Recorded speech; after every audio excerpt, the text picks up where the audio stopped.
Then you talk about that. He sits out on the couch, which is fine. I don't like to sit in the living room and I don't feel relaxed. You don't want to stop the recording for this? I put it on pause. Oh. But then, at 7 o'clock, he brings in my coffee, sets it next to the bed. So I drink my decaf coffee. He goes back out in the living room, do your thing. Yeah, we're like an old couple. We've only been together 13 years, but.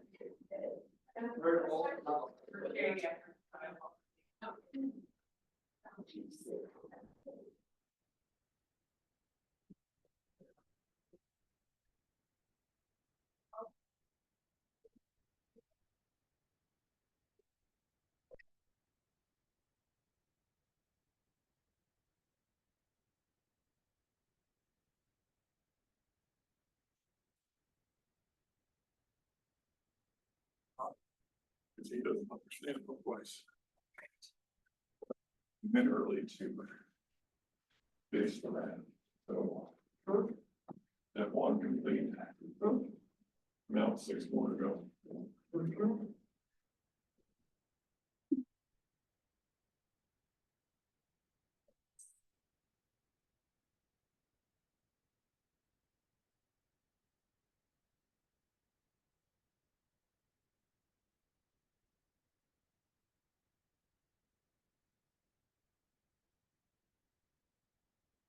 And everything I wrote and everything.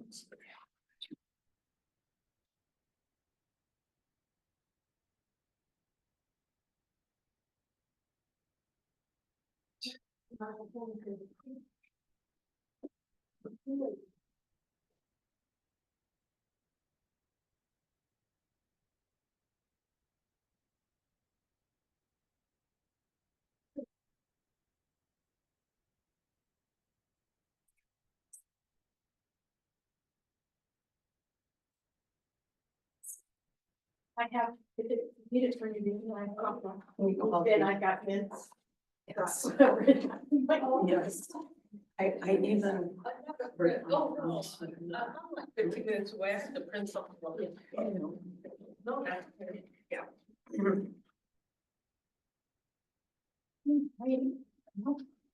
What David here? What do you think? It's good for David. Look at here.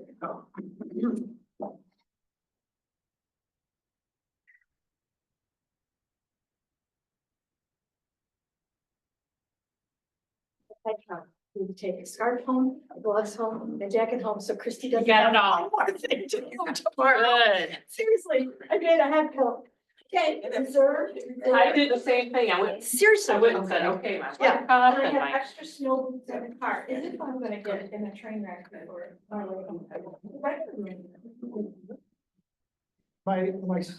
You're, are you gonna see the last one? Now Did you see this? I brought this from him and Ross. If anybody gets out of hands. He did. We were practicing, no, the man that helped an older lady at Traverse, would you bring me five boots?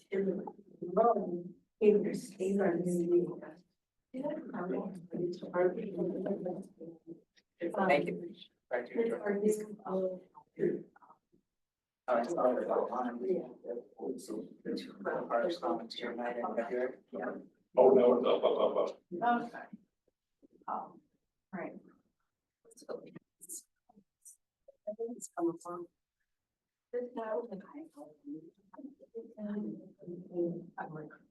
The voice is coming back. Yes. It's very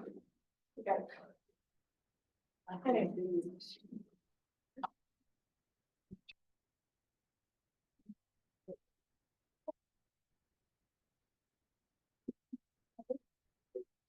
Oh. Oh.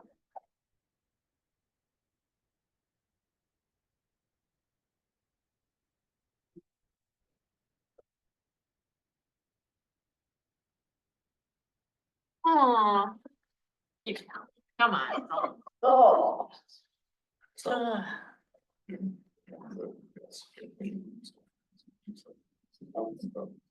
Condition.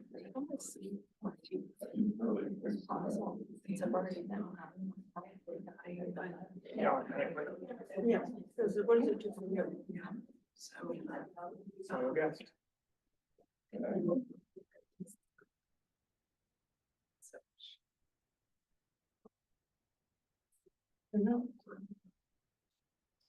And I just, talking about the meetings versus. So I'm ready on. I like it. I gotta get more from you.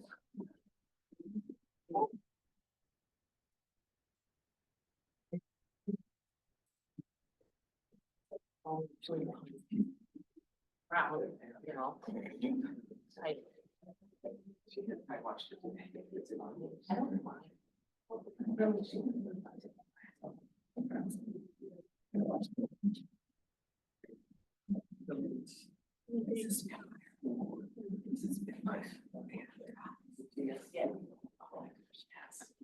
Hi, how are you?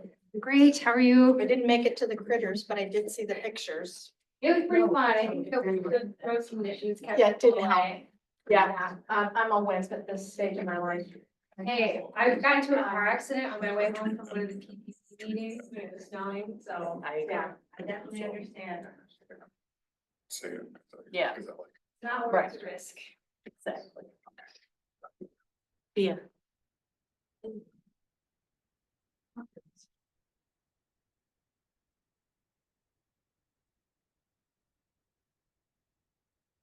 Well, at least we don't have a blizzard tonight. And then it won't be. That's one good thing on the list. That to get my. Are we? Oh, I was just happy the roads were good once we got in the road. One night, was it that bad? No, what I said. I it know was I was snow, slide but- on it, Yeah, but no. I didn't slide it off. Yeah.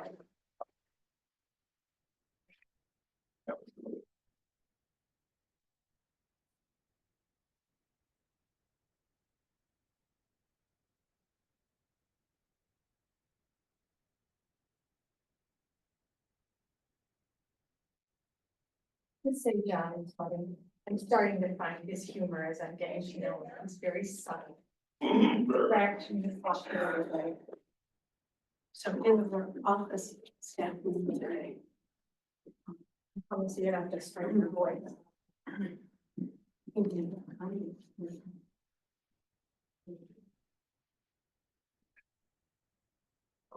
Let's do it. Good. I tried to go see Adam, the operations manager for a workshop kind of. During the meeting. Last Wednesday, two particulars that came up. So because I'm the liaison to the road commission. Twice. Friday and Monday. Return to call. What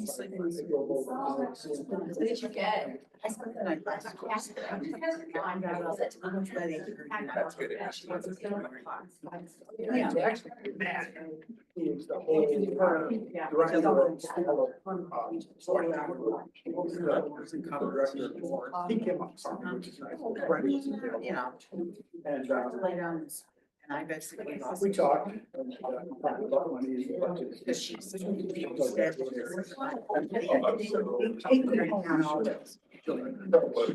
And we've been through this before, after she wakes up and gets going, like when the sun comes up. He's on vacation. So anyway, I ended up going home, right, cause I just couldn't handle it. So she went to the senior center this morning, with her friends. And she said she slept, but if she Up slept, she road would and have. German drive. Oh, yeah. He knows of that. Did he want to sleep? Oh, okay, let's see. Called me at work. Do we have to wait till? Yeah. Okay. He just, he wants to get there, peanut butter, they grind out with cement. And she's Before already, they just grab it over. Do you drive it? Well, it's probably I something. think it's- It's up there. Yeah, I broke it, yeah. So I just Maybe went home. where they're supposed to be announcing all the different township Really? projects of the year. The ones that they. I said, and I explained my mother's history. Yeah, next week. He's kind of giving Okay. you a copy. She gets it on this lady. Okay, Retired nurse. okay, after tonight, yeah, so after tonight, she's bored. all the way up to the board meeting, there's a lot to do, so I'll have to get some more. How are you? Good to see you.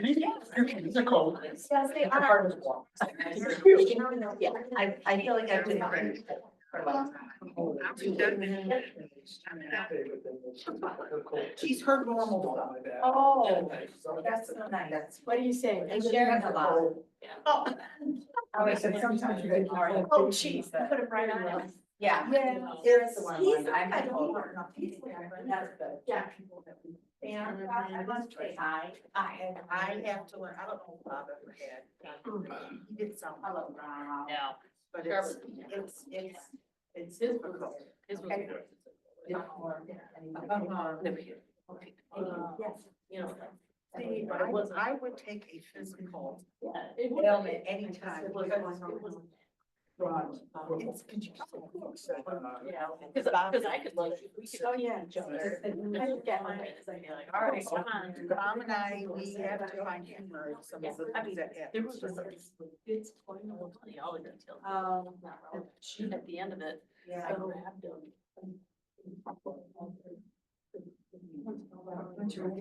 Yeah, it's a weird thing. And then he was like this. By the time I go there, the house is already up. Crash up. Yeah. Oh, yeah, you know. Big Rick's like, yeah, yeah. I'm like. Yeah, you're like, you're part of the family. You know, he just. Give it a little workshop. It's cool. Yeah, it is. Like, what's that? Just started. Oh, yeah. He's looking at it, like, your boys, your boy. Hey, Mary. Oh my gosh, I love it. It's one of my favorite ones. The pigtail, the hands in the pockets. Yeah. That she- oh, she- I just hope it sounds hard. No, it's not. They're just larger size. Yeah. I'm glad, I'm so happy. Yeah, my aunt's Like, kind of. You know, I have a family. And you know what? Yeah, and especially when my mom asked, oh, she said, Hard to look at it. I gotta take it off video. What's with Yeah, well, when you can search. Yeah, Good. I don't wanna forget that. Exactly, really cool. I'm tired. I didn't know what to expect. So I feel like giving this to you. This long, this is everything that I started to do. I know there's some crazy. Better, it's better. Yeah. She goes, I haven't. And I just have to watch how I respond to what. Okay, I'll look at this against what's been uploaded. Thank you. That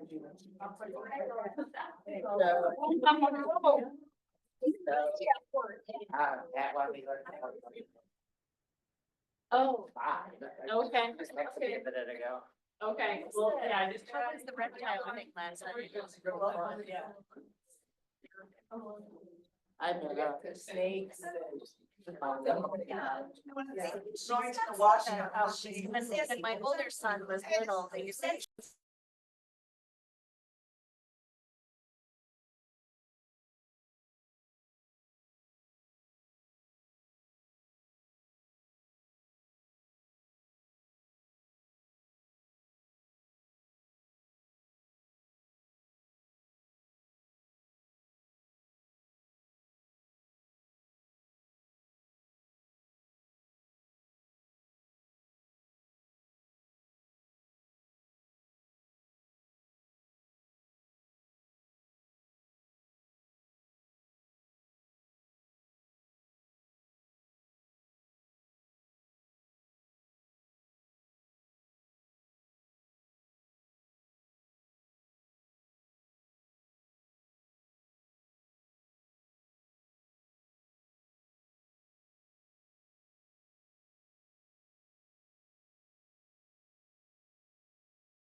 were you? Fine, thank you. John, new sweater from Norway? No, Oh. no, it's old sweater. It's an old sweater. I don't know, it's old sweater, like me, old. Right from Norway. There, anybody we need brought in as. CIP, anybody else? I don't mind that either, I just want to public comment. Anybody should come in? No, I mean, no, there's Chris. Chris is here. I think Jan said she might join too, but. Even though they're not. Then just has to- But we knocked this out right now. Guess who's not?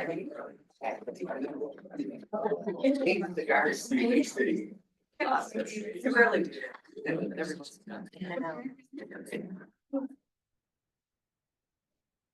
It's ready, right? Um, let's bring this meeting to order, please. At 7:02. Clerk Flintoff, could you call the roll, please? Carrie, Present. Gable, Present. Flintoff, present, Grant, Here. Monk, Here. Noel, absent, Riser, Present. we have quorum. I also want to note, trustee Noel let us know ahead of time she'd be unfortunately unable to make the meeting. Thank you. Next is adoption of the agenda. Everybody's reviewed, I take it, and are there any changes? Take an item off the consent agenda, please. And what item would that be? We'll see, I gotta find it. Yes, it's H13. And Supervisor Carey, is the appointment of Jonathan Greenberg on the Compensation Commission something that needs to be added? And if so, I propose to add it to consent. Okay, 1 minute? No, One sure. second, please. I'm sorry, trustee Brandt, what was that again? H13, and you want to move that to, New business. Beginning of new. Possible action, so it could be either unfinished or. We already had Okay, time for either. unfinished business, Kate? Okay. Sure, I did. You guys pick one. At the beginning or at the end of it? Let's do the RFP first, and then if that's, okay, Then you want to do H13 second? yes. Okay, so we don't have a category, so. Possible act, so you're saying new business or unfinished? Unfinished, that's what. Possible trustee- action, subcategory. Okay, thanks, I get it.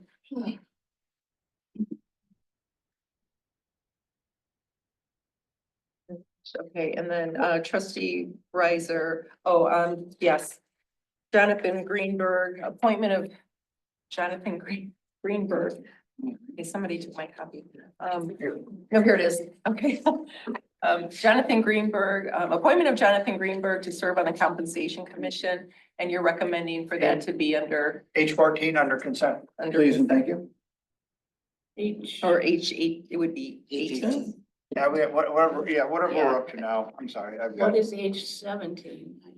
That's the IT Okay, specialist. gotcha.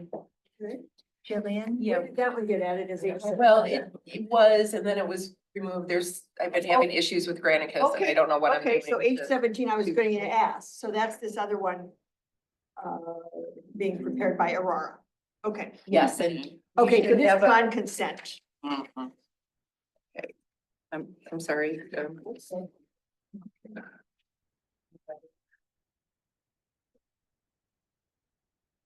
Okay, great. Yes, go ahead. So H12 and H18, the Compensation Commission appointments, I have conflicts to declare, and so John and Jillian, if it'd be okay, I was wondering if we could keep those off consent. Sure. Which two? H12, the appointment of Jeffrey Jackson, and H18, the appointment of Jonathan Greenberg. Okay, We also have a conflict on So my, 18. my suggestion would be that we take it off consent, so each of Okay. those can be Oh. declared. So No under, objection, under new business then? Okay. I tried. Okay. So that would be H12 and H18. Appointments of Jackson and Jonathan Greenberg under new business.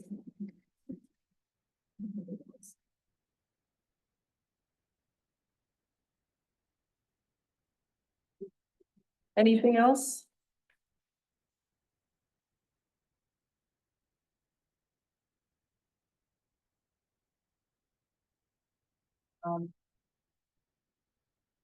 Where is H17, the approval of the part-time IT specialist? Yes, that's what, On consent. and consent, yes. Okay. And the packet really isn't that large. There's a correspondence that has 100 pages, so.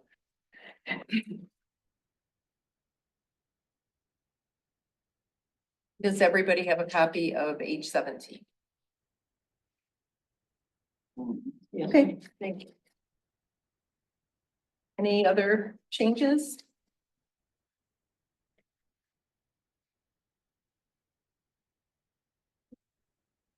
Could I have a motion to adopt the agenda? So moved. Or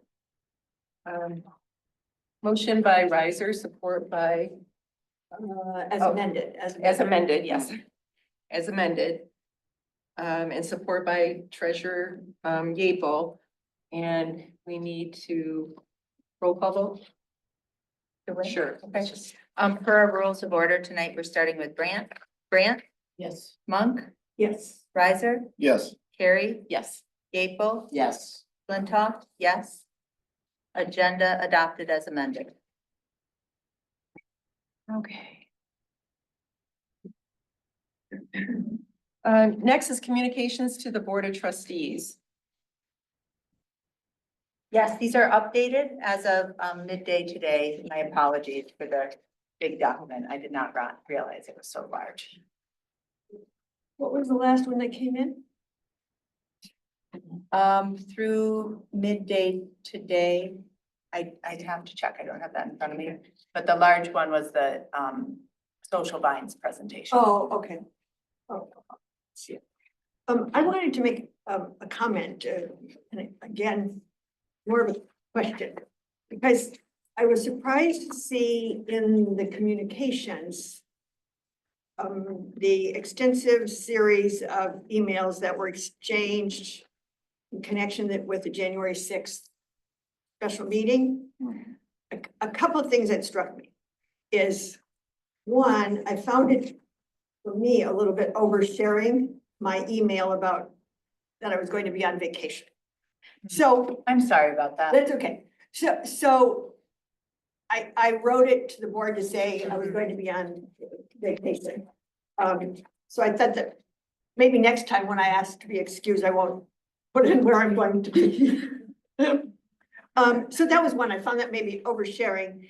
And the other one is, I haven't seen any precedent or requirement that we publish this series of emails that went back and forth about the special meeting. And I just didn't want to set a precedent that we do that. Maybe it was, I felt maybe unnecessary because all special meetings get posted publicly. So I just wanted to see if These this were was. correspondence to the Board of Trustees, right? It Um, was directed to the board? they were ones that said I'm not available for a Oh, meeting. Okay, And we basically all Okay. kind of weighed in on okay. I'm available or not available.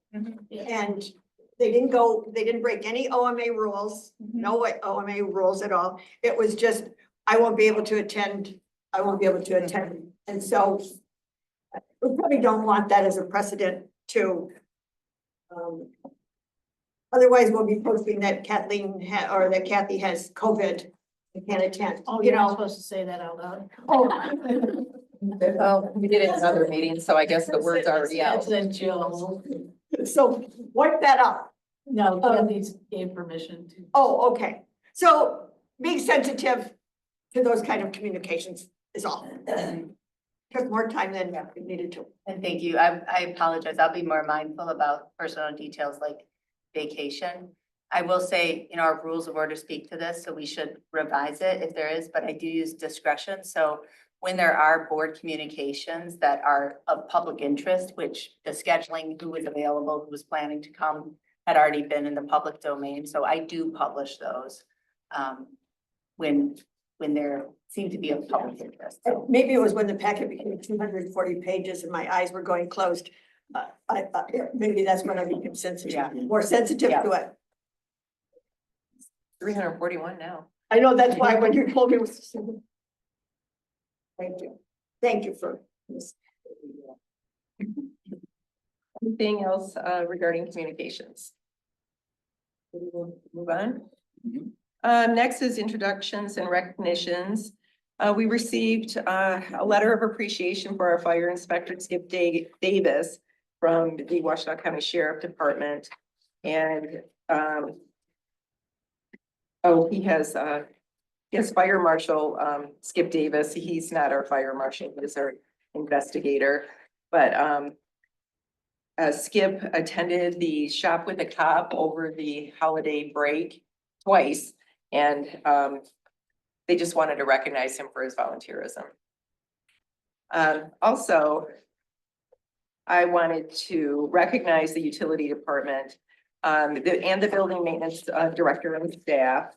So the water and sewer district, which we have to have, is affects how many, two-thirds of our residents?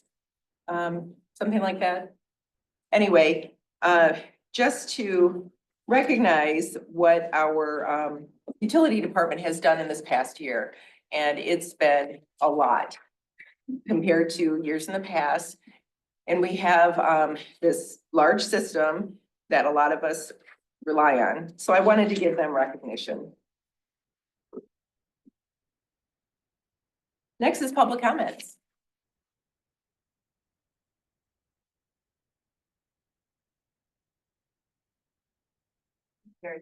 Hello.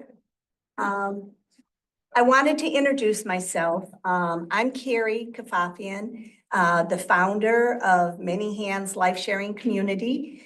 But I think of myself first and foremost as a mom. My son Kevin, he's now 27, but when he was 8 years old, I realized he would need around-the-clock care for the rest of his life. And Many Hands is a result of that concern. And through Many Hands and other parenting groups, I know hundreds of other families who are desperate to see services available for their loved ones. I wanted to let people know this is a community-funded project. The funds for this are coming from donations, and we're talking people who live right here in our community. And it's to meet a community need. So the other thing I wanted to bring up is that at the Planning Commission, the finding of facts, there were some issues brought up. One was the 200 feet deviation request. We have removed that request as of December 16th.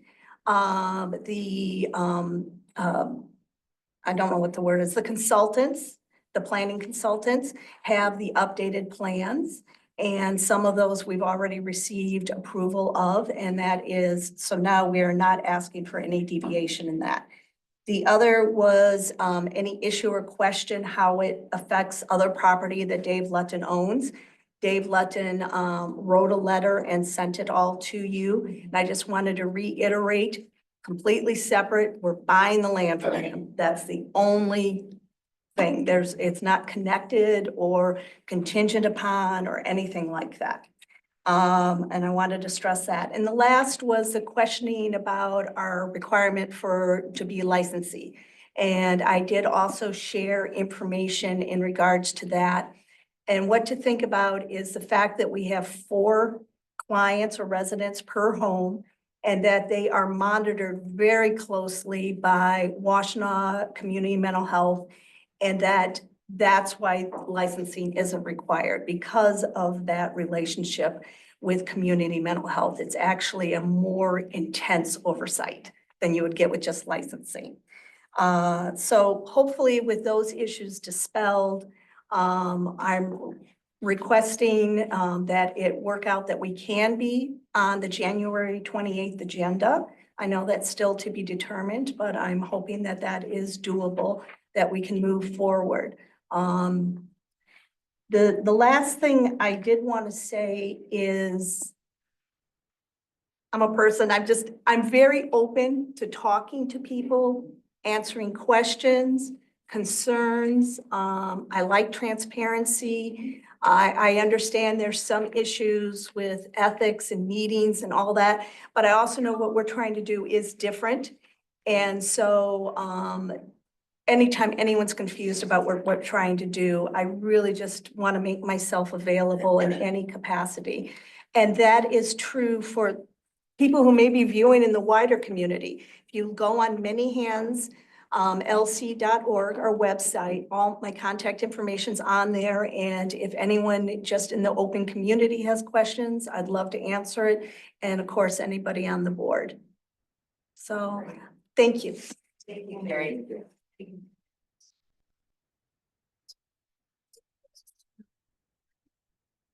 Would you like to? I don't care. Okay. They're both Red Wings. Yeah, time for the game. Hi, I'm Andrea Garrett. I'm a township assessor. I've been an employee of Scio for going on 27 years now. But I'm just going to read a prepared statement. At the last Board of Trustees meeting held on December 17, 2024, discussion was made concerning the township's purchase of a general use vehicle for use by various township departments. I'm here to advocate for the purchase of a general use vehicle to be used by my employees in the administration of their work. The township has no policy in the employee handbook which says that the use of a personal vehicle to conduct township business is mandatory. Regarding the assessing department, in reviewing the job descriptions for myself, I found one from 2002, the job description for Becky Biacco from July of 2022, and the most recent job description for Sarah McCleary from the spring of 2023, no mention is made regarding the use of your personal vehicle to conduct township business. Now, personally, I have had 2 tires replaced. I've had a brand new vehicle fresh out of the box on December 30th, and I had to visit muddy construction sites the next day in doing the personal property canvas for construction equipment. And I would track ankle deep mud into my new vehicle, and you know how all aggravating that can be for yourselves. One of our assessing staff has a leased vehicle. She'll be going over her allotted mileage for her vehicle within the next month or 2. And she's had to replace all 4 tires on her vehicle. Now, who's to say if the nails were gotten at the construction sites or not? I'm not sure of that. But at the December board meeting, it was mentioned that the utility department should have or does have a vehicle for each utility technician, should have or does have one for the field supervisor, building and grounds, parks, and the department manager. All of these are needed in order to conduct their job responsibilities. The state of Michigan requires assessors to visit and inspect every property. We verify the status of the construction for the new buildings, issue final zoning compliances so the new owners can move in, issue finals for decks, pole barns, additions, etc. We visit properties to see if a business has moved in or out. We verify the existence of a new build or the demolition of a structure. The proper tools are necessary to complete our job, and the purchase of a vehicle is a vital tool in that endeavor. In past years, and I'm talking 20+ years ago, it was assumed that you would use your personal vehicle for your job. And I know that Scio Township is changing the way business is conducted and doesn't like the phrase, well, this is how we've always done it. Times and attitudes about how things are done are changing. It's time the board invest in a vehicle for use by the assessing department to do the jobs that are required of them. Talk was made about the cost of the vehicle. Imagine the cost of the township if an employee were to get in an accident not caused by them. Someone would pay, and it certainly would not be the employee. Gas or electric was another discussed issue.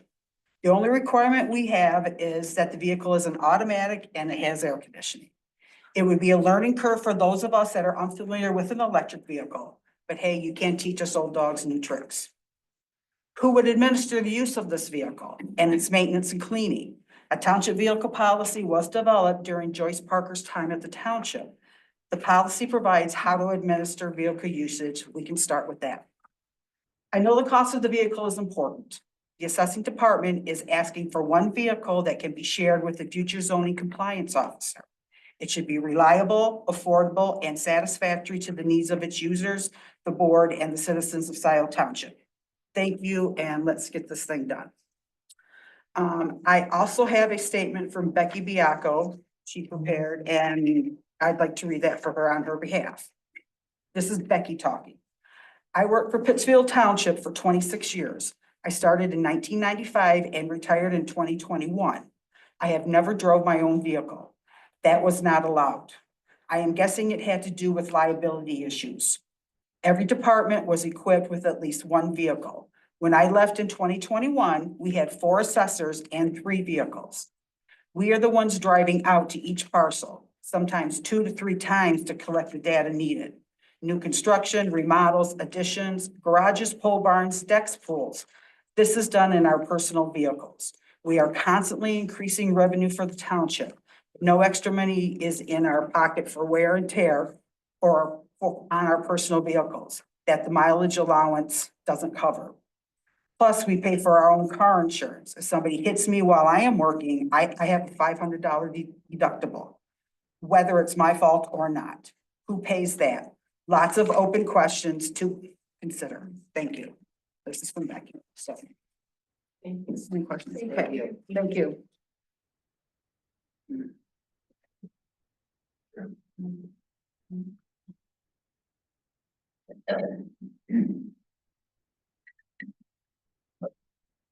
I have challenges with my voice, so if I'm not speaking loud enough, please let me know.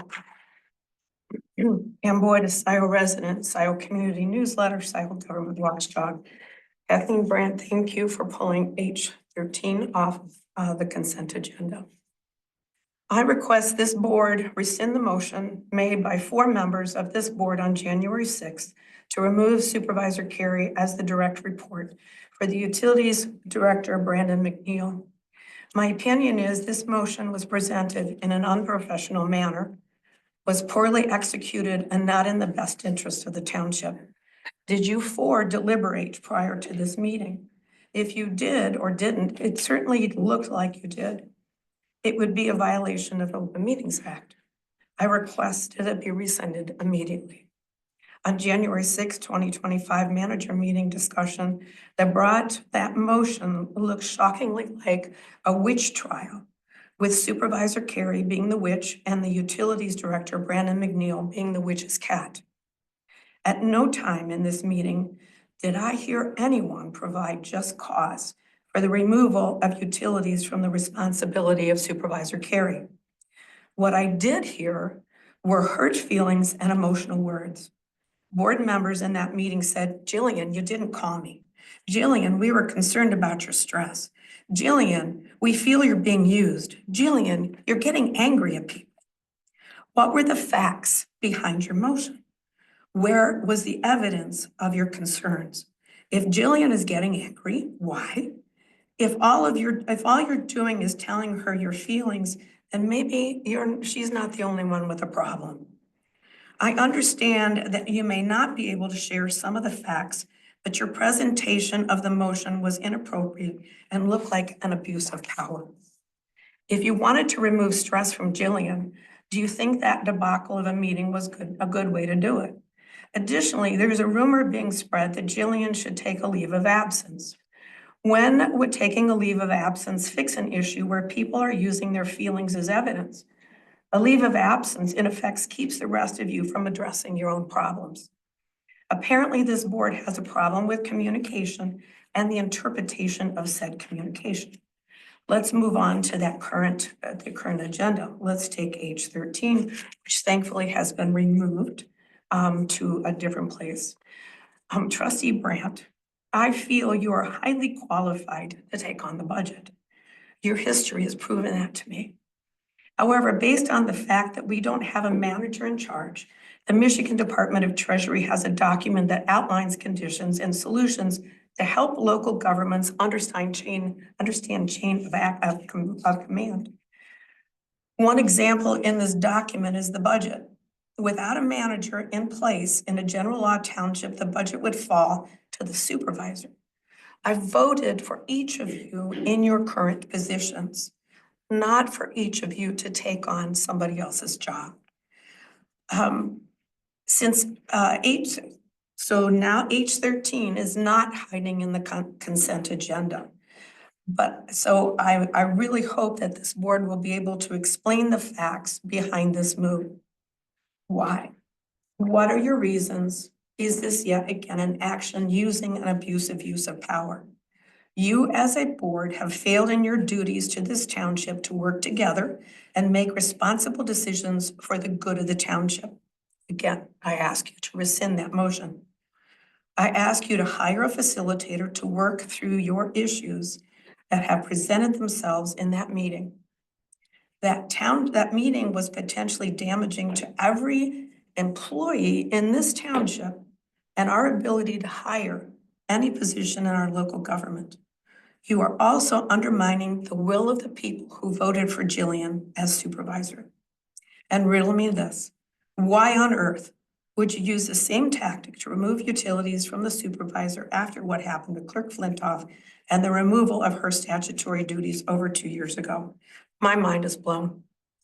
Yes, I understand utilities is not a supervisor's statutory duty. However, at this time without a manager, it would seem that it actually is her duty. Oh, and you old timers, how come you never removed the previous supervisor from the responsibility of the budget, but you are doing so now? In closing, you've shown the public a side of this board that was ugly. Please make it right. Work together to fix the underlying problems and get back to making sound decisions based on facts. I thought we were done with the moniker Scio Township, but clearly we're not.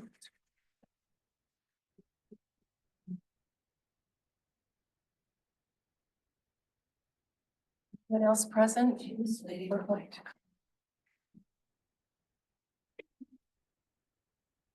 Good evening. My name is Carol Fletcher. I'm a longtime resident of Scio Township, and I had no intention of being here tonight. I had a dear friend who was going to come and speak in support of Helping Hands, but she had such a stressful day with her child that she was unable to come. So I am here in her place to do the best that I can. I am going to pass a picture of this family to the board members. I ask you to look at it quickly and then return it to me to protect their privacy. We're talking about a mom and a dad with 2 sons. The oldest son is about 30 years old, but he functions at the level of a 2 to 3-year-old. Furthermore, he is a good 6 feet tall and is not skinny. They have kept him at home all of these years because dad has been physically able to control him when he has one of his frequent temper tantrums. However, the parents are now in their 60s and dad's health is failing. He walks with a cane. Would you, being in his condition, want to wrestle with a good-sized, much younger man? There is a desperate need for places for people like this. The parents can't keep him much longer. He has a younger brother whose life has been profoundly affected by having this older brother in his home. It would be beyond unfair to expect the younger brother to give up the life he has finally established independently and devote the rest of his life to caring for that brother. Please consider carefully. This family, they're local. They live in the Dexter area. As the previous speaker said, there are many families that you don't know about, but that have needs. Please consider them when you think about the Helping Hands proposal. Thank you. Thank you so much, Carol.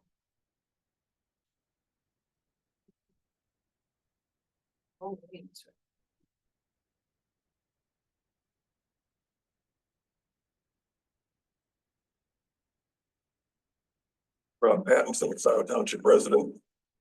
Some news from committee meetings this past week. Diane Benson resigned from the Compensation Commission. She disclosed a conflict, and as usual for Diane, her honor and integrity are flawless. That is a loss to the Compensation Commission because of her skills and abilities. She has done a lot of good for Scio over the past several years.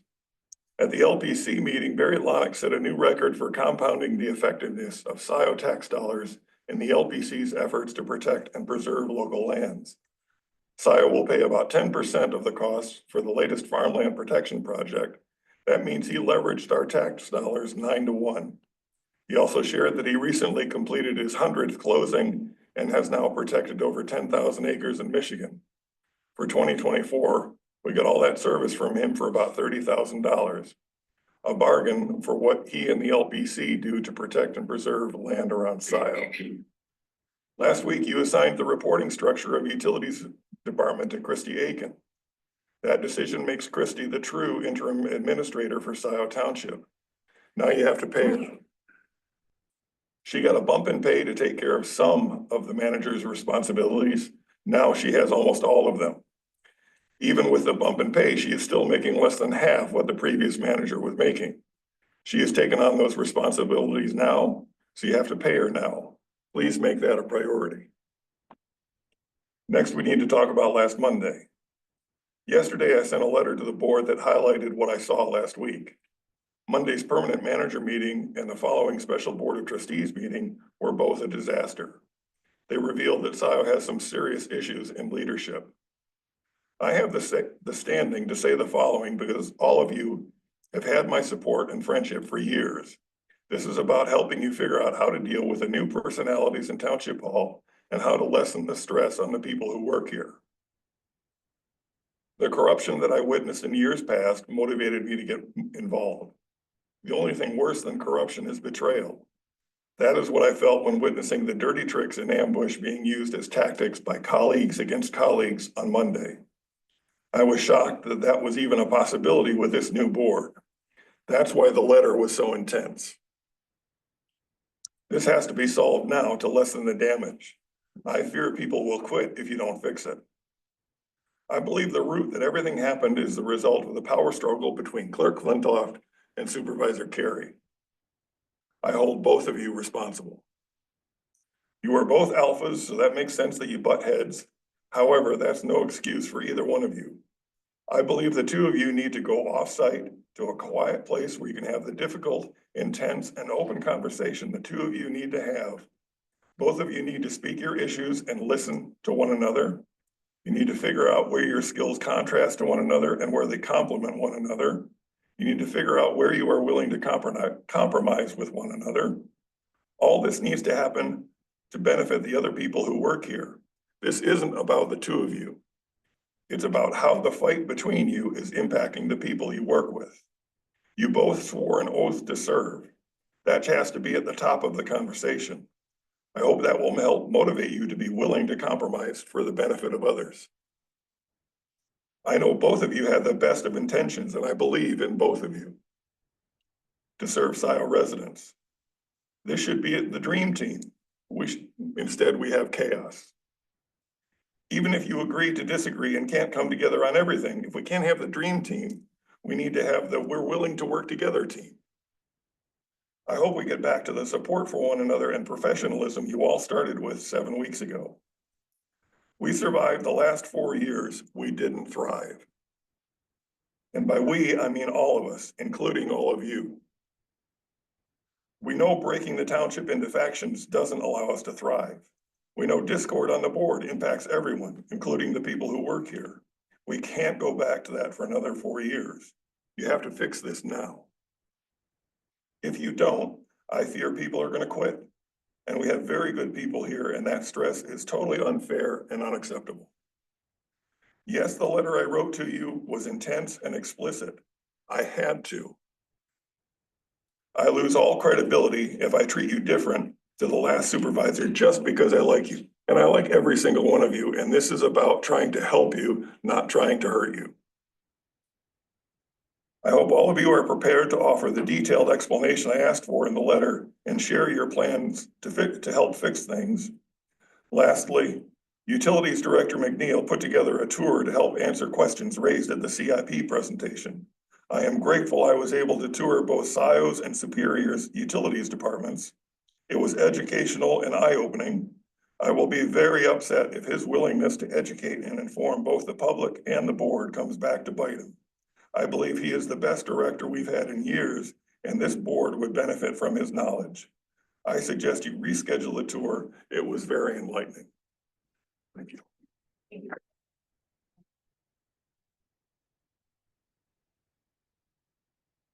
Happy New Year. Paula Gloverson. Well, hey, learning curves. This is a new board. I don't see people just showing up to vote, so, and then leaving. So I look at, hey, improvements have been all around. And John Reiser once wisely, I said to him, maybe Will should have dropped that issue, saved us all a lot of money. Maybe you could go after the insurance company. So we need to document all these payments.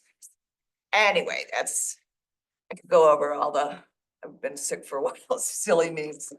But Washtenaw County Road Commission, want to thank Mr. Klubeck, I'm terrible with names, for going to them, because the gentleman that stood here when Will Hathaway called the police to stand here the second time around.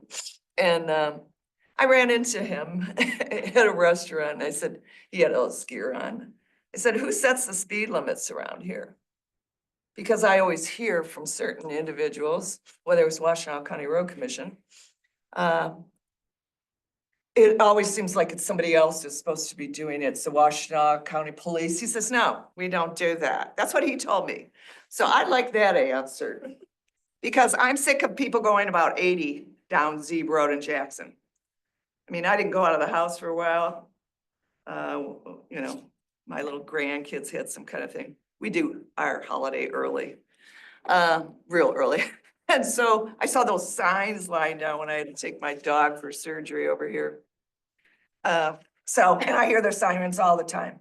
And personally, the chicken wing ding, which flip chickens, that's an accident waiting to happen. Because if you pull in there, I came back from West Arbor and I kind of pulled through there to turn. And it was very busy. But the way the sign is placed, don't go in where their drive-through is right closest to the road. So if you're pulling in there, you might not see that.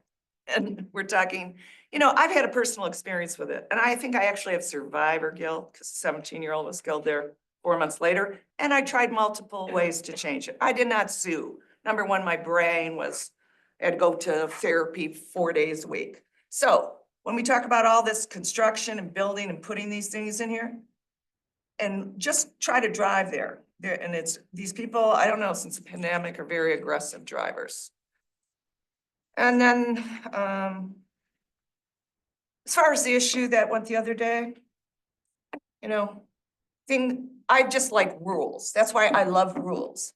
And part of why I don't like all the PUD stuff, and you know, yes, I can see some of the benefit of it, but it seems like we're very loose with the PUD and zoning, and these are and I don't think anybody on any side was trying to cause problems. And I know when I fight with my daughter, I try to do it in private.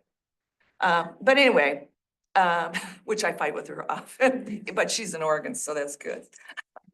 I'm just trying to be joke around about this, because I don't think this is in the end of the world. And I personally work very hard to get some people here, and I have a lot of faith in this board. Anyway, then I brought an article, and then I'll submit it to you. So I watched this CPI thing and I just want to let you know, I must have a terrible social life because I'm watching too many of the meetings still. But I don't have to watch them at that time. So I saw our chief hood, and this is respectful, but in my wheelhouse is a lot of cardiac arrests. He's carried code beepers for years at University of Michigan. He does not need an American Journal of American Heart Association, the journal. And the only way I could see if somebody was submerged underwater, possibly they would need a cardiac compression thing. We're talking $15,000 to $20,000. Yeah, maybe you can get one for 14. I don't know, I'm pretty crippled up. I can do CPR for 20 minutes. In the first fire thing, they said they are not EMS, they did not want to be EMS, they're not gonna start. And the first time around was like some other ICU nurse said, hey, why do you need an ATV and a 12? Now, they've got their millage pass, whether you liked it or didn't like it, or however you stood on it. I'm about wasteful spending. And I saw over 5,000, he's asking for this gear, I think it's tonight, he's asking for it. Well, hey, save yourself right there. And there's no, read it, I should have emailed it, but sometimes I don't want to put it on there where everybody's gonna read it. Then they have to come back and actually look at it. I'm not talking about you people. And it's very interesting because there's no data to say, in fact, it can be very harmful. And currently, and it still goes, automatic defibrillation in your own home, even without starting compressions and breathing is probably, because if somebody is astolic, no line at all, you gotta have an IV and or intubate them, put the epinephrine down there. And they'll shock, but that won't necessarily bring that flat line back. But most people are like fibrillating, so that's why I don't even know if you have one here. I know I got Liberty Sports Complex to get one. They saved a guy's life two weeks later. That was years ago. But, so that's in my wheelhouse. So I say that's a waste of money. 12 lead AG, waste of money for what we're using it for. And, but, you know, I really like the budget process and people can bring up issues of, but I want to bring this up about HR too. When you're talking about a new employee, maybe hiring in, or I think people need to have some privacy on these HR records. And that's a liability for when, you know, it's not that people are talking about it for any particular reason. But the public, it shouldn't be my knowledge. And I really go for privacy and medical and personnel files, and that's about it. Thank you, Paula. Would you like to submit that? Yeah, and good for the 50,000. I'm sure everybody still won't like me, UVA. Thank you, Paula. Good evening, Renee Klubeck. I want to start by saying I was unable to be here on December 17th. I know a motion was made and approved, and I am now officially sworn in and a member of the Compensation Committee. And so thank you very much for your confidence at that time. I would like to also say that I appreciate every resident that came out this evening. No matter what you said, you gave me input into the township I live in and the one that I want to see prosper and do well. And for every incident that came up and was spoken before me, thank you so much. Most I support 100%. There may be something that I don't agree with. So what I would like to say is, after being away a bit during the holidays due to medical complications for my husband, I was back on track and reading things and ended up on January 2nd, starting a pathway I didn't expect to follow. I was involved in having the privilege of going to the utilities area with Brandon. I've learned a lot. I want to say thank you for that. It moved on, and by January 6th, I really felt like I was at the end of my rope. truly, and I just was so frustrated. And what I want to say is, there's always two sides to everything, and I highly understand that. And at this point, I would like to share, because the only way we're gonna know about, well, you don't know this, or you don't know that, or I'd like to share to the gallery and everyone else that I am very grateful that starting on January 6th, there are 6 board members at this table this evening. Since then, 5 of those people have reached out and knew how upset I was. And I really want to say thank you to the people that did that, whether it was a short amount of time, whether it was a little bit longer. Everyone knew that I was really disturbed, and I was riding that week heading into a new position to help the township. And the day that that was happening, I almost wondered, am I doing the wrong thing? Am I going and taking an oath that I can't support? But with that said, I took the oath. I will be there and do my best I can. What I want to say is, I may not always agree with everything that I hear or understand, but there's a choice. I sometimes don't agree with presentation, perhaps, or I may not like the process that I find out is mandated.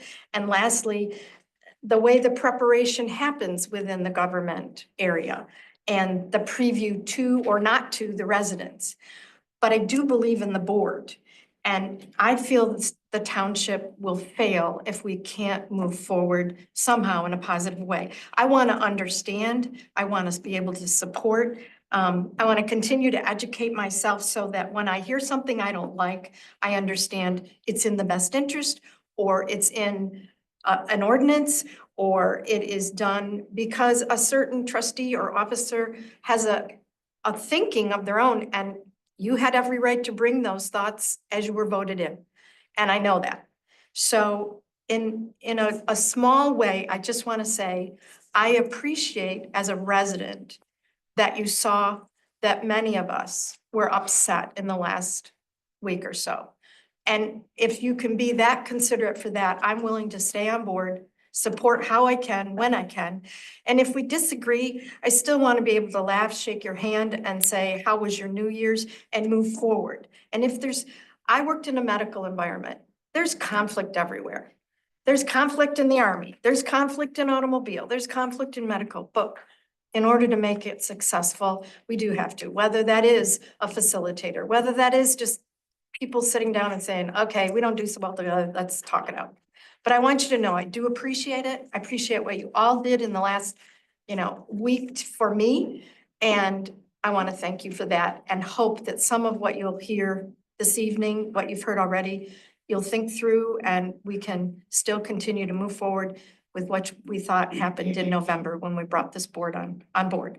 So thank you very much for your time. I appreciate it.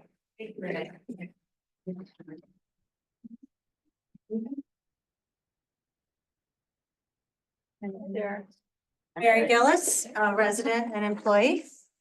I am here today to express my support for this board and to attempt to counteract the extreme accusations that some have thrown at you over the past week. In the early days of the board that was elected to govern during the years 2020 to 2024, an activated community watched meetings carefully and very respectfully gave negative feedback when they suspected or saw things were not being done in the way they ought to be. As operations of that board continued to deteriorate, members of the public became much less polite. Understandably so. We were not being heard, so we turned up the volume. I was among those who came to public comment, looked the board in the eye, and did some name calling. Whatever PTSD we all may carry from that era, it's important that we all stay in the present moment. We are not 6 months into a regime that is hell-bent on rubber stamping the power-hungry whims of a psychologically damaged supervisor and his chief bully. That's not where we're at. That was 2021. Here in 2025, we have a newly elected slate of officers with proven track records of working in the public interest. If you all on the board don't agree all the time, that is to be expected. It doesn't mean something is wrong. It means we elected humans, not robots. In an otherwise bleak political landscape, the voters in Scio Township back in November voted for change, for a well-run ethical government. And I believe that this board has the ability to deliver on their promises if given the opportunity. So board, please carry on as you were elected to do. Thank you.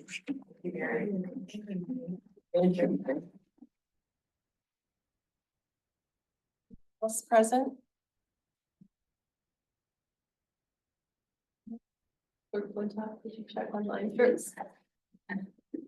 Anybody interested? Please raise your Zoom hand. Pat Stein, you're up.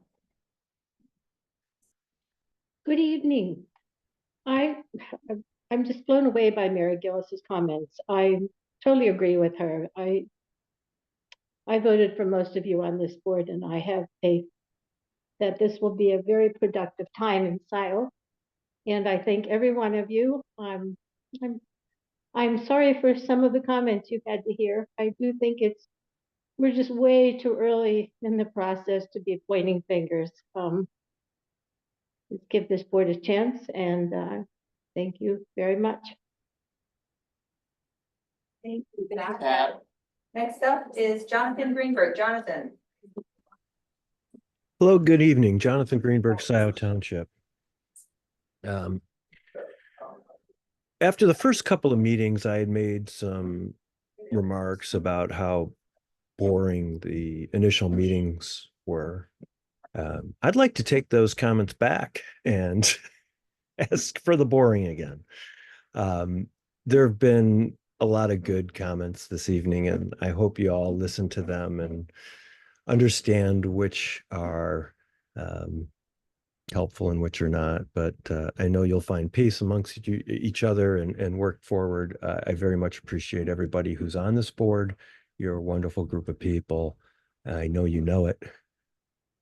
Onwards. Take care, everyone. Thank you. Thank you, Jonathan. Any other hands? It's seeing none, Jillian. Nope. Okay. Oh, yes, Clerk Flintoff. Yeah, just one brief response, and this will come up more in the CIP, but to Andrea's comments, and I think it also is a response in part to some of Brandon's comments from December 17th on the vehicle use. I just want to be clear for the public. Our insurance policy clearly covers employees driving their personal vehicles for township time. It sounds like maybe there's room to clear up the expectation that employees may drive their personal vehicles as part of their job. If there is a conversation to be had about, that requirement or too much of it, I would suggest that Christy, maybe you and Aurora can get together and have that conversation. And I would just say, as we go into the capital plan, what I'm going to be asking about is vehicle management, fleet management, which we need to do a much better job of here in Scio. I expect departments to share vehicles. I would also just clarify, we don't have a vehicle policy. It is in draft form. It's never been finished, and certainly, even if we go through the CIP, I certainly won't be supporting purchase until we get that in order, because we put in a lot of money to vehicles. But I do hear you and understand that you need what is needed to get the job done. So, yeah. It's good to know. And was there something else? No, I have a comment. I want to thank Paula Gloverson for her knowledge in bringing this article. I haven't read it. I haven't had a chance to. I wish I'd seen it before the consent. Well, I thought I would get here 15 minutes early. But I appreciate that we have expertise in the township, and we should take advantage of that. Thank you so much.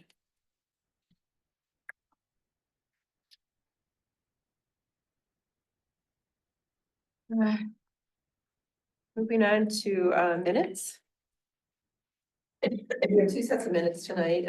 First one is from the December 17th regular meeting. Moved approval by riser.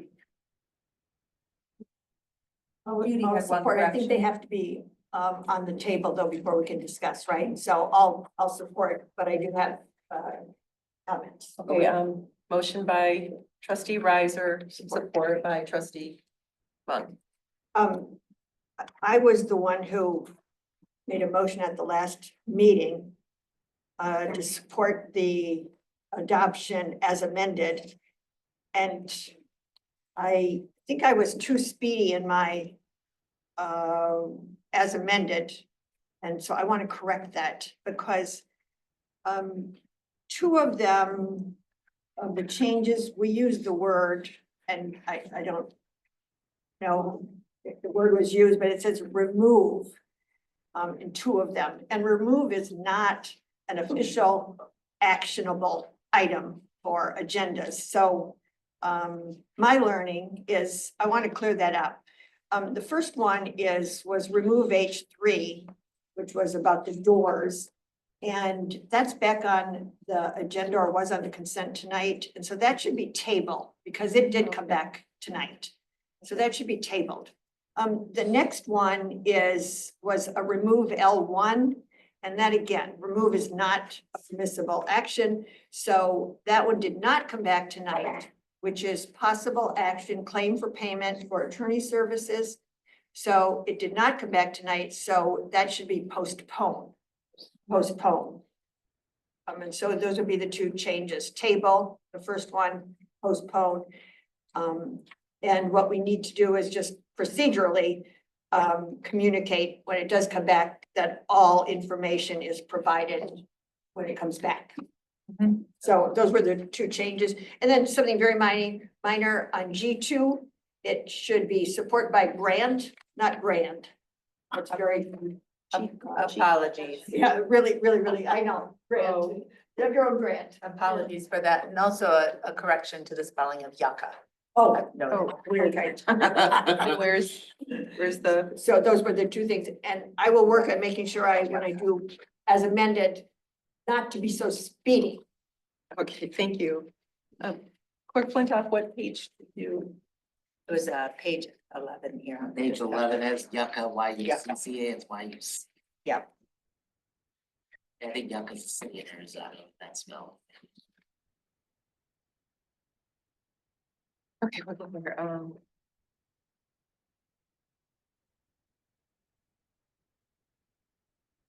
any other changes? So I will, I think, John, are you okay to say as amended? Of course. Yes, Support. sorry. Yes. No, that's okay. So I'm trying to motion, clean up myself here. so motion by trustee Riser to adopt the amended minutes and support by trustee. Support. Thank you. And voice vote? Okay, all in support, say aye. Aye. Oppose? None. Motion passes. Okay, so that is for G1. On to G2. Okay, approval of minutes of January 6th special meeting. I have a correction. Do we need to? I wasn't at the meeting, but I watched them, so I move approval of the December, I'm sorry, January 6th, 2025 special meeting. Support. Minutes.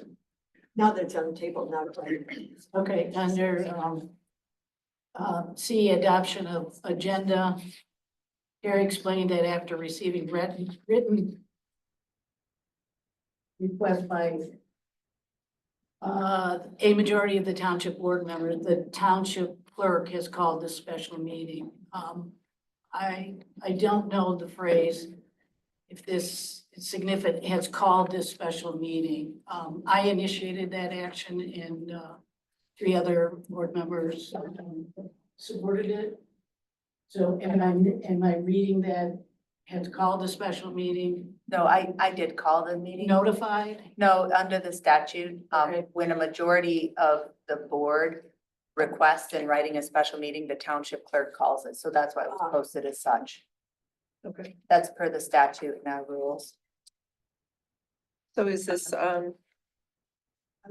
These couple of sentences, correct? I would assume so, because I think you were reading from the notice that I posted. Yes. Okay. Okay, any other changes?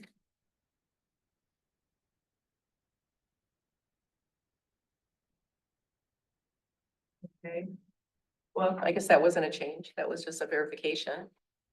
Okay, so a motion by trustee Riser and support by treasurer Yeaple to adopt the minutes of January 6th special meeting.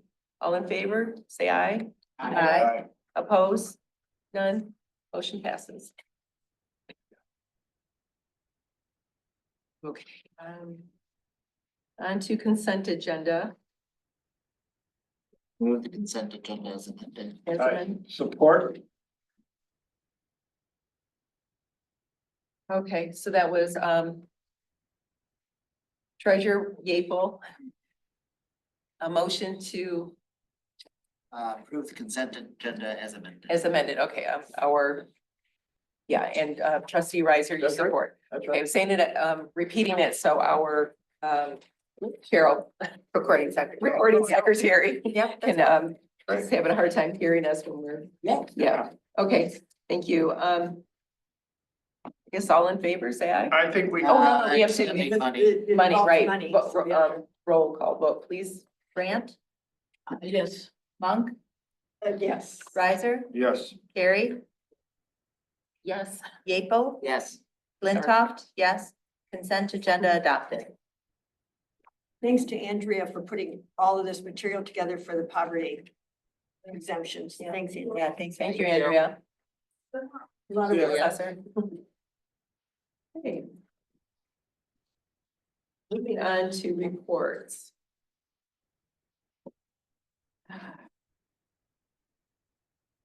So it would be 8I. Okay. I do not have a report for this week or for this meeting. I will be providing reports at the last meeting of the month. Treasurer Yeaple. So I did just pull a report earlier today. We've collected 3,865 parcels of tax, $13,908, $908,842 rather, and 43 cents. So far, we have about, I'd say it's a little over 7,000 parcels, a little under something to that extent, so we're a little over halfway. We have been getting a bunch of tax bills back from the post office. Thank you to the deputy clerk who was able to go through many of them today, validate whether the parcel owner had paid their tax. They had, we aren't going to remail them. We will just keep them here since the bill's already paid to avoid confusion. Anyone that had not paid that we had received as of earlier today should go back out in the mail tomorrow. So that way the post office has hopefully identified the problem with mailing these. Any sense why? We believe they were placed into a wrong tray or wrong system. And Oh, According to the postmaster. yeah. Oh. By the postmaster.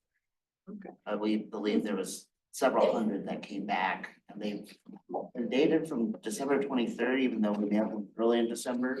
And they're still coming back this week, so this has been perplexing. But we worked with the print vendor as well as the post office to try to get to the bottom. So. Clerk Flintoff. Sure, special election likely May 6th, Dexter School District only, precinct 2.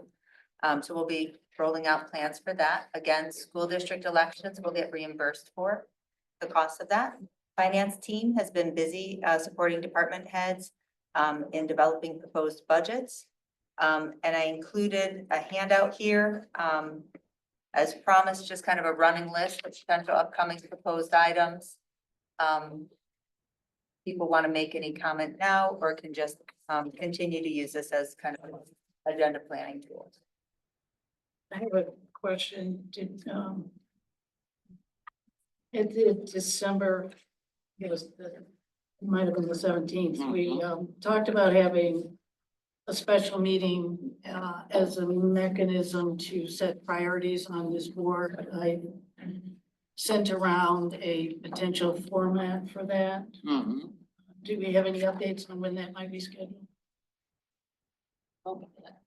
I I saw your email. I think it's a good idea. I think we should talk about it. Will say, I think it's a good idea to have it. There are a number of budget meetings specifically next Wednesday and Thursday. I think it's significant to the capital plan and the budget. That this board talk collectively about priorities. Next Friday, perhaps. Possibility. Just throwing it out there, but we could do a different day. So are you requesting a special meeting or will or should we? Agreed to have a special meeting. I thought you were gonna schedule. Well, there was an email. Mhm. Well, so we agreed on a special meeting. I'm just seeing when we're Yeah, gonna so do it. let's see, how long of a time frame? What kind of a block of time do you think we need for it? I mean, I could get that, what did you say? 90 minutes I could get that meeting done in now. an hour and a half. I can Okay. name that too. name that and- tune. Okay, so, Treasurer Gable, do you have the Meeting hall calendar, I do calendar. not. do you have, does somebody? What day of the week is it? Well, I was Friday. thinking maybe a Friday's open. permanent This manager. Friday? No, if it's a Friday date, I can. The compensation commission is gonna be here at 2, from 2 to 4, I can tell you that. Fridays are mostly wide open. Okay.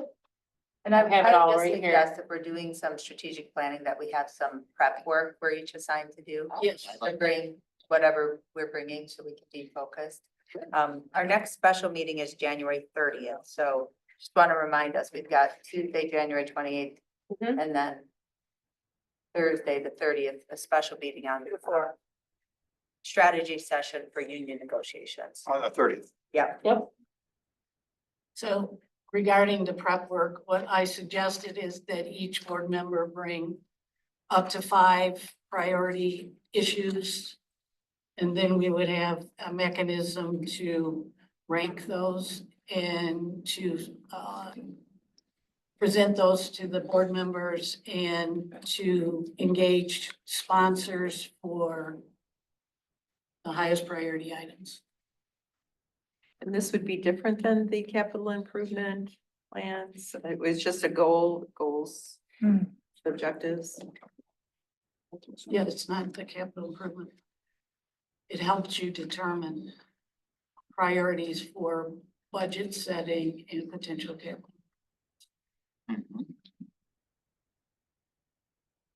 So they might inform each other, but yeah.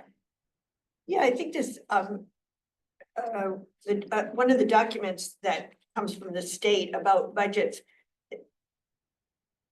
all in one sentence, it communicates that the budget is the single most important policy document that a local unit of government produces. Because it in fact guides the priorities of our decision making. So it ties all in with the budget activities and should in fact be in alignment with those. 'Tis the season. Mhm. So I think, just a question on timing, when would we like to do that? Does anyone have a suggestion? I can do the 17th, which is a Friday. I'll be out of town that day, fortunately, but other than that, I'll be back. And the following Friday is Is the the 24th. 24th. I would be available. So it'd be I don't know about a daytime meeting for everybody. That's, I think, difficult. I think we maybe need to look at evenings. How about if I'll send out an email. And because trustee Noel is not here, and then out a bit, so she would be able to attend. And we'll shoot for a Friday, and even could a Friday at 4 work? Potentially. John's got a daytime job. What are we thinking, the 24th of January? Well, we have a Friday, Yes, we're talking the January 24th. In the afternoon? well, and we have to check in with trustee Noel too, so And the following Friday is February. There's a Uh, compensation commission meeting On the scheduled for the next 6 weeks on Friday from 2 to 4. But. So I'm we're paying after- attention to when you guys say, so I can say. Okay. that. Put the kibosh on, I'm with you. Thank you for your vigilance. But I think if we want to set our intention, we can, put a motion on the table to call a meeting for a particular purpose, date and time, TBD. Is Friday morning on the 31st okay? Fine with me. Are you, I can take vacation time. It's a great vacation. Oh, okay, boy. Friday, 31st. potentially the 31st. That works. Yeah, so could we have a motion? Oh. No. Why you could ask I'm gonna go like, Call this special meeting. She knows the purpose. Okay, put me on the spot. I'd like to make a motion calling for a special meeting to discuss, budget priorities, was it? Goals. yes, goal setting in strategic, planning. I don't know. Okay. For the Kathleen. township. You want me to produce everything that came out of the December 2nd meeting from 2023 that Joyce was working on? No, that's not what I envisioned. That's okay. I just wanna make sure that you don't want me to give you any work product from that. Okay. Yeah, can you remind me what that was? It was a Saturday morning, December 2nd, I was there. 2023. Yeah, We need to have a second before we, Okay, sorry. I second. I just, okay, so treasurer. Okay, Gable, so, Seconds. no, I would not expect that. that's fine. I was intending that and it wasn't clear to me what the priorities Fair were, enough. just my opinion. That's okay. I just wanna know what I'm doing, that's all. Okay. And what about date and time? I was- Was it Friday, We can 31st, try for that or 8:30, okay? no, 8:30 AM, 8:30 AM, is that okay? no. It's okay with me. Okay, all right. Um, 9:00? and Kathy or trustee Noel, we need to check. So, It's tentative. tentative, okay. And then, Is there a difference between calling it a special meeting versus a work session? No, there's only special meetings Okay. and Doesn't matter what other municipalities do, they call them work sessions. Here we call, okay. Well, special meeting. officially, there's no such thing as a work session. It's special meeting and then you have a work session within that special meeting. Or whatever. Just block that off special the meeting. entire morning for right now. Details TBD, confirmation, trustee no. Okay, Thank you. Got it. That's- got it. okay, all in favor? Aye. Opposed? None. Okay, motion passes. And you'll, I'll notice it. okay, thank you. Oh, we're still on reports. Lassa. Well, we met, gosh, it seems so long ago. It wasn't, it was Monday, January 6th. And we've elected, officers and I am the new chair of Lassa. I jumped from one utility to another, so I'm gonna learn a lot. And trustee, I'm sorry, clerk Flintoff was elected as secretary. And, yeah, we have a lot of work to do, but it's exciting. I have parks and. Oh, you have, Parks yes. is next, yes. For parks, preserves and pathways, I have a short update. I did put, because they had a program on Friday evening. It was a report after the document went out, after the packet went out. So I just wanted to mention, last Friday, January 10th, Murphy's here, so I have to be sure I read this.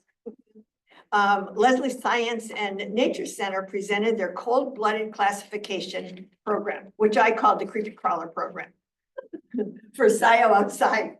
The event was free to the public and appropriate for guests of all ages. There was a total of 28 guests, and unfortunately, the weather kept away many more who had pre-registered. That was the night it was very snowy and slippery. For those guests who were able to attend, it was fun and educational. Now, the second one is an announcement and an invitation.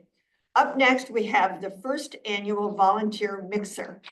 This event will take place on February 12th, immediately following the PPP committee meeting. Throughout the event, guests will be encouraged to explore each facet of Scio outside, from educational programming to natural areas volunteering. We believe there is something for everyone in Scio outside. This will be the first of an annual event to recruit new volunteers, expand engagement, and to recognize the awesome work the volunteers do every day. We hope to see you there. And that's from our awesome Parks Department. Great. Thanks, Thank you, Rita. Judy. Thanks, Rita. And trustee Monk? LPC is in the document. Okay. Okay. If I have a little trustee one, where would that fit in? A little trustee report. Well, I'd suggest. Is now okay? Go right now. Okay. I have a little trustee report. Hold on here. It's kind of from the perspective of, I'm just 45 days away from sitting on that side of the table. And so it's prompted some of these comments. My first impressions after this is, I really feel a strong obligation to my sworn oath about delivering not only what I ran on, but also delivering for our residents, what I believe in and support. And so that's kind of the context here is we're all working for the same people. The same people that elected us are the same people that are showing up here in our residents. So we have that commonality, despite what shows up sometimes, we have that commonality. The other is, when I look back at our candidate material, whether it was John's or Jessica's, et cetera, et cetera, et cetera, there was significant overlap in our material and what we were presenting. We wanted change, we wanted improvement, we wanted transparency, good governance. And I just want to remind all of us of that we did run on all of those same things. And a teacher might even kind of think we cheated off of one another's papers because it was so similar. But now I want to ask for help because I'm struggling with a few things: process, procedure, and culture. So I'm going to ask everyone, hopefully we can remember what brought us together and our commonalities. And I'll ask from my perspective, some help. I'm trying to follow the rules of order. I'm trying to follow the handbook material based upon my experiences. But I'm finding this township might be a little different. So asking for help. And I think we need an introduction packet.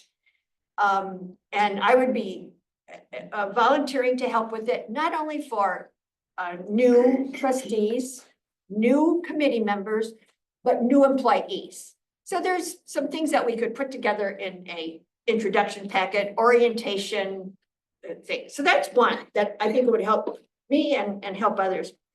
The second one I'm struggling with is agenda.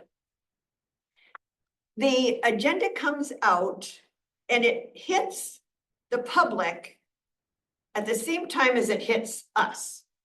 And so I'm finding that to be awkward because I can read the agenda packet and I can say, oh, this is the first time I'm hearing about it. Or something even more simple is that I have some questions about it, or I don't think it should be on the agenda or something. But it appears at that point, if I feed back, that I want it off, it can appear to the public that it's been pulled.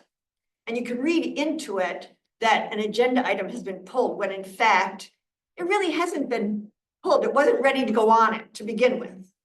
So I'm trying to understand that agenda. And then also the rules of order say it is the chief administrative officer who does it, but I know we don't have one. So I think it falls to Jillian.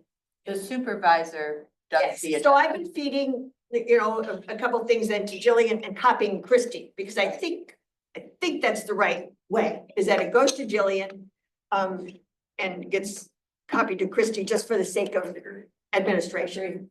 So that's one that, help me on that one. And then my third one is the culture. The culture that is embedded in this organization is challenging for me. The culture that is embedded is not one I'm familiar with, and I'm downright uncomfortable with. The culture from both an employee standpoint and us as colleagues, most of all as colleagues that have been elected, so we share that. But there's an approach that seems to be present, looking for more of caught you doing something wrong instead of caught you doing something right. And it leads people to use the words discipline as opposed to let's coach us through this, let's mentor one another, let's all be on the same team and understand that we all have opportunities to be better colleagues, better employees, support our team better. And so let's all, and maybe in this priority session, we can start actually asking ourselves where we can underneath improve our culture. So it's more positive. It's not something you put on a priority list, but there's been some really good articles lately about the culture change with the Lions and how they had to change the culture and how successful after 3 or 4 years in changing the culture. So I want to challenge us to examine the culture that we're dealing with and challenge us to change it, to be more positive, more mentoring, more coaching, so we can build a high-performing team. And I think we have the pieces for it here. Now we just have to make it happen. And so that's my report. Thank you. Thank you. Just one point there. Yes. And I think it goes into your orientation bucket. We have the ability to see the agenda as soon as any item is submitted through the Granicus piece. Yeah, so I have logged on to that, so I can see that. Thank you. I did not. So we need to. And Judy, that's something in our rules of order I think we can address too. Is Okay. like the preview proposed, because I think it's a great idea. Okay, absolutely. That's why I say I'm struggling with it and the orientation, and so. So it can help with that. Yes, yeah, thanks. Yeah, and that would be, I think that would be a great addition to the introduction packet for a new trustee. Yes, because I'm picking this up along the way, and as Kathleen has helped me on a couple of others, because we both came on at the same time, but she was kind of ahead of me and on some things, and so she's been the one I've been inspired by in terms of Outlook would be a really good one to learn too. Yes, and Outlook, but some more basics on the way Kathleen is approaching it. So I offered to do training for staff on Outlook. okay, thank you. Appreciate it. Thank you. Moving on to planning commission. Yeah, the planning commission, the significant thing last night was preliminary site plan review for Social Vines, which is the Heron Farm property on Dexter Ann Arbor Road, roughly 80-acre farm. That's the entity that does a 4th of July firework annually. That was a disaster this past year, by the way. Lots of feedback on the problems with that. The site plan, preliminary site plan was approved at the Planning Commission with significant items to be resolved by the board, such as the greenways. I'm just gonna call it the requirement for a sidewalk on their property. And I think that was the only thing that. Like a non-motorized path along the frontage or throughout the parcel? Along the frontage, it's part of our ordinance that it's required. So the board will have to grapple with that. Thanks. Anything else? That's the only significant thing. Okay, moving on, Gelman, trustee Noel is not here. Township lobbying efforts. I do know that trustee Noel, we had a meeting scheduled with yes. GIS. GCSI. GCSI, yes, and that needed to be rescheduled, so we're waiting for that. Under Road Advisory Committee, we met this past Wednesday. It was a productive meeting as usual. We have a action list and we work on that.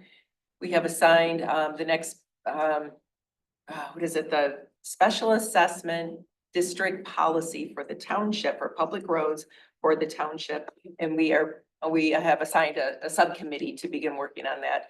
We've also worked on our road list, potential road improvement list for this next year. We're connecting, David Klubeck is connecting with WCRC so we can get that together before the next deadline. And that's it. Transit and Bus Advisory Committee, I don't.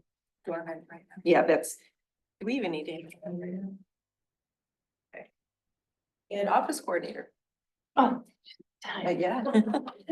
Well, I wanted to thank all of you for the flowers. We got flowers too from the board, so thank you very much for that. Are these your flowers? No, flowers in my office. Oh. Yeah.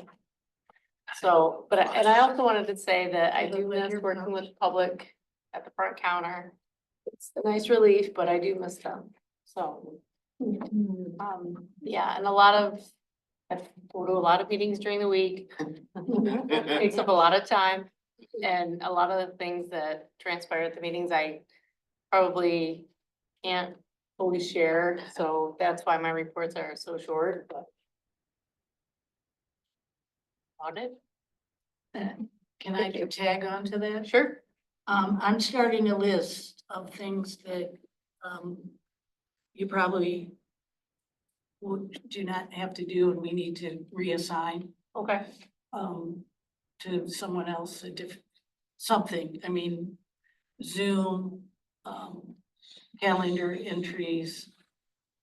Meeting setting. Yeah. Setting meetings. Yeah, so I'm starting my own list. I hope somebody else, and I'd like you to read a list also to help us. Okay. Could we discuss that at the permanent manager meeting? Sure. Sure. Okay. Great. Yeah, that'd be good.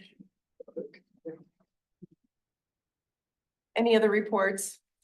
Moving on. I just want to, Oh, I'm sorry. no, I just want to acknowledge for the public. I want to congratulate Captain Bourne, the chief included, his successful completion of probationary period as captain, effective November 6th. So congratulations to him. Yep. He's not here. He's not here, we're He's all. not here. I was looking at the camera. Joanne is at home. Yeah. Yes. Yeah. HVAC. Yeah. Oh, here it is. In there, okay. Moving on to unfinished business, K1, approval of the RFP for new HVAC system. Chris, project manager Chris Chang, please.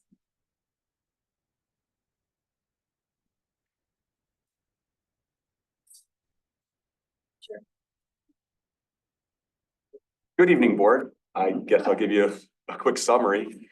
This item was heard back, I think, on the first meeting in December. It was for the, we went with the option 5. We had reverse course from option 4 to 5, which is the fan coil units and the geothermal. At that meeting, it was discussed, or at least there was a resolution to move this forward as option 5, and to put together an RFP. I may have jumped the gun a little bit. We've already put the RFP out on the website, Scio Township webpage, and I also contacted some local contractors. We did have a walkthrough on January 7th. You've probably seen some contractors walking through here today. That's scheduled another one for Thursday, and I've got another contractor interested in the possible 3 HVAC units. So we may be a little ahead of schedule, but I'm open for any questions you may have. Yeah, Chris, on the actual, our request for proposal, bids due by 3:45 PM, January 23rd. Should we push that out some? In my opinion, yes. I think because it was over the holidays and we have had a little bit more interaction with some contractors. And even today, when I was speaking with one of the subcontractors that are coming in and looking at the ductwork, saying, this is a really tight timeline to get these bids in. So if possible, yes, I think it would be favorable to extend it. What would you suggest? You know, not being a contract, but maybe at least another 2 weeks possibly. If we push that back, how will it change it on the back end? I mean, 2 weeks I know doesn't seem a lot, but does it impact the back end? I can't say that it would. You know, knowing that we're still a couple of months out from prepping. So, and I think it will get more bids and more concise bids. So I think it's probably in our favor to at least push it out. I think, you know, 14 days, 2 weeks. And any deadlines that we would miss relative to getting this money from the government? No. It won't impact No. that. Will it impact the, it says provide a schedule in your proposal to complete the geo field no later than June 30th. That's correct. I don't think we've already got, I think, a subcontractor that's going to be conducting that work. I don't think that's going to be an issue. Okay. Okay. And what would the 2-week date be? Who has a calendar? February 6th, because it's currently set for February 23rd. The one thing I do wanna bring up, so there's a couple of dates we would have to change in this document, the RFP. If we're gonna have another optional walkthrough, Chris, which I don't know what our need for that is, or if we should do that in additional ones. Some people have already done it. I've sent out an email to all of the contractors that are interested to contact me, and I'm happy to have an impromptu walkthrough. I know we've got one Thursday, but if there's others that want to come in, at least they're subcontractors. They've been open to coming in, and I can walk them around Township Hall. Okay. The other thing, sorry, I don't. On page 2 of the bid, it has, or RFP, it has proposed schedule for work, contract award expected February 12th, 2025. We receive it back, we receive all the documents on February 6th. Depending on if someone's unavailable or we have technical issues, it may be hard to send it out for the February 11th meetings. So if we do receive it on February 6th, probably should be taken up on February 25th, and for everyone else to them on that. And then I realize that just has delays with timing and such, so. But if the board would be open to, if we can get it all packaged up, it would be better to consider it sooner. Sure. Trustee Riser? So the question I have, and I'm fine with, I would support allowing more time for for folks to submit bids, but do we need to adjust other dates as well? For instance, should we have a second walkthrough? In other words, optional walkthrough January 7th and whatever date we set. Can we do another one? And like, questions should be submitted no later than January 10th, so that's in the past. So anything with a date, do we need to add 2 weeks to it? Okay, or 3 weeks, if 3 weeks is better, I don't know if Caleb would have a sense of that, or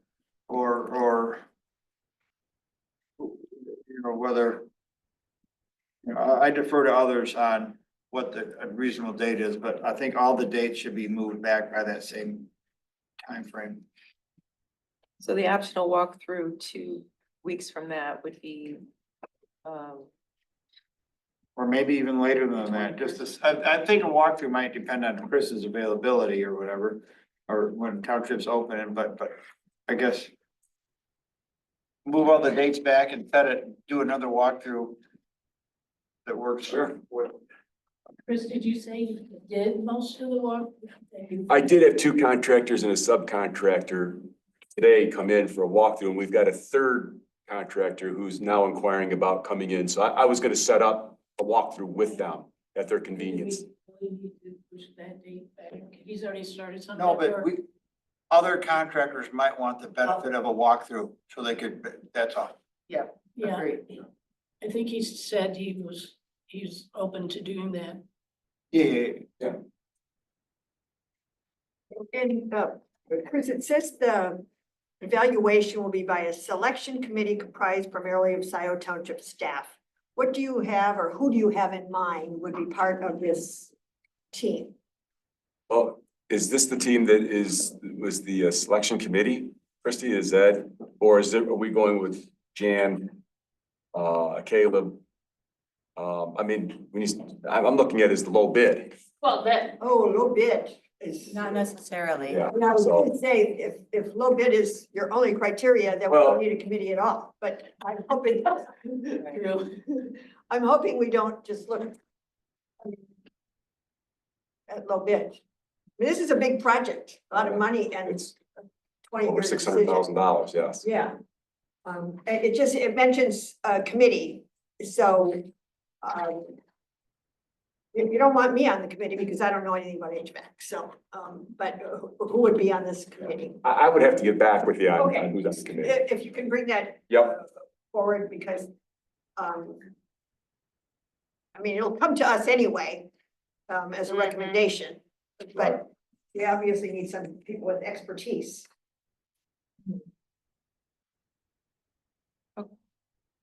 Trustee Brandt? So, Chris, you mentioned, you think you have a subcontractor for, the geothermal.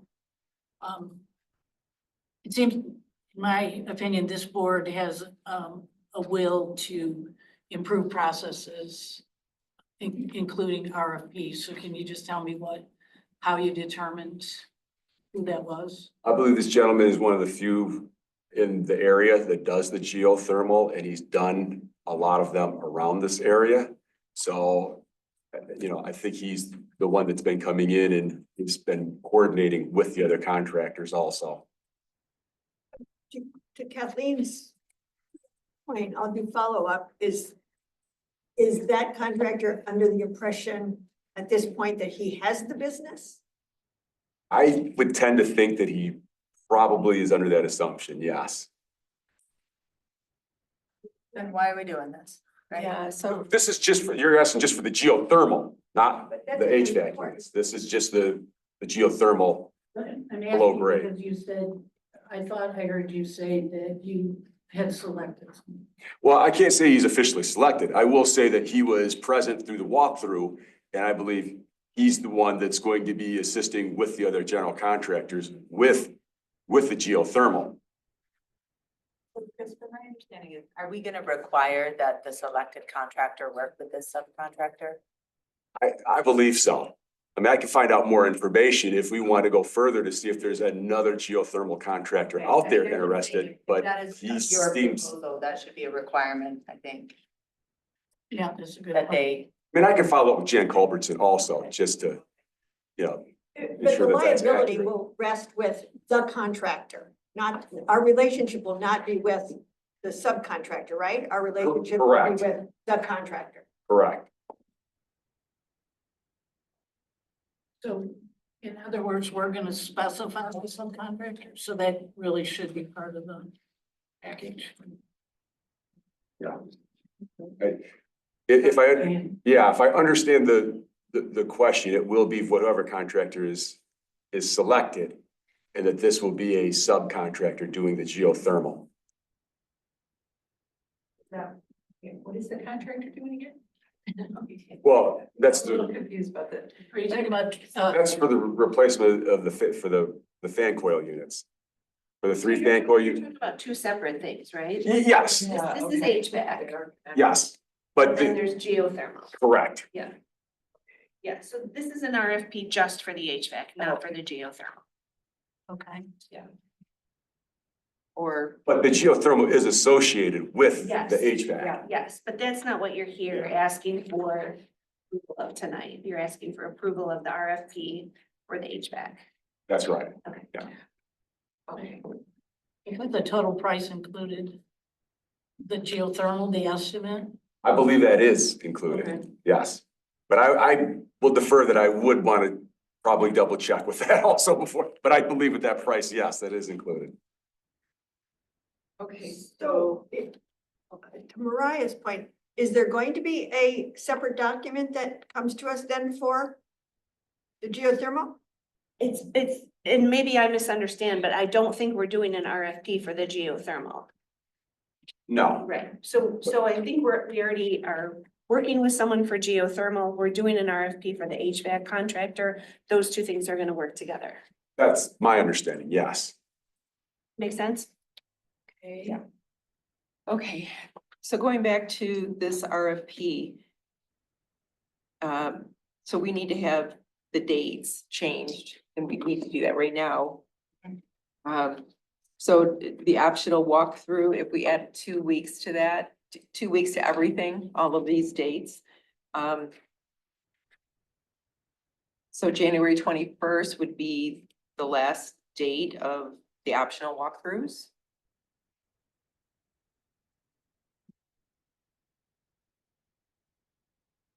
Bids due by 3:45 PM, February 6th.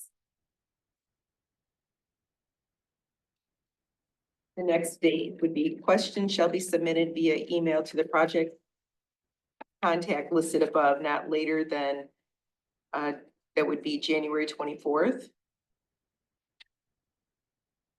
You could up top, I think the issue date up top should be tomorrow. Oh, yes, which is January 15th. Yeah, sorry, I January. had all the other dates down, okay, January 15th. And that would be 2025 there. Okay, and we'll leave the June 30th date in place. Chris is. You're good with that? Yeah.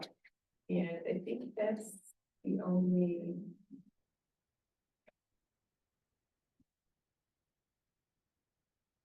Proposed under proposal response to include number 3 says proposed schedule for work, contract award expected February 25th. Or I wrote in 25th. I don't know what it says underneath it.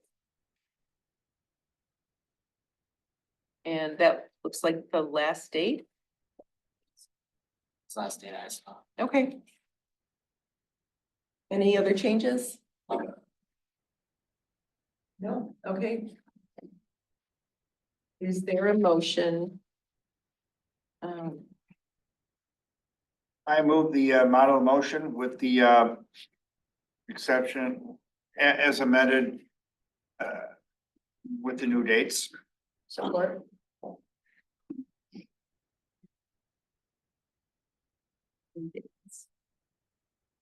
Chris understands and has been writing down. I've been taking notes.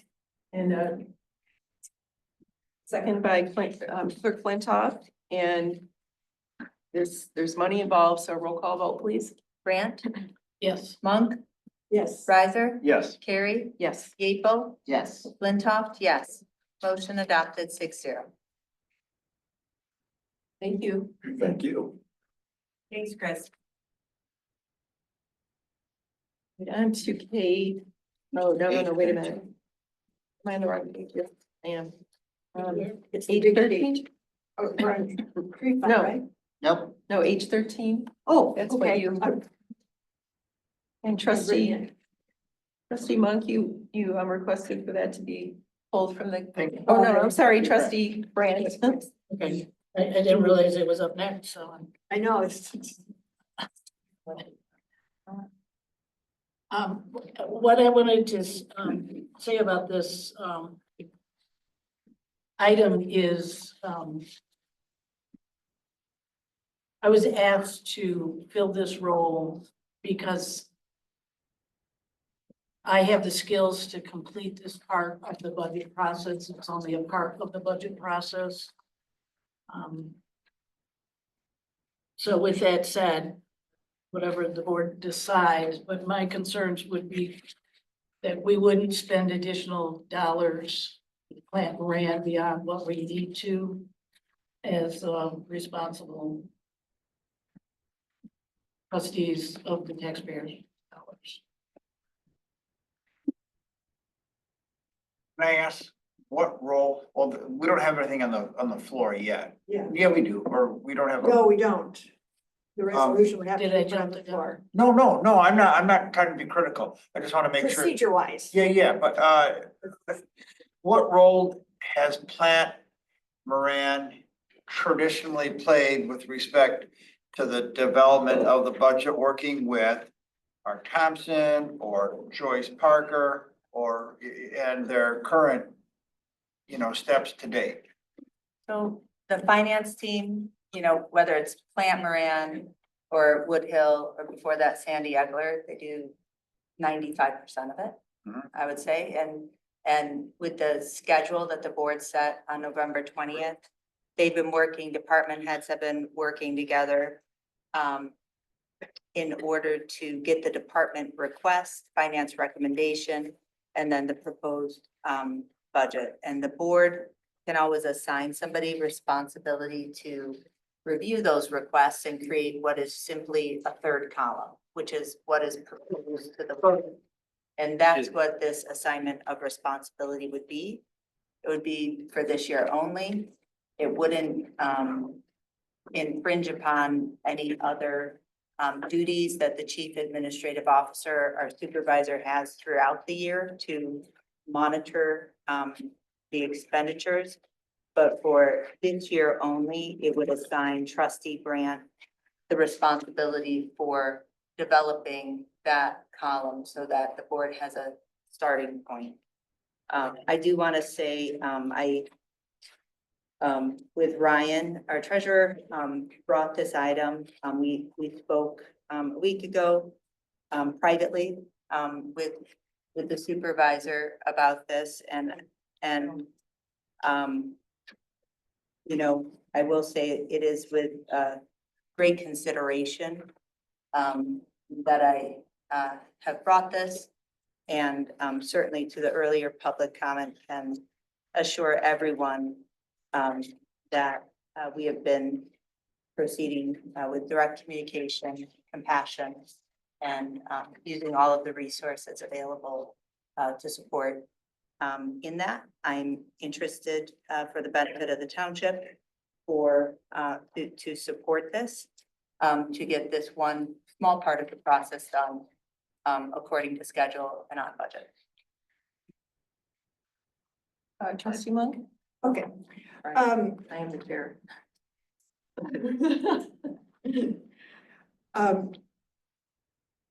I have a couple comments. In fact, I wrote them here so I could put them together.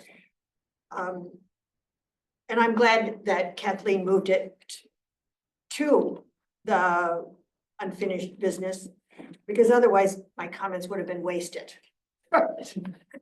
My preparation would have been wasted if it went on consent. So the first thing is relative to the budget process in general, is that it starts way before we're sworn in. And that alone puts any new individuals behind the eight ball right off. So we were fortunate here to have Jessica and the staff put together this document that we all received and we all supported. And I think it got us not only started on the right foot, but it got us as a new board running. And we were ready to go then. So this actually was the groundwork that I thought was really critical. And I want to continue with this timeline. Now, one thing about elected officials is whether it's here or at the state level or federal level, elected officials end up learning on the job because you're elected and then you're thrown in and you learn on the job. So whether it's me, as I fessed up tonight, I'm still learning and have a lot to learn. Jillian as a supervisor, Ryan, he was thrown in at tax time, boom. So I want to support the fact that we're learning on the job. And it does not surprise me at all if the supervisor might actually be tasked with things that she's having to learn on the job. That's the nature of this beast. So where I come out on this is that the state supports it being, it's not a statutory duty, I don't want to say, but it is in the statutes that it resides in a township with the chief administrative officer or the township supervisor if you don't have one, or as the resolution states, it can be assigned by resolution or ordinance. So it's all above board, it follows all that. I would support and suggest that if we want to, and I want to support our supervisor retaining the responsibility and working with someone who can move her along, support her, and whether it's Kathleen, because if she has the experience in this, or whether we wanted to have it with Jessica because she's got the format already down, or whether it's Plant Moran, to partner with the supervisor who's learning this, because if we don't have her learning it this year and taking us through the steps, then we'll be back at it again by October, or I think you got us started probably in September, getting us started in this. So I want to see the Supervisor Carey, being brought forward as a team member, with her retaining the responsibilities and partnering with someone. And I'm really open to who she partners with, so that next year we have a supervisor who knows it and can serve the township in that role. And I know Kathleen has experience. I know Plant Moran does. There's reasons not to pay them. It could be Ryan, it could be Jessica, because she has this experience also. So that's what I want to put forward. I'm not exactly wordsmithing it, but everything looks good. The final one where it says, now therefore be it resolved, it could be something as easy as Trustee Carey retains leadership and control, and works in collaboration with, in partnership with someone else who's going to work through it with him. And in the end, what comes out of it is a budget for the township and a fully trained supervisor. Training isn't always the right word, but the learning happens. The transfer of knowledge must happen in some way. And the transfer of knowledge happens on the job here. And so I'd like someone to make that and fashion it in that way. That's how I support it.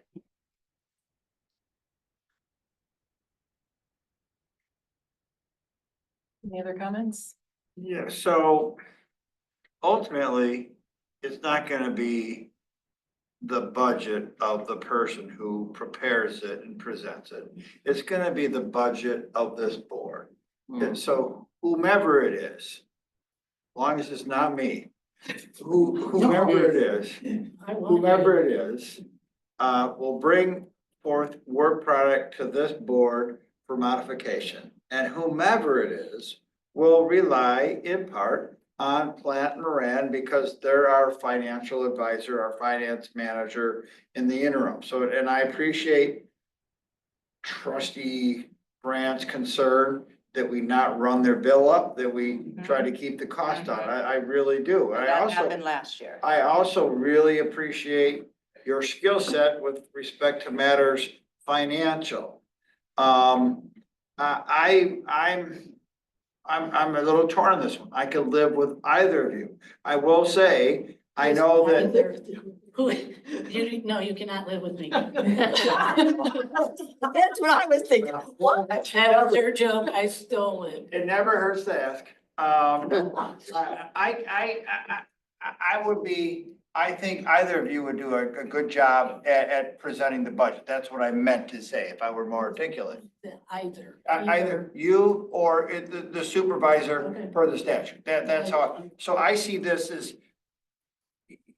having either of you do this. I know that Supervisor Carey has got a lot on her plate with respect to the duties that she has, as well as road advisory, and apparently Lassa as well. But if she feels that she can do this, and that she is interested in doing this, there's a statutory reason for allowing her to do it. I also appreciate your concern about the garnering the experience that will serve this township in future years as she works on a budget. So, I guess I'd want to hear from Supervisor Carey as to the role that she envisions for herself and what she's willing to do by way of preparation and presentation, because the statute, and I'm talking about, it's referenced in here, the Uniform Budgeting and Accounting Act talks about the chief administrative officer, which our ordinance says is the supervisor, shall have the final responsibility for budget preparation and presentation to the body and the control of expenditures under the budget. So she's gonna be doing that going forward anyway, so unless we somehow have a different chief administrative officer in the future. One of the things I will say is it kind of drives home for me that we need a permanent township manager or chief administrative officer, whatever we're gonna call it, director of operations, sooner rather than later.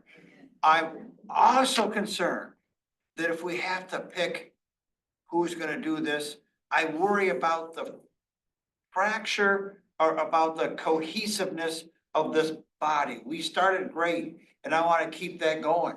So for that reason, I'm willing to support Trustee Carey with her doing this role in conjunction with Plant Moran, or in conjunction with you since you're here, or in conjunction. So I'm trying to,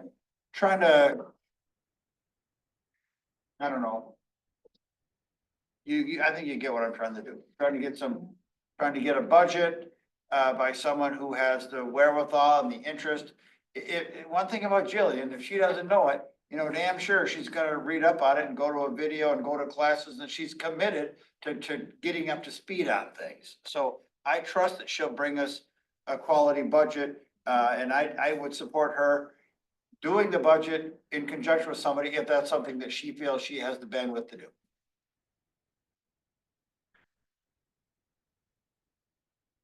Anyone else? Ryan?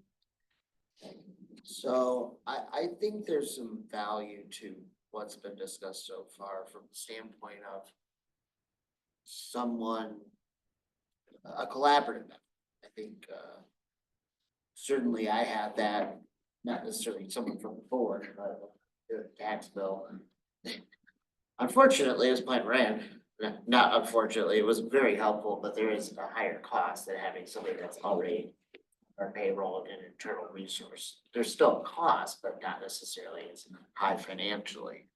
I do think it would be helpful, at least it was to me when I was going through and learning this, my first year, to have that, education and mentorship.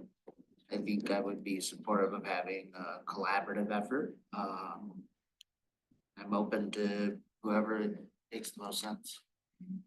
And I'll just say too, like, since the beginning, before November 20th, like, the collaboration and support has been built in to the plan. And, you know, thus far, there's been meetings with, you know, all three of us. So it's not for, I don't think that we can sit here at this board table and say collaboration and, you know, feel like anything's been solved.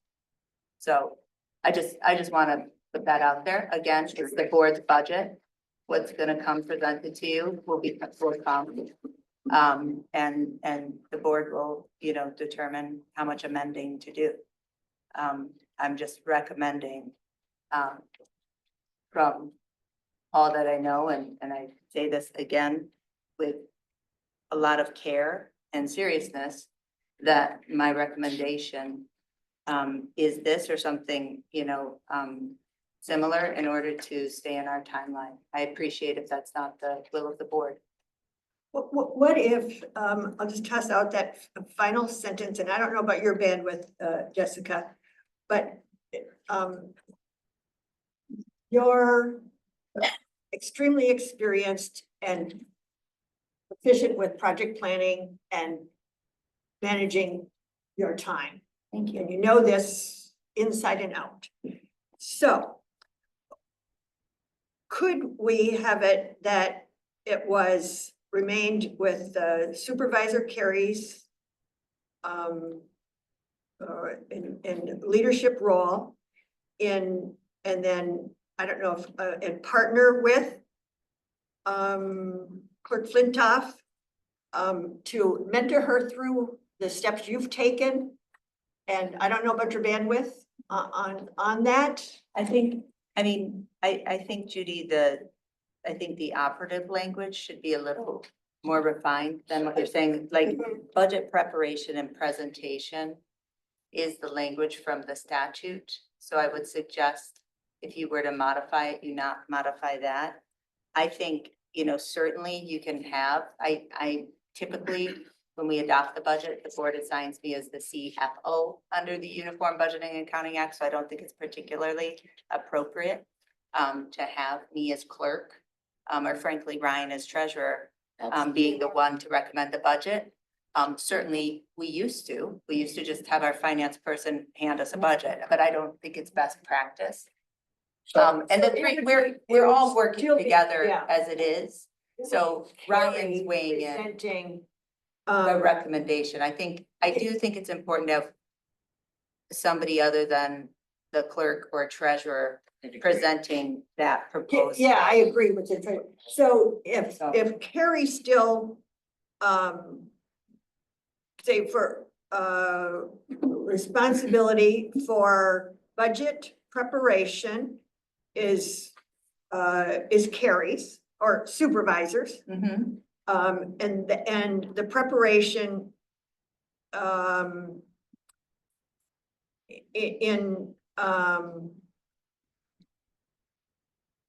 okay.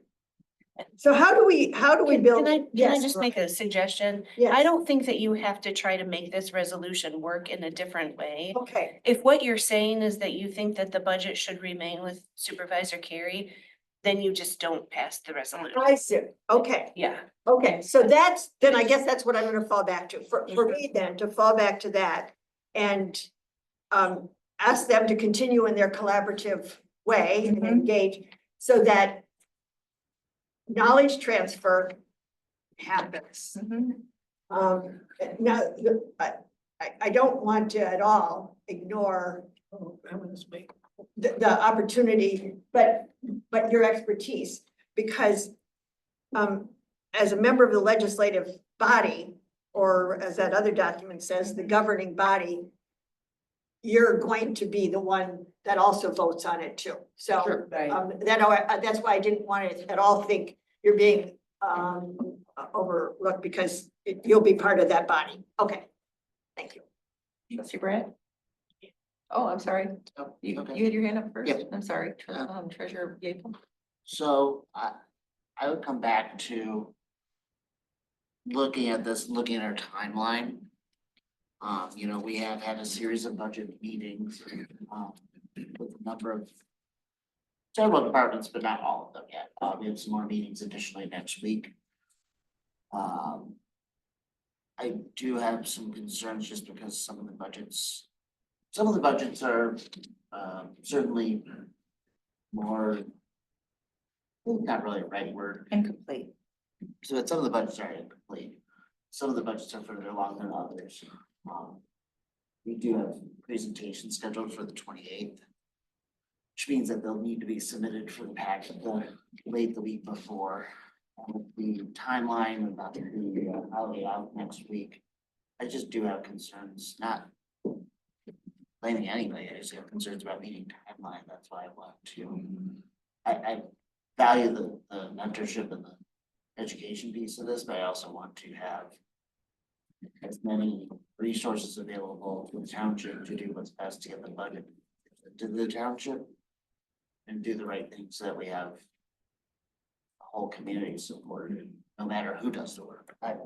If it was another member of the community, I should consider that at some point, whether we look at some of the resources we have, some of our committees. See some, more and more of those people made sense to do this. I'm up for whoever's game to get the work there. And I just have some concerns that we've done some good work to date, but if there's more work to do and we're I'm gonna just keep sort of chugging along. Trustee Brand, excuse me. When it came to this assignment, I did not embrace this potential assignment, because I have a lot on my plate. I have volunteered for a lot of things, which I've committed to finishing them. So what I thought this would be is that we're gonna follow the timeline. We're gonna make sure that people finish their budgets. And in my mind, it was a certain amount of work that I would accomplish maybe faster than somebody else, maybe not.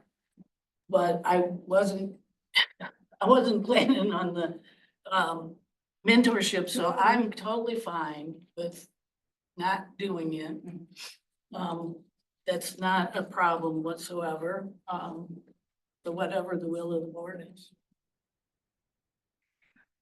Then, given that, then, thanks Kathleen. I do, time for me to call. We've heard from a lot of folks, but we haven't heard from Jillian. Let's finish. Okay, so. Okay, well, I was going to actually refer a question to Mariah about procedure. So John's point is, if you want to weigh in, make your comments, because otherwise I was going to ask a procedural question. Yeah, I would just say, I want to flag, we had a process in place. We had a launch meeting November 21st. Everyone's been trying to follow the schedule, but there have been some gaps. And I will say, some of the gaps I'm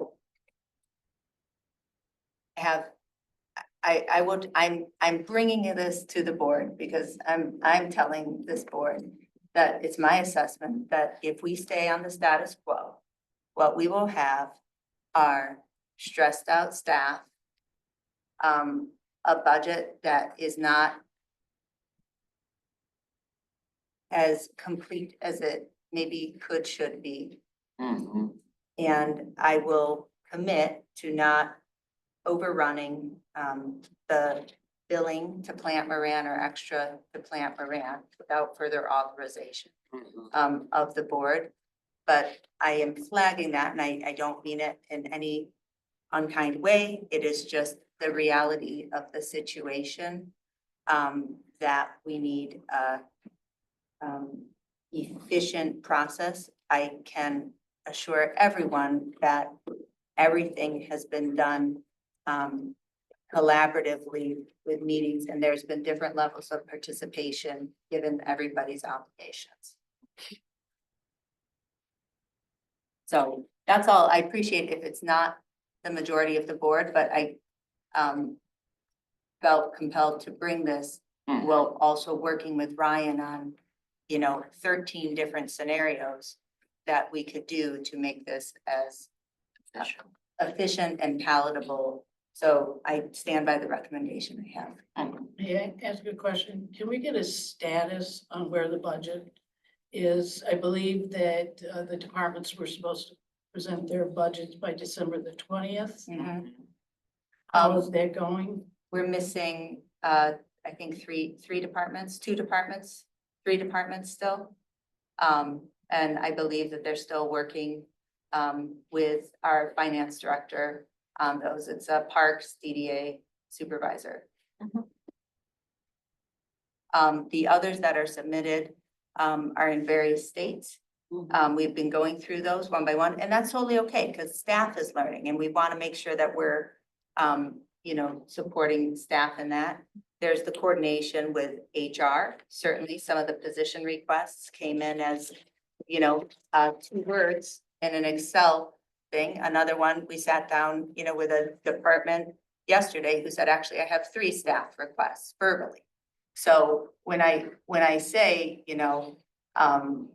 this is, issuing budget instructions is still something new for, Scio Township, certainly position summaries and all of those. So at the end of the day, someone will be writing all of that for the board. I will break my back to get it done, but I'm asking this board for help through this resolution because that's where it's at. I'm really disappointed that we're already behind schedule because departments have not presented what was due on the 20th. So. And they are working, but So do we have to can we let this ride for 2 weeks? Or no, is that a bad idea? I've told you my idea, John. Okay, all right. I wouldn't have brought it if I It didn't. would continue to reside with. Sure, the default, yep. With. Yeah. Supervisor Carey. And that's what, Mariah, procedurally then, would we, No action is status no, quo. just no action and on it. And so minutes would reflect no action on it. Or, I mean, if someone, and I'm sorry, I lost track, if this resolution is already on the table. It's not. Someone Nope. has, Yeah. so if someone presents a resolution, makes a motion to approve it, puts it on the table and you take a vote on it, it would either be approved or denied. It's not on the table. I would like the minutes to reflect, though, Jessica's concern. It's, whenever one of us have concerns, I think it's valid to be recorded and acknowledged. And your concerns, I can see that you're genuinely concerned about this. And if I could, Ryan, we brought this together. Okay. I'm Yeah. also concerned. My goal is to do this in a way that's fiscally responsible for the township and that moves the process forward. We are doing well with the meetings themselves. Some of them have, everybody's in a little bit of a different state with the budget. And the budgets, I'll speak, my budget, we had it was the first one we did. It was also one of the smaller ones as far as number of total lines.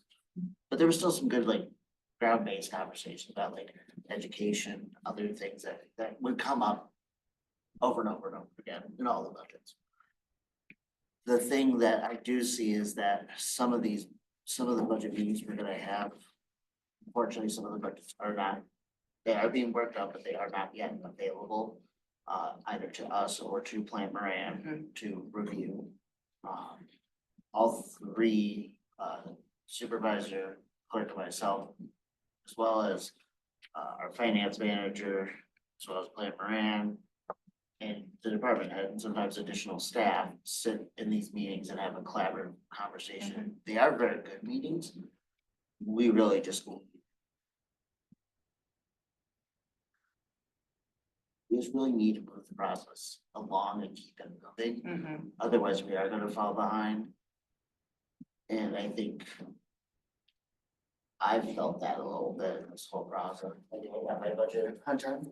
Yeah, no, I can speak for me. Yeah. I'm not making. Yeah, anybody else's I will, or anything else. I will step up on the PPP one. I will, Yeah. so. Cause my concern is if we wait till the 28th, we're going to have Right. presentations by approximately half of the department heads. And if we don't, if we just receive a budget even later this week, it may not allow for time for review, internal discussion and refinement for those presentations are heard here at the board, which I think isn't fair to the department budget that it's not fair to process. And at the I guess end that's of the all. day, we need to, start getting these packaged. Otherwise, there's the, weekend of writing everything up. Otherwise, So, and that'll fall on me. So I think as John asked, trustee Carey, are we, Also known as Supervisor Carey. what's that? I wasn't. Also known as Oh, Supervisor Carey. Supervisor Carey. yeah. Are we, can we make this happen? Can you make this happen? Yes. Okay, because it's So- like a steep hill, I hear. Well, yeah, and there has been a lot of help, Plant Moran, and I understand about the needs, but we did hire Plant Moran to be our finance director until we hire a finance director, which we have been talking about that for 4 years now. So they're in this role. They have been very helpful. The next round of meetings, which the supervisor, there's 4 meetings, supervisor, DDA, and Ryan, we had our DDA meeting and we have somewhat of a budget that we need to collaborate and work on, put it together. And what was the other? DDA? PPP. PPP, no, supervisor and, assessing. DDA yours. and roads are coming up. Yeah, and I have been talking with Ally, and a lot of this is that I noticed was, okay, we have our kickoff meeting, that was the 21st. Yes, I unexpectedly had to miss that day. I don't want to get into the reasons, but anyways, I didn't have a choice. Well, I've also helped some employees that were confused about their budget because they have never done it, or if they have, it was different. Every municipality is different. So I did help some employees with and requesting to have questions submitted to Plant Moran. This is before the holidays. The holidays was, well, it was the holidays, and then illness went through the township hall, and I was one of them. So anyways, in here, it says department head, supervisor, clerk, and Plant Moran. That will be the next, tonight is the capital improvement plan, but after that would be the next round of meetings, budget meetings, begins January 21st. Or the week of, well, I guess, yeah, January 22nd, because we have rescheduled those. Then we have our first budget workshop, and then after that, we have some more rounds of department heads meeting, different departments meeting with Plant Moran supervisor. So I see that we're on time. And well, excuse me. I didn't say it. I just yawned. Just go past it, please.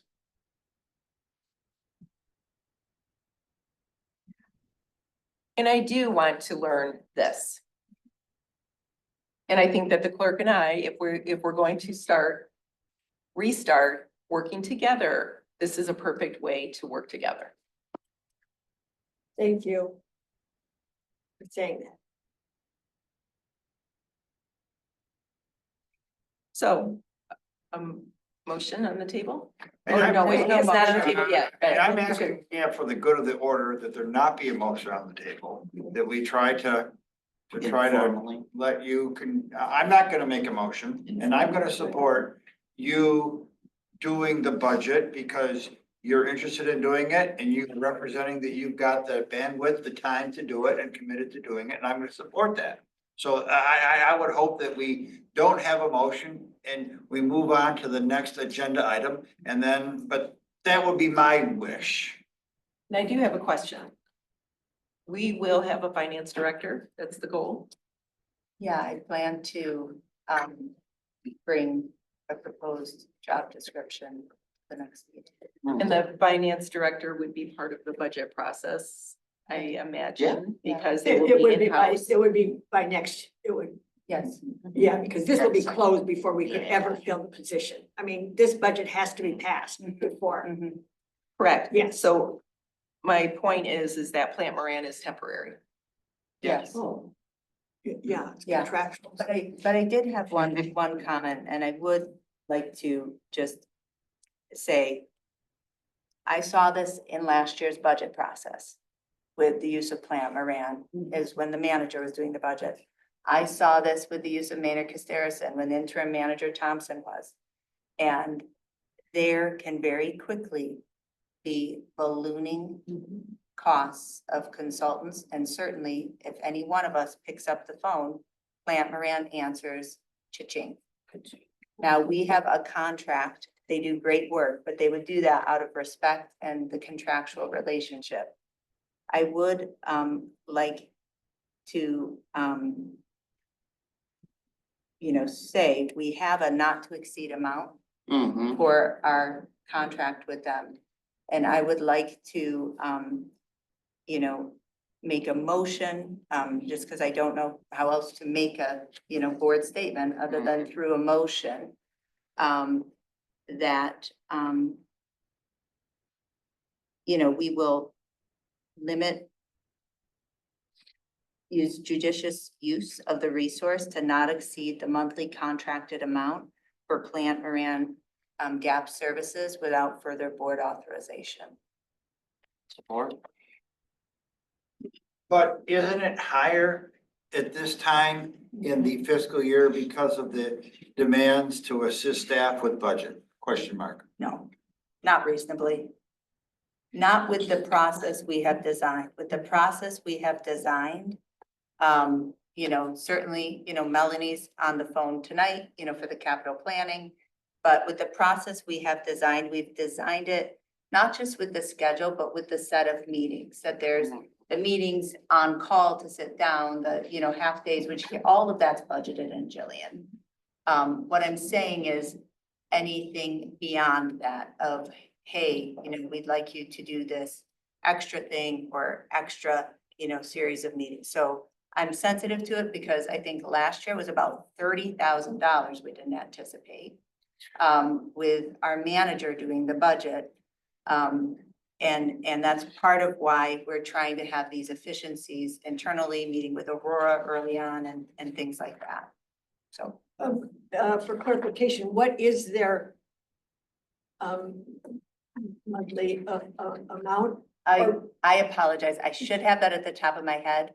I'm gonna approximate it right now. It's about $12,000 maximum. We often are under that since I've been managing it. Are we, where are we at already? I mean, as they cha-ching, I get it, they cha-ching, where are we at in that cha-ching this month already? I'd have to check. I think we've been pretty good. Is this something that we can actually manage? Because if we've got all these people calling them. Right. And asking for assistance and help, can we we're managing it because we set forth a process as a board, which has a set number of meetings, appearances. So as long as the process doesn't change too much, we should be able to Okay, control so our costs. the process that you outlined. That the board and brought to adopted. us in November and adopted. Yes. Okay. So in the contract, what was the amount that we, I need to pull it up because I'm going from memory, but it's a not to exceed amount, but that's for all of their finance work, not just the budget. So what else are they doing right now? Full, I only have GL activity through Yeah. November, it's not fully. I will posted yet. send it out to the board. I wasn't prepared to I get know. into this topic, so, but yes, so I'm sorry, but might you be actually handcuffing your process if you say that you can't use your financial resource? Like you're on a pretty tight timeline. And if for some reason it does exceed and you have to come back to a board meeting in order to get that approval, couldn't you be actually disrupting the process? I don't think we're gonna need more than what's in our contract. But you quite don't know. honestly. I'm sorry, no, I'm just concerned that you're putting up an artificial I don't barrier. think it's artificial at all. In fact, in my statement, we need to be responsible with spending tax dollars. And I would want an accounting if we went past what we thought we were gonna do if this gets slowed down. Well, and I would provide that anyways, I mean, but, you know, I just, And I guess I would think that our Plant Moran bill would be higher during an audit, when they're helping us on an audit, and they're higher on the budget. And I don't want to hamstring. but not beyond our not to exceed, John. I appreciate it, but the not to exceed, I assume ebbs and swells, or am I wrong on that? You're wrong on that. Okay. I mean, it does ebb and swell within the not to exceed. I mean, I, with all due respect, I mean, No, we finally, because I brought this I'm gonna contract defer back to to the you. board 3 times. So when Brian did the water sewer study, Yeah, was that a special project? no, Or that was within the contract? yeah, that's something our finance director would normally do, so yeah. Oh, It's okay. all finance director Yeah. services. Okay.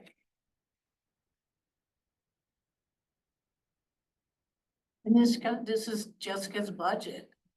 This is her budget. So, you know, she's trying to stay within her budget. Right, and it's, but that's all. And again, maybe a motion's not necessary, but I just want to say that I do know, as with not, you know, Plant Moran isn't alone in contractors, you know, if we call, they pick up. Sure. I supported your motion. Okay.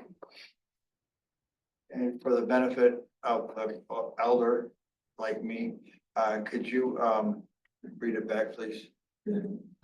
Motion by Flintoff, support by Yeaple to, I actually didn't write it down very well, John.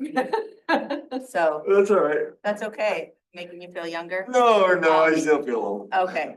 A motion to, limit the use of Plant Moran gap, not to exceed. How about just a motion to not exceed the maximum monthly contracted amount for the PM gap contracted services? I can also, I support that, per PO 25-002448. That was posted back on 12/11/24. We approved a not to exceed contract of $65,000, of which, at least as of posting dates, $18,145.50 has been expended. The amount remaining authorized of $46,854.50. So we gotta get through. Fiscal year to March, ending this. I just want to point out, It's gonna aren't you include budget. glad this guy is on the job? And I'm gonna go plug in my computer, but Yeah. I want to vote on this if we're going to vote. Yeah. So, call the question. Time for a vote. Yeah, well, one thing, so what else is Plant Moran doing for us right now? It's our entire finance director services that they've been carrying out for 2 years, so you know, advising on budget amendments, at everything from budget, finance, supporting our finance manager, reviewing policies, doing our fire projections for our fire millage, helping with the bonding. We'll be doing audit prep as part of this remaining budget. All the finance director You work. called the question, so you have to take Okay, a I'm vote. sorry. Yeah, I mean, I'd like to go home tonight. John? Yeah. Stop. Is that okay? I guess with- the banter isn't gonna, you know. I made a mistake. Clerk Flintoff, please read the motion again. Sure. A motion to limit the use of Plant Moran Gap. No, excuse me, a motion not to exceed the maximum monthly contracted amount for Plant Moran Gap contracted services for finance director. Support. And this would be a roll call vote, please. Sure. Brandt, Yes. Monk, Yes. Riser, No. Carrie,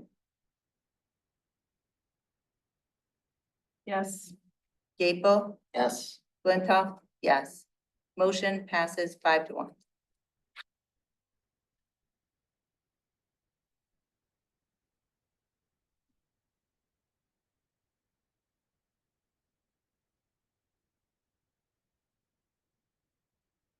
What's the next agenda item? A2. Thank you.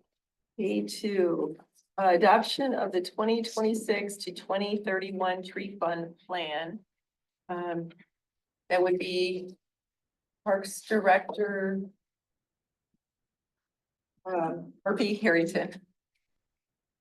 Of the tree fund plan. Yeah, yes, please just. Yeah, that's sometimes place to talk about. And I'll bring on Melanie in case there's any Do you financial have a questions. copy of it? Okay. Just in case. Okay, I think it's, I checked online. I know, Similar this is what to, we're looking at. alrighty.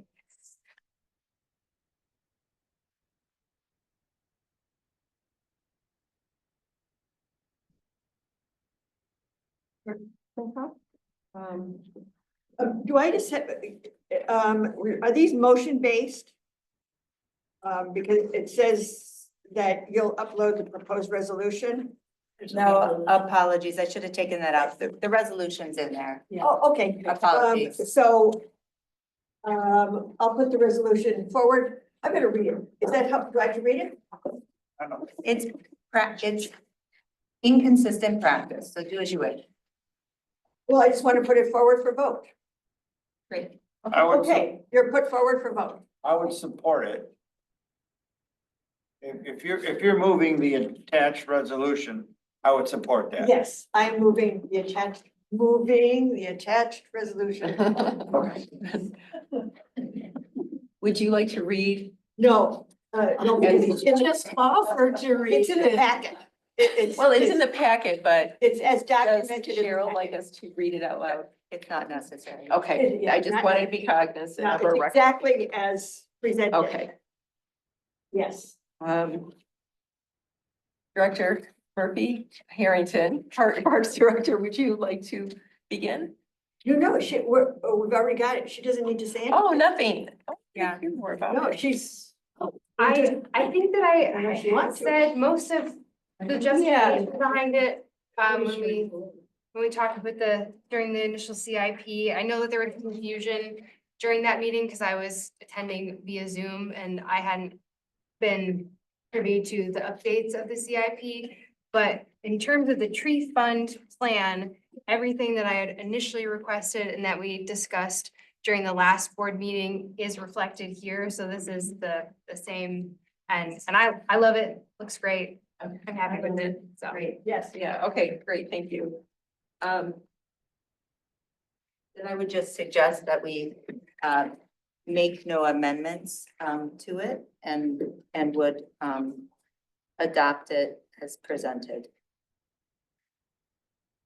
Roll call vote?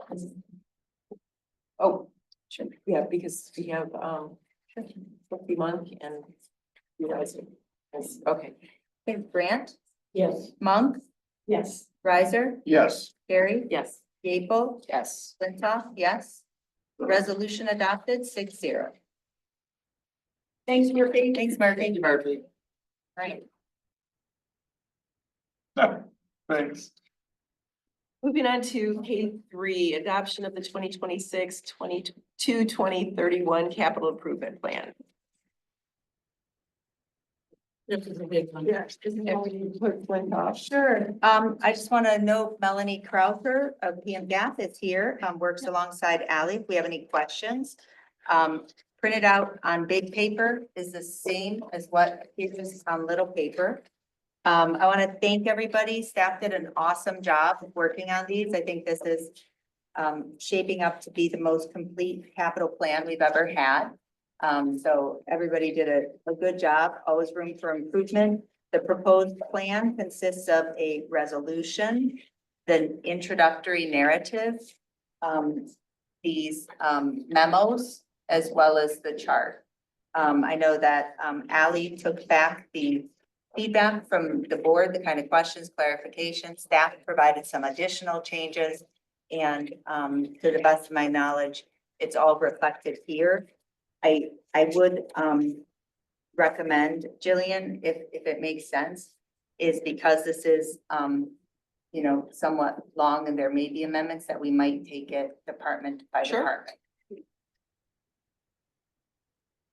Should we, well, I guess we could, if we have questions, we can use utility writer. Let's begin with, it's on big paper, but the font is still really small. So,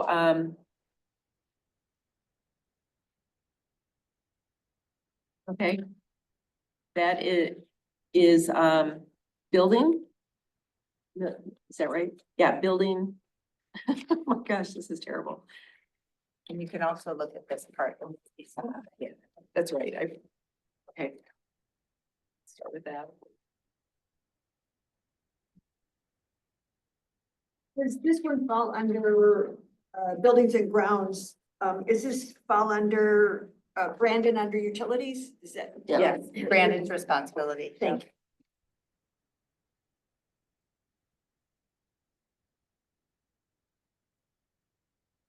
Are there any questions? I did have one question. The HVAC replacement, 750,000.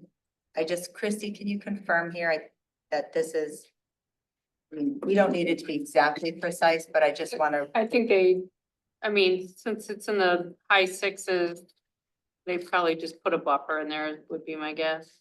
okay. I think it was put in a township share of 56%, which is 420,000. Right. Yeah. That would grossed up a little, Okay, but that seems still okay. possible. Yeah, I have no proposed amendments to this. These three. Great, okay. Let's move on to the fire fund.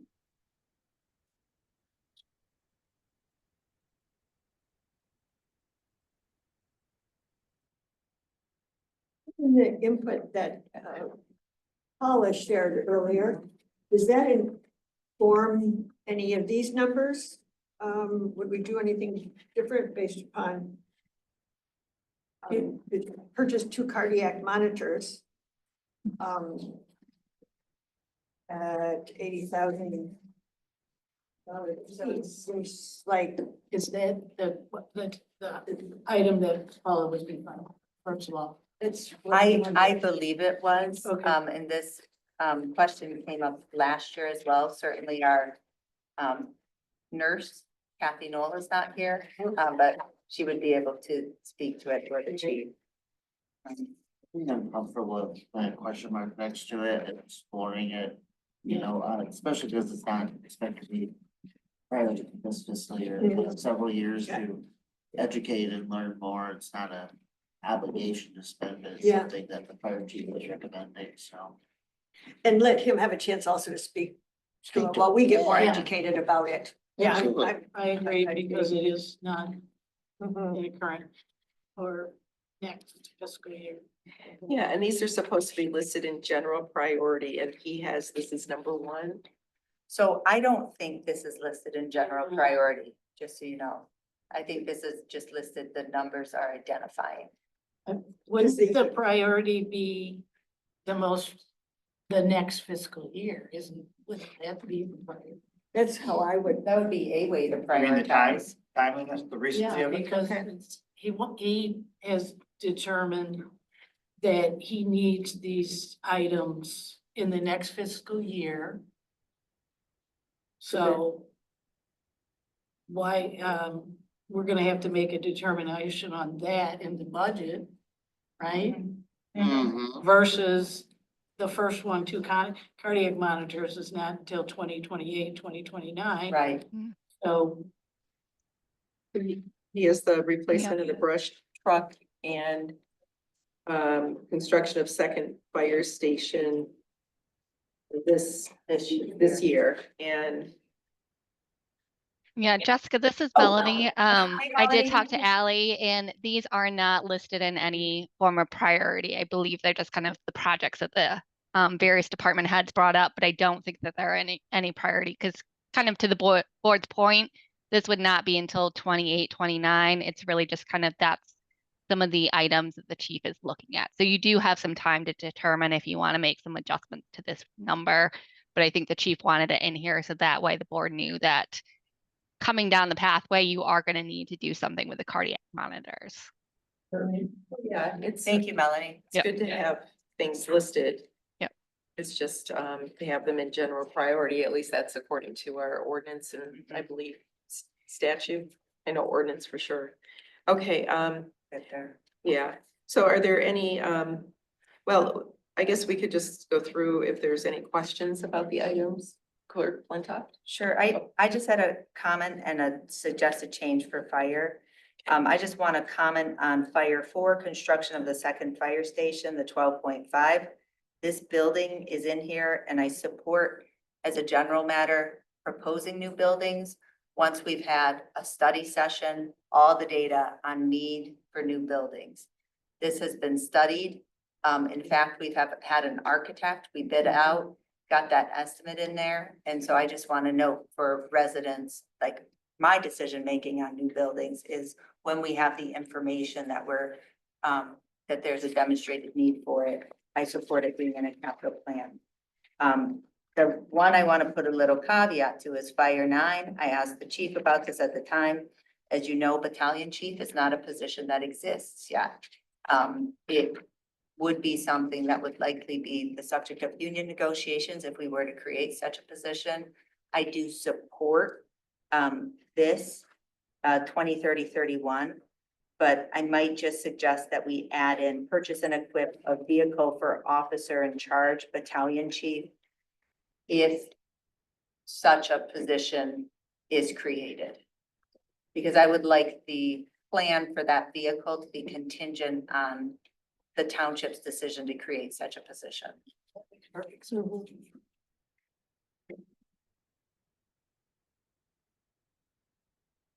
Any other comments on fire fund?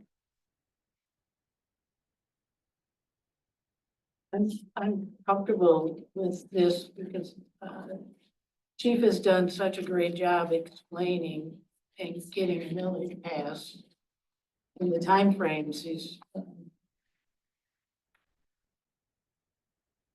So we've talked about this a lot. And I do support it. Replace the water tanker. He's told us how he has put that in future years. His goal is to try to get a grant for that. That's where he recommended better chances to get a grant for replacing an older water tanker than seeking a grant for the ladder truck, and he's well reasoned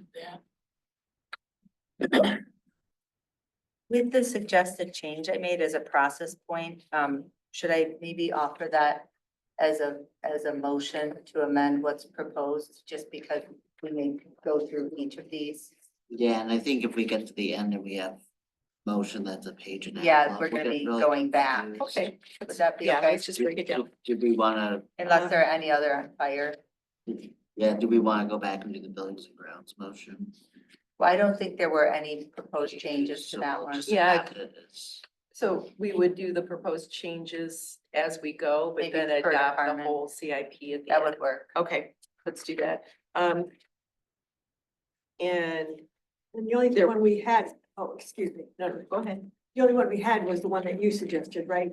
That's fine, The yeah, fire. that's fine. Well, and the, well, the question of the cardiac monitors, do we need to have that in a motion? I think we can put that into a motion, probably would like investigate and have additional information about the Fire 01 to cardiac monitors with service plan, and I believe Paula also mentioned Fire 07, which is the CPR device with service in her comment.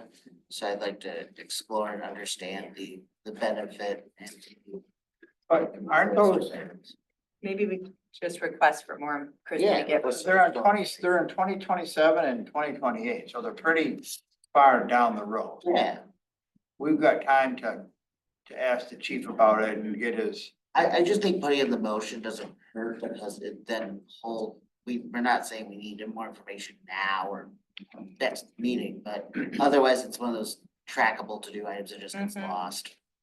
Okay, I have I agree, it helps us. Yep, Go back and Go remember. back. Yeah. yeah, I agree, Ryan. I wonder if, would it be just as well to just make the request for more information from the chief, or do you want it part of, do you want an amendment here in this document? I think I'll make the request separately, because I don't want to add it to this document, because it just makes it more. Plugs. Okay. You just want to maybe state it for the record, or would you like? a Yeah, motion? request for information on item Fire 01 and Fire 07 from the chief, just to get additional information about the need and to address concerns raised by the public and prior public comments this evening. For the record.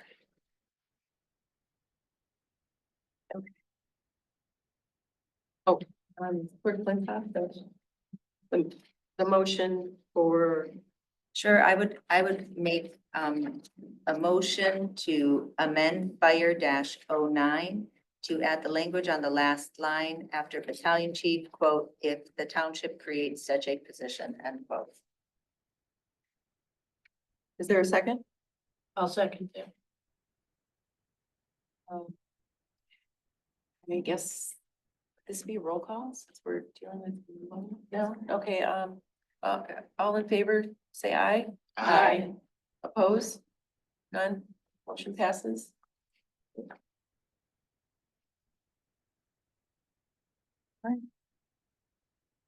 Moving on to Parks and Pathways.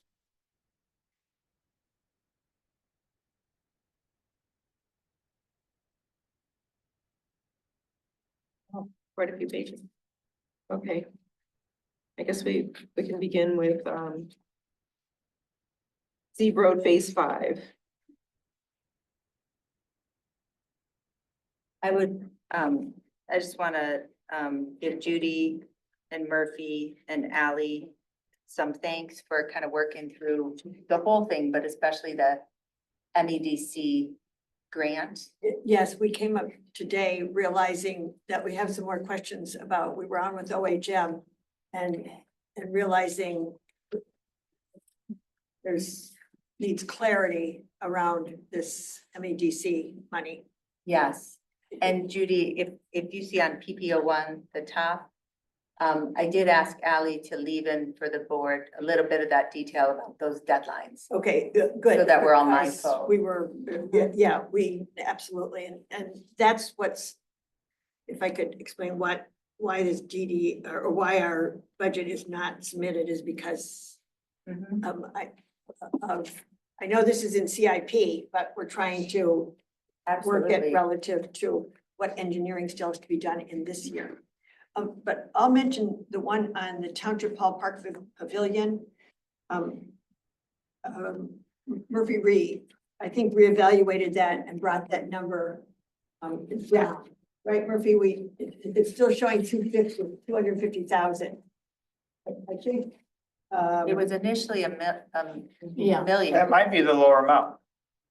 Is the lower It is, oh, okay, I think, yeah, I think that's the lower Okay. amount. okay. So, That'd be ambitious. I did, I told you. Big, Okay. big pavilion. Mhm. Clarification, the 1 to 2 small unisex bathrooms, those are the same bathrooms, not additional bathrooms? I'm not sure.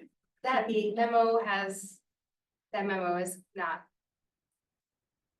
We need to make amendments, let's make them. So PPO 5, the memo for the township hall pavilion. Do you want to take a look?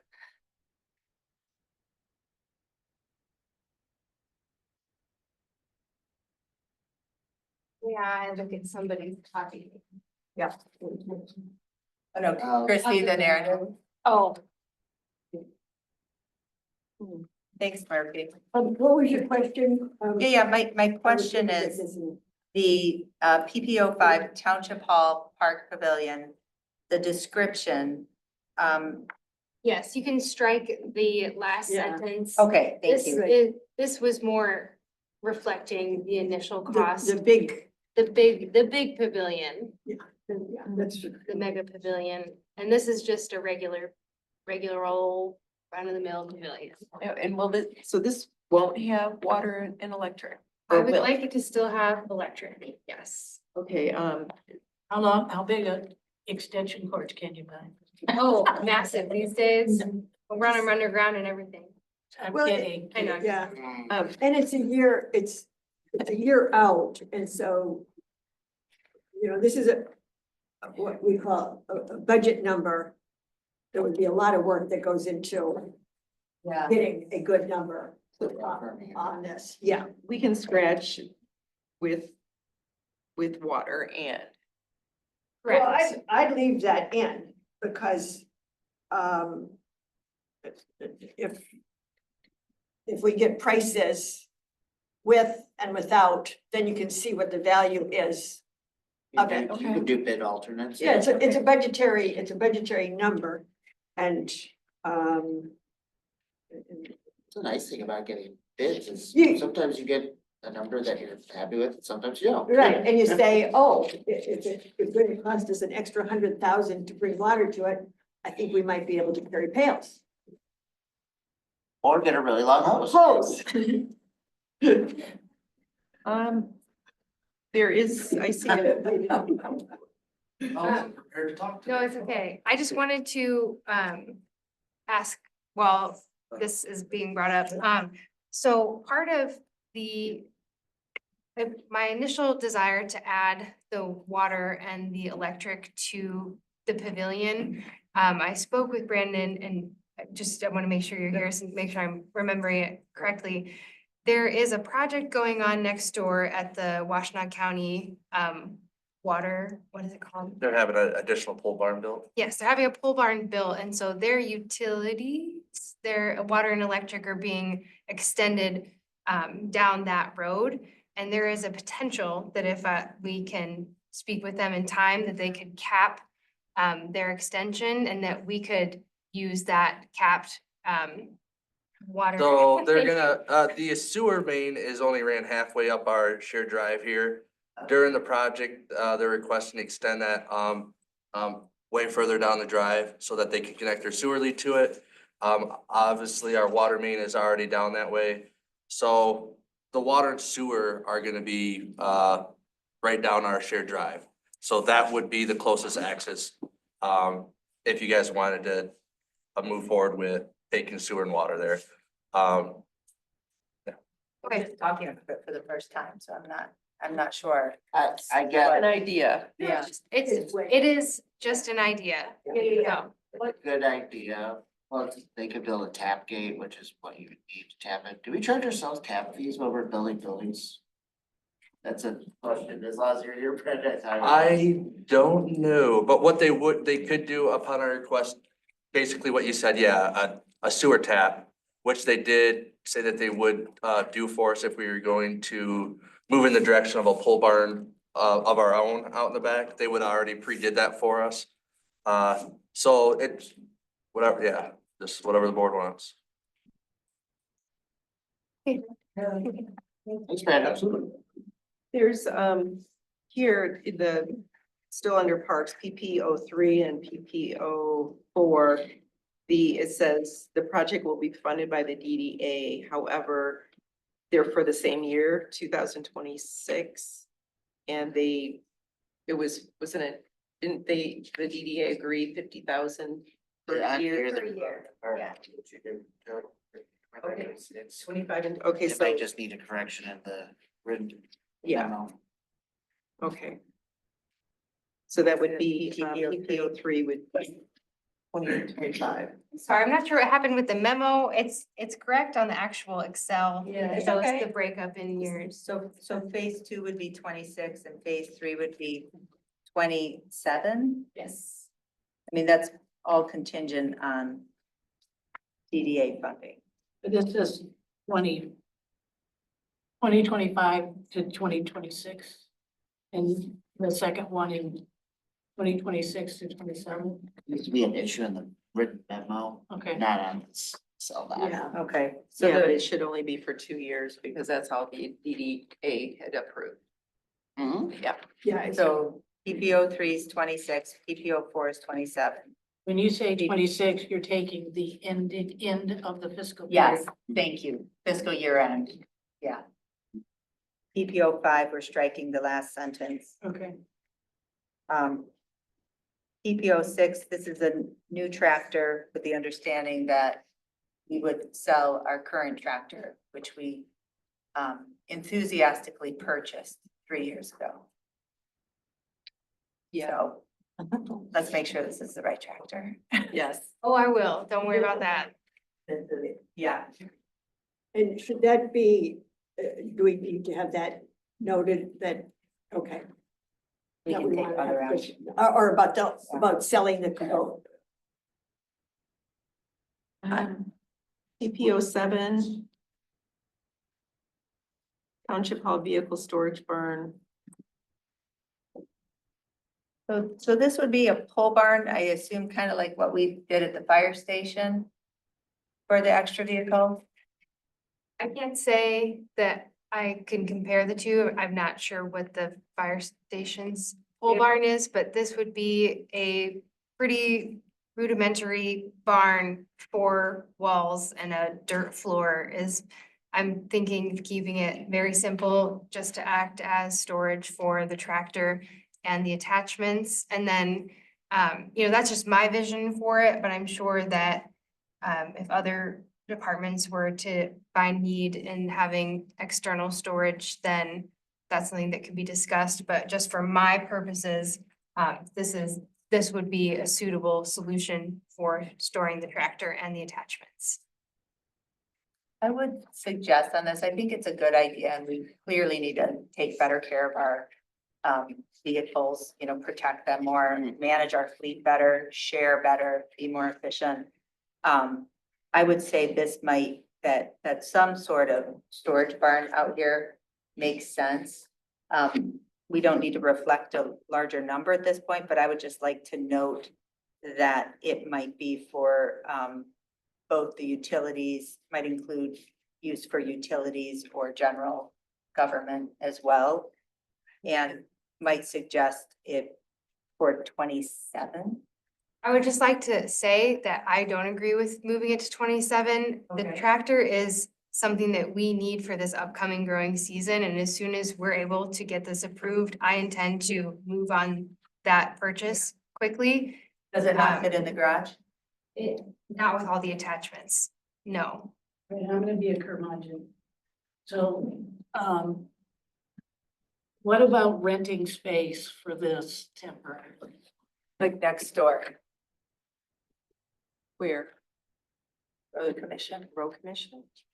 They're building their own extra storage space. I'm not entirely sure that I could say with any amount of confidence that that means they have room to then store our equipment. I think that there comes a point when we need to our equipment right now is sitting outside, very expensive equipment, and there's a solution and it needs to be put into place soon. And I don't feel comfortable purchasing any sort of equipment, a large purchase like this, without knowing that we are going to have a place to store it and keep it safe. This is a huge investment. Those pieces out there are a huge investment. And I don't plan to repeat, and that's not a comment on anybody or in any way that things have been run in the past. That's just not how I see this purchase being treated. How about this, because this is a capital improvement plan extended for 5 years. We revisit it every year. This is on here for 2026. We have quite a bit of time. We're gonna revisit this in 6 months anyway. Well, in a month, the In a budget. month. Well, yes, but I Yeah. mean, 6 months. We had talked about revisiting capital improvement plans every 6 months along with the budget. So why don't we just keep this on and then we'll have more discussion? Would that be- I think we can. I think the practical reality is if we're talking about a building right out there in 2026, in order to get a realistic budget estimate and, you know, some consideration of efficiency across kind of all the township needs, we need our department heads, all three, to put their heads together and, you know, kind of come up with a estimate of exactly what it's gonna look like. And maybe this is it. I have no idea how much a vehicle storage barn costs, but I just would want to ask that people really get the design and siting and all of those details prepared for. I will just say, I think that if we go down the route of every single department needs to be on board with the same plan and have the same idea about how I'm proposing something that I need for parks. Sure. I think we're going to then look at purchasing a tractor in 2027. And it's just not acceptable. I don't want to delay unnecessarily. But I think that by involving all the departments in on this, that's exactly the consequence will be postponing the barn if we have to, you know, consider all of the departments and how they want to use it, and then have to collaborate on the size and the function and all of those things. It's just gonna postpone this further. Whereas we have a need, a very obvious need and a pretty low cost solution, and we're not building a building with heat or air conditioning or a floor. It's just 4 walls and one of them slides and we can pull a tractor in and out of it. I don't want to overcomplicate it. But I also am not trying to say I don't want other departments to be involved or that there's not a need in those departments either, but they're kind of separate right now between what I see as a need and what I see as the solution. And the more complicated it gets, the longer we have to wait for something that we really need for the Parks Department. Supportive of this. I see the need. I did have a thought, and it's by no means a solution. If I can switch it by not, just with an idea that popped in my head, is I know Jessica brought up the fire department's additional building. I don't know if there is space there for your needs. There's not space. Okay. I was just. Just with an idea. That would be fine. That would solve the problem right in the bud if it did, so it was worth a ask. Yeah, but I think overall township wide now, Murphy, not just with parks or just utilities or just general, but like, I really want to see a kind of fleet and equipment management plan for, you know, what needs to be indoors, what can be sold. We've got, you know, 2 trailers. We were gonna sell one. I mean, just little things all the way through. So I'm supportive of this. Murphy, I do want to see though, when the actual proposal comes to us, that it can at least be a building block. Because we got so much space back there and we've got a lot of things we want to do with geothermal, but I do see a need for more vehicle storage here at Township Hall. People have complained about our vehicles being outside. And so I just want to make sure wherever we site it, that, we can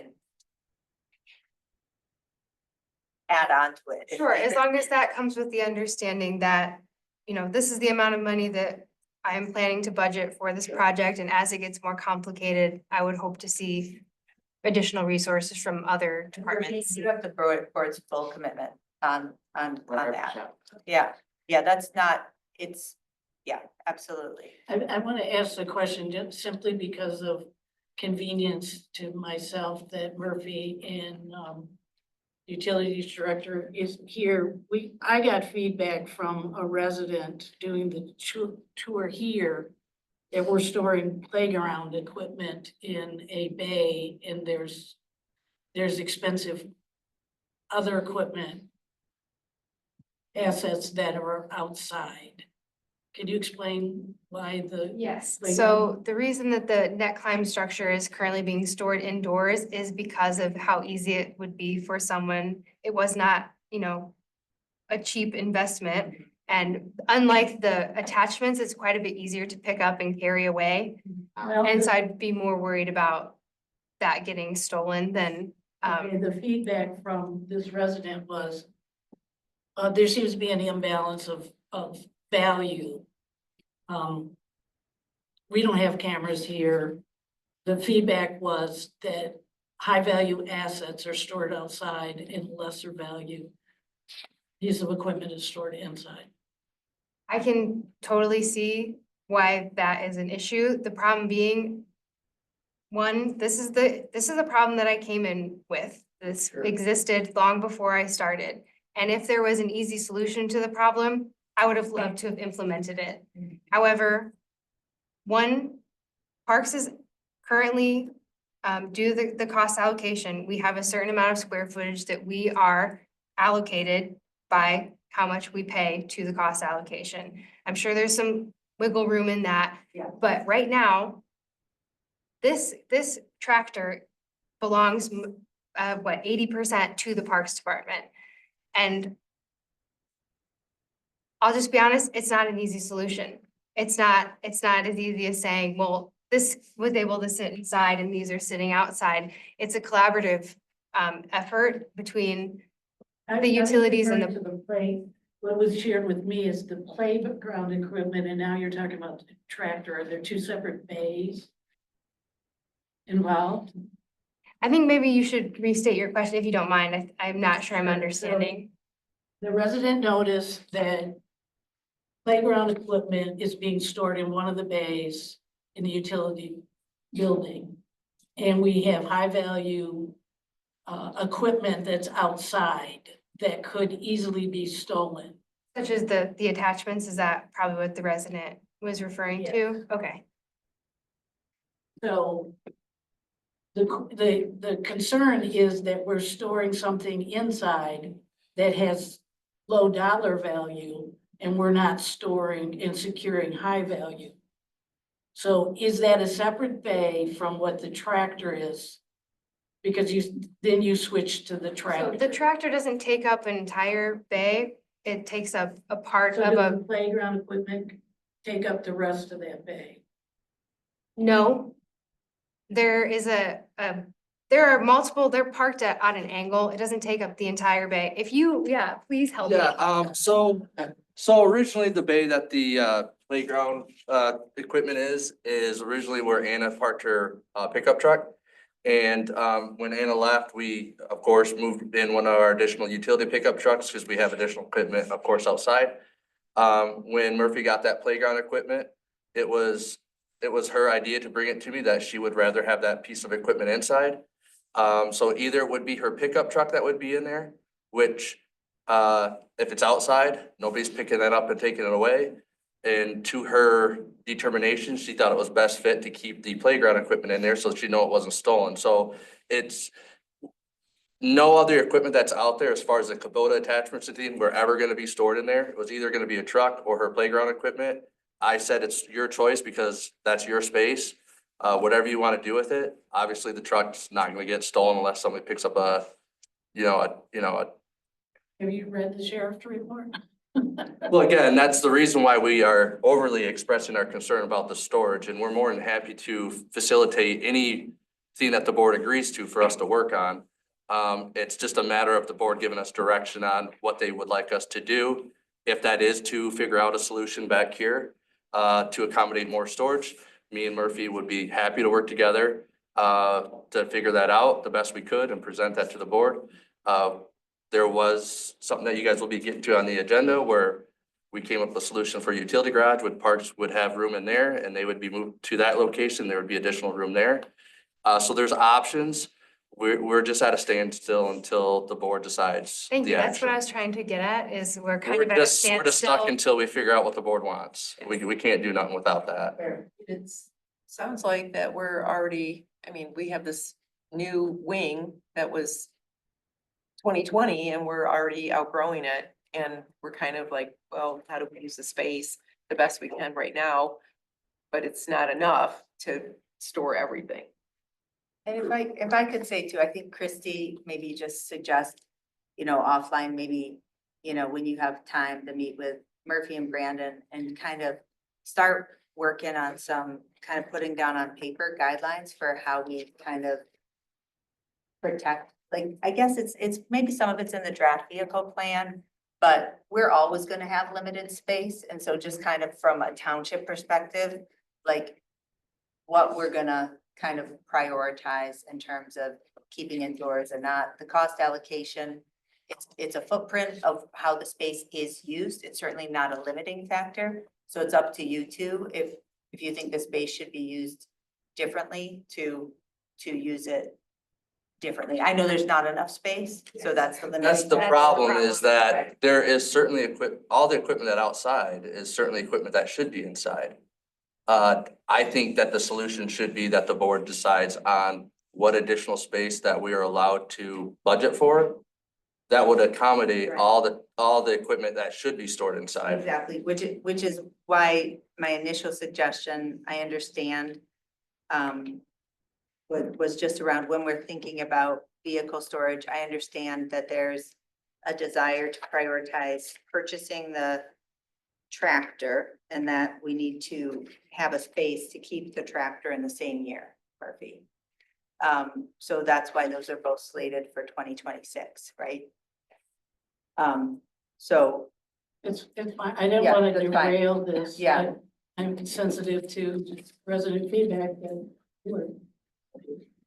Yeah, we completely don't want to have equipment outside if we don't have to, And the net climb structure, it was just a temporary fix to a problem. Really what ended up happening is I was supposed to be notified of when it was shipped and it kept getting pushed back weeks and weeks and weeks, which turned into months. And then all of a sudden, oh, the UPS guy is here and he said, well, you have to take it, so find a place and store it. So that's what we did. Okay, great. And it'll just shuffle administrative fixes. On PP 02, I'll capitalize N in native. Yep. Oh, and then I just want to note PP 08 and PP 09. I'm not sure, Murphy, could that not be one number? Is there any reason why that's two numbers? That reflected on mine. What is it representing? Park Road Parking Lot Engineering. I think it parking probably lot. should be one number. That's okay if I do that? Sure. Renumber them sequentially. Is that okay with everybody? Sure. So it would really, we would only have 11 instead of 12. Right. They probably had it separate between engineering and construction. Now it's single. Okay. Any other comments or questions about parks and pathways? Yep, CIP.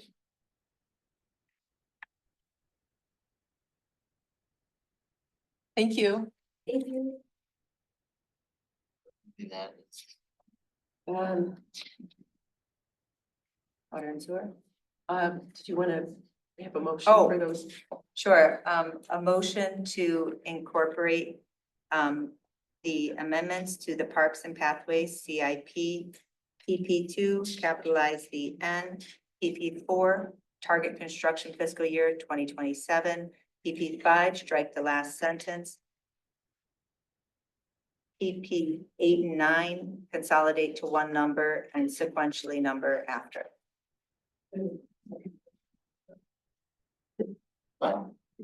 Okay, all in favor, say aye. Aye. Aye. Oppose? None, motion passes. Okay.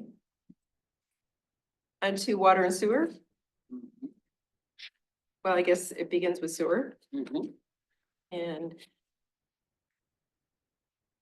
I had a question for Melanie, and I can go either way. I'm not clear on why the cleaning and televising is a capital item instead of a maintenance item. And then a second question, we've got costs for 25 through 27, and then the costs through 28 through 23 seem to hinge on additional staff, but I'm not 100% sure. Is that correct, Brandon? I'm sorry. The 5-year cleaning and televising price per year, the Yeah. cost for the next 3 fiscal years. So it's all contingent on what the board decides tonight. If we decide not to move forward, or the board decides not to move forward with the utility garage, I would expect that we would change the sewer amount to reflect additional years for pipeline or a different contract to continue that service. I just don't have an idea. So, what direction the board and wants is to that service, I guess I'm wondering why this is in our capital plan at all? The cleaning and televising, I don't know that it qualifies as a capital expense. It should better be budgeted. It seems based on this description more non-capital in nature, unless Brandon, I'm missing anything from Yeah, is just there the something capital description. in nature? From my first year here, anything that was above $20,000 was supposed to be put in the CIP plan. Certainly, if it doesn't need to be in there, let's take it out. And I think following up to our budget conversation, I think in prior years, what got conflated was capital outlay and CIP. So I would suggest that this be proposed in your budget, but that we delete this from the capital plan, because it's not I capital. would support that. Yep, I agree. And I just want to say, this plan is so detailed, and the people that worked on it did such a great job. It's such a vast improvement that this board is paying attention like never before. So thank you. Absolutely. okay, so we're removing That's SW01. Yep, O1s were being removed. Thank you. Okay, moving on to $1,000,001 manhole pipelining.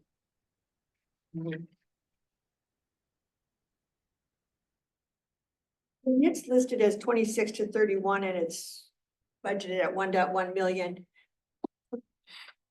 Is that, obviously that's not an annual, right?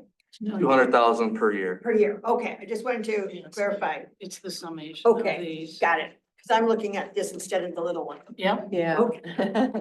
It's easier on the eyes. I guess to Jessica's point about SWR1 is, I guess it's technically an upgrade to a capital part of the system because we're trying to prevent infiltration, but I'm also wondering if it has the maintenance that we just brought up as some level of the maintenance item that we just brought up too. It could definitely be a GL item, yeah. Yeah, Our budget item. It depends if it ends up extending the useful life of, Right. Then yes, it would. yeah, then it would be still considered a item for this plan. Okay. So are we putting it back? No. No, That's the not- O2 would stay. Oh, O2, okay. Yeah. Okay. The difference between O2 and O1, O1 seems like it's more like cleaning and it's not really improving. I mean, yes, you need to do that to maintain the asset, but really O2 is more doing some sort of capital improvement that would help improve the useful life of the asset. Okay, I'm gonna jump to SW4, the $10.2 million project we've talked about. It's been on our capital plan for several years.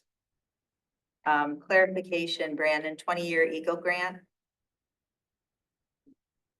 Is that a grant or is that a loan? It would be a Say loan, more. I'm sorry, it'd be a loan, so a low interest loan.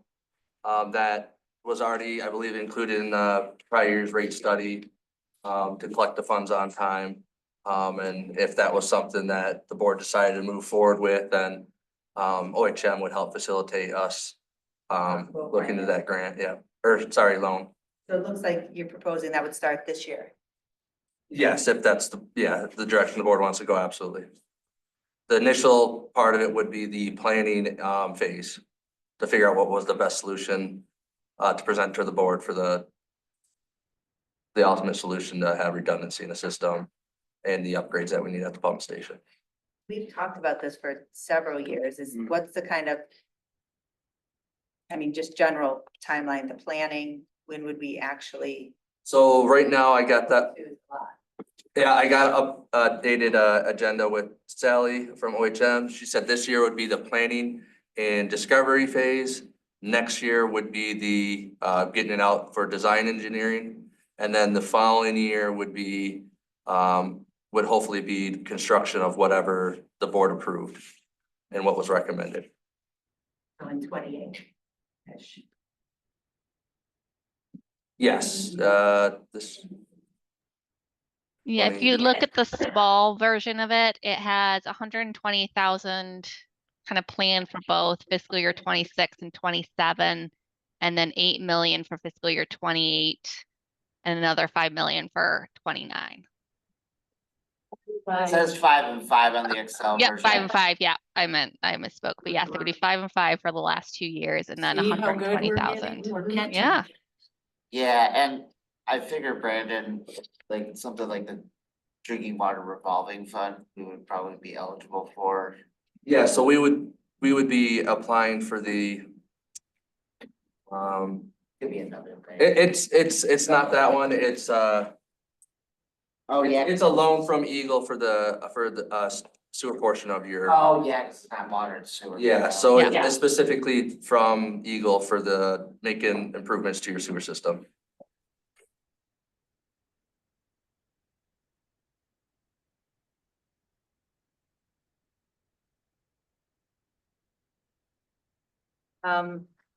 So we'd be doing that along with the ARV replacement, the $4.1 million project. That looks like that would start 2027. This is another big one we've talked about. Yep, these are getting vetted right now through Kennedy Pump Solutions. We have under contract for them to do our maintenance on those. I think we finally received most of those inspections. I haven't got a chance to look at the last 3 reports that came in, but this is something that OHM is highly recommending based on the conditions that they know of our ARV pits. And these are very broad numbers because it just very much depends on what specifically needs to be done in each individual ARV pit.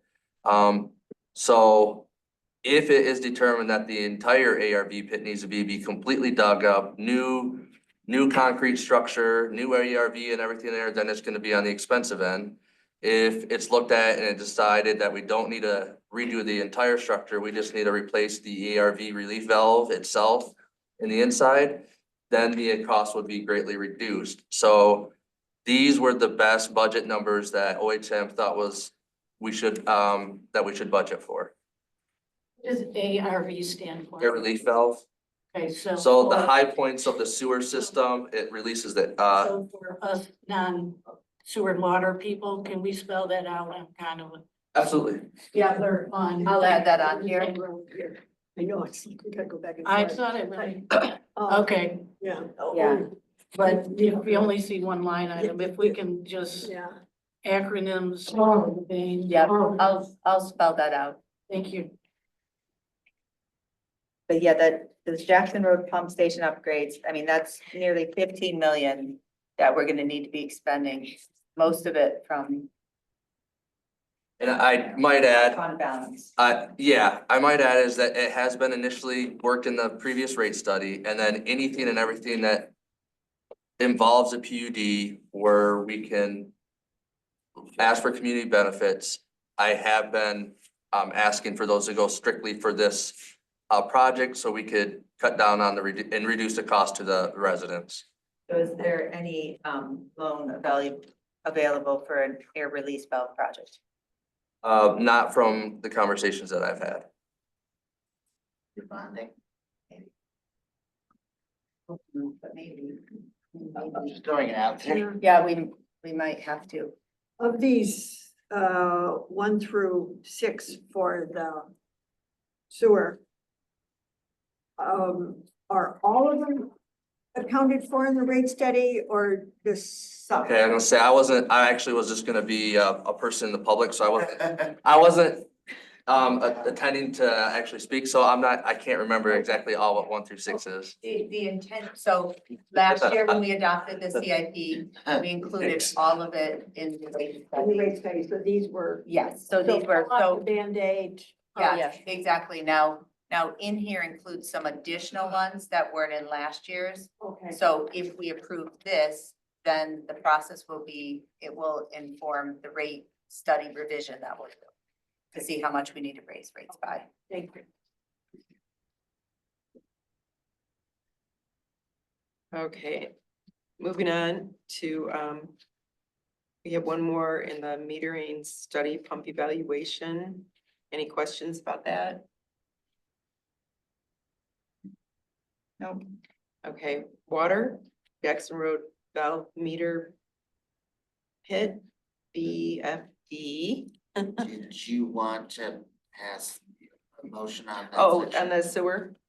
Or should we do that, break it down, the sewer, or do you want the whole I'm system? fine going through the whole thing. Okay. Others are. Sure. I would be. Okay, water reliability study update. And that's, we have to do that, compliance with Eagle. Then on to water and sewer. Pickup truck. Well. Track loader, pickup truck, factor truck. So just for the board's understanding, if it wasn't the direction of the board to wanna move forward with the utility garage, then we would automatically wanna remove the Vector truck, the track loader, from the capital improvement plan as well. Because those are contingent on that building. Can you describe to us what your proposed purpose for a track loader is? Yeah, so the track loader would help, we get 3 attachments with it is what I'd recommend. The first one would be a mulcher on the front for easement clearing. It says forks, front mulcher and bucket. Yeah, so the front bucket would be to help us move things around, and then the forklift is to, not all the time, but we do get in shipments that require a forklift. Right now, we've been borrowing, water resource commissions. We need a forklift, I've never seen one. I think we've used it 5 times since I've been here, Okay. mainly to get off meter shipments. Okay. And if we were going to have a utility garage off-site, then we would need one. And then we'd also get more equipment on hand to fix things that we would need the forklifts to move that stuff around with. That's probably the least expensive attachment actually of these The forklift? These things, that's the thing. Yeah, that would be the cheapest Yeah, portion, yeah. Yeah. Oh, maybe the front bucket, but yeah, it'd be very close. The mulcher is the more expensive. Yep. So that would be, so the track loader, Vector truck and utility garage kind of. It's kind of all, yeah, one thing, if that's what you guys choose to do, yeah. Can I ask about the pickup trucks? Yeah, absolutely. I'm leaning toward suggesting we cut water and sewer 3 pickup truck. And push out water and sewer 1 pickup truck. But want to ask you about it. My understanding is we currently have enough working vehicles for everybody who might need to drive, even if they all need to suddenly drive at the same time. If they all needed to suddenly drive at the same time, then we would not. So we have all vehicles right now. Ray is the one that is usually always jumping in additionally. If David Winters needed to use the Let's take building and grounds aside, just the 6 utility. then we do not. Or sorry, then we do, sorry, yeah, then we do with the F-250, correct? Yep, Okay, so we have 6 trucks and 6 people in utilities who need to drive for their drops. you are correct, yep. So what is proposed here is a 7th truck? What I was proposing, due to the condition of the F-250, I would be proposing that we trade that one in. And then replace it with a new truck. Yeah, the F-250 is, has 150,000 miles on it. I think I can print off a report and pass it around. I think last year, in my Excel sheet, I tracked like $5,000 worth of repairs. It is only worth, according to one dealership, $2,500. It has an exhaust leak. Depending on how bad the exhaust leak is, as I said, it could be as cheap as a well repair, or it could be as expensive as replacing the exhaust in order to get rid of the cab leak. So it's, yeah. I mean, I'm supportive of replacing the 2006, but it also looks like you want to replace the 2016. And it would be in 2027, 2028. So right now, I think that vehicle's at 50,000 miles. It's still in good condition, can't disagree with that. I based this off of what it hasn't been approved yet, of course, but what the vehicle policy that the committee all agreed on with Joyce was we set certain parameters with miles or years of the vehicle before we would seek alternative use for it, whether that be a general use vehicle or if parks needed it. That's what I base that off of. So I believe 3 years from now, it would hit the mileage or the years that we would want to take it out of the utility fleet. But it could be a different purpose for a general fund pool vehicle or, Okay. yeah, so it doesn't mean that we have to completely get rid of it. We wouldn't advise to keep it in the utility pool. Okay, then I'm supportive of keeping 1 and 3 as replacements. I mean, I just wasn't sure, like a 2016, it seems like it's still a pretty good. Yeah, Vehicle. Our fire trucks, we run for 25 years. yeah. I'm just trying to get a sense of. How many miles a year does?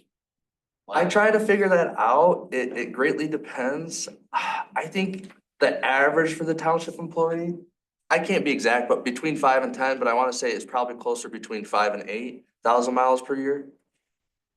So I was trying to do it off of that 2016. I don't know the answer to this, cause I only see the part of the bill that comes up, but I guess for like the fuel card, do you guys have to enter in? I figured you have to swipe the card, but do you have to enter in mileage at the point of purchasing the fuel? We only put in our PIN. And then, I think, yeah, I don't fill up my truck all that often. I do use it quite a bit, but then I also share it with other employees, so they're the ones that often fill it up. And I can't quite remember if we have to put the mileage in. Yeah, I'm Wax, gonna check yeah. into, I think they've. added that I retain the mileage. That would be good, Brian, especially as we build out a policy. Yeah, I think we're gonna put it in the fixed asset module, but currently it hasn't been fully implemented, so I have everything on Excel, so I track all the mileage quite often. So overall, I am supportive of 2, 4, and 5. My question is, and I know this is a broader discussion that we're gonna have tonight, I think. But I wanna do a little bit more, I know one of the things we looked at was there was discussion about, the rate study, whether incorporated interest, tap fees, some other things, which we were able to back into that. But I think needs, Supervisor Carey mentioned this, we built an addition 5 years ago and now we're basically out of room. I want to do something where we've also done things historically in this building with light switches on one part of the building, control lights that are further away than the closer away light switch, things like that. I completely agree. A lot of I'm supportive of this, but I kind of want to pull it for now and dig into all 3 of these items with you and with a smaller group of people so we can fully understand what our needs are. What to do so we don't run into unintended consequences down the road of, oh, well, we should have thought of that. That was really silly, because we've done that a few times. I completely agree. I mean, whether you guys keep it on or not, I think we, Jessica also asked for like a subcommittee, maybe a few residents to be involved. And then eventually whatever the board decides after that subcommittee vets all the questions and figures it all out, I think that's a perfect idea. The one updated piece of information that I had, as far as the expense of the utility garage and how it would affect our rates. Me and Jillian had a meeting with Brian, and Brian stated that due to the funds that we have in our sewer, on-hand funds, we could take a loan from that and pay it back. And so at least for the cost of the utility garage, we would not have to include that in our rate study. While we could do that, I'll share something that happened here before you joined, and I don't know what the board's opinion is. The board's welcome to make a motion or outweigh me at some point in the future. The board did something similar, a board, not this same board, but did something similar with the fire department, and it turned into a bit of a. I was on the board. You wanna tell the story? It's underfunded. Yeah, well, we started a construction project without having a budget. That was one problem. The second problem was the general fund loaned the fire department money, and then the fire department was paying a loan back, which was causing issues with its fund balance.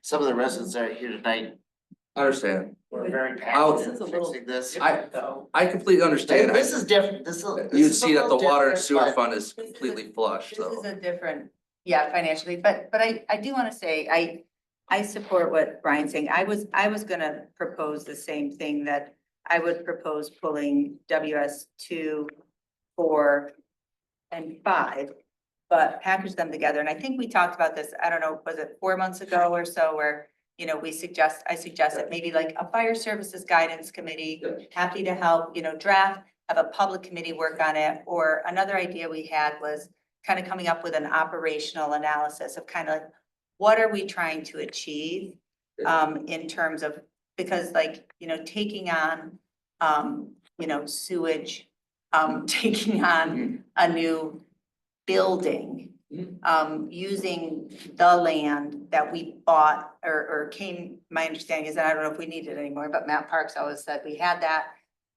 as our only bargaining chip left with the city of Ann Arbor for wastewater treatment. I don't know if we still need it or not. But it's kind of like, what are we trying to achieve? So I'm very confident that we can figure out how to finance it. I think I feel uncomfortable when I hear kind of ideas about, well, hey, we could do it without raising rates, or I got the money, so let's do it. You know, I don't need to be, you know, I want to do whatever's going to help us meet our goals. So like, what are the standards of service that would go up? What are the things that we would do better? And then what are the options we have to do that? And so if it's taken in more services in-house, then, you know, we'll do it. But I just need a lot more data and information, and I'm happy to help. I think the whole board is, whether it's a subcommittee or what, I cite the Fire Services Guidance Committee as a process that worked well. I'll say it was 2017 that this board did this addition and did it very quickly, kind of like this, without much planning. And I appreciate that there's a feeling that we've outgrown the space. I think in some ways, yes, but in some ways, you know, no. I know in the front, we've got a proposal that we just talked through with the office furniture. So there's, you know, at least for the people, there's a lot. I agree, the movement. people is not, The the personnel equipment. is not an issue, yeah. Right, the equipment's an issue, but I would just say those three, it's kind of a deep dive into, you know, water and sewer, and like, let's kind of study where our system's gonna go and how we need to adapt. Right. Just so we're data driven. If I could just explain though, like, I didn't, I certainly don't want to rush any part of this. This is just the recommendation I was making. I would certainly want to do whatever we needed to do and take our time to fully vet everything. And then just the way I put it in here is, it's just, this is just our plan that we're working on. It doesn't mean that it's gonna come to fruition. So even if it stayed on here, it doesn't mean that it's gonna happen and we would go through all the processes. That's what I thought this was for, was just, okay, we're possibly planning to do this, then now you gotta go through 10 different steps before it gets finally presented to the. It wasn't for like, if it's on here, then it's a done deal, feeling for me. We're clear, Yeah. but I do think of this as like a strategic direction. Like we are saying, because there's lots of different ways we could, improve, build the water and sewer system. I still want to kind of learn, like, is this the way we want to, of all the things, I completely understand. What about this? Because this is a capital improvement plan. We're choosing to revisit in 6 months after the budget's adopted, just like we will with the budget. And within that 6 months, could we create that committee?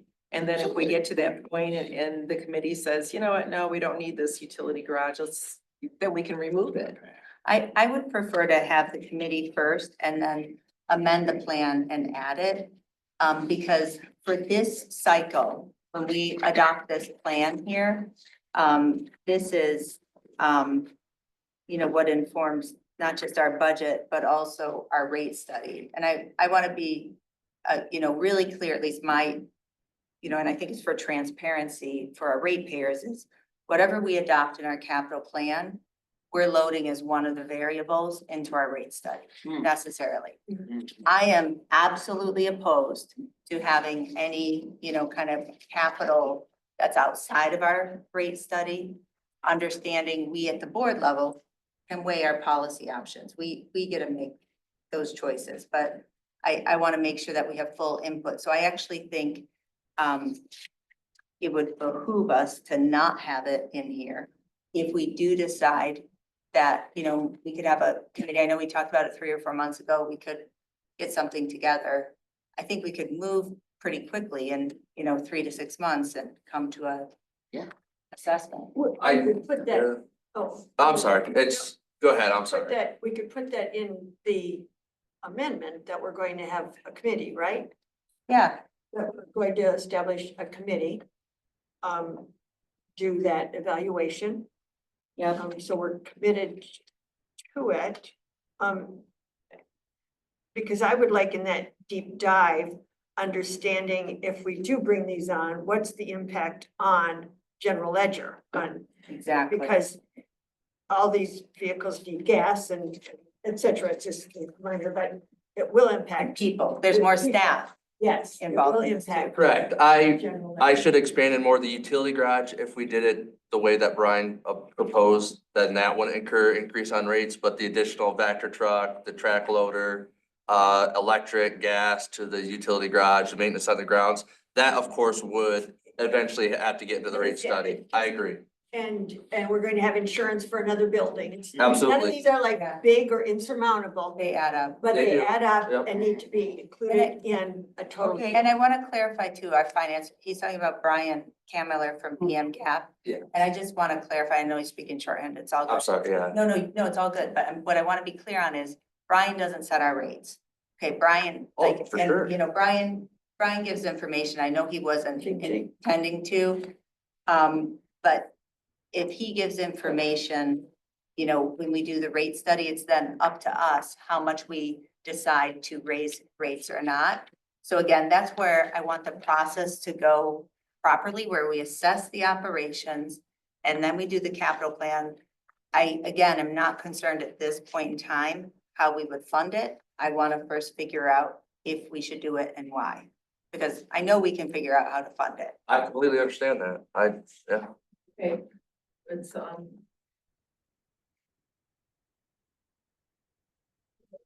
Cameras, just to finish up the cameras, you have for this year coming up. Right?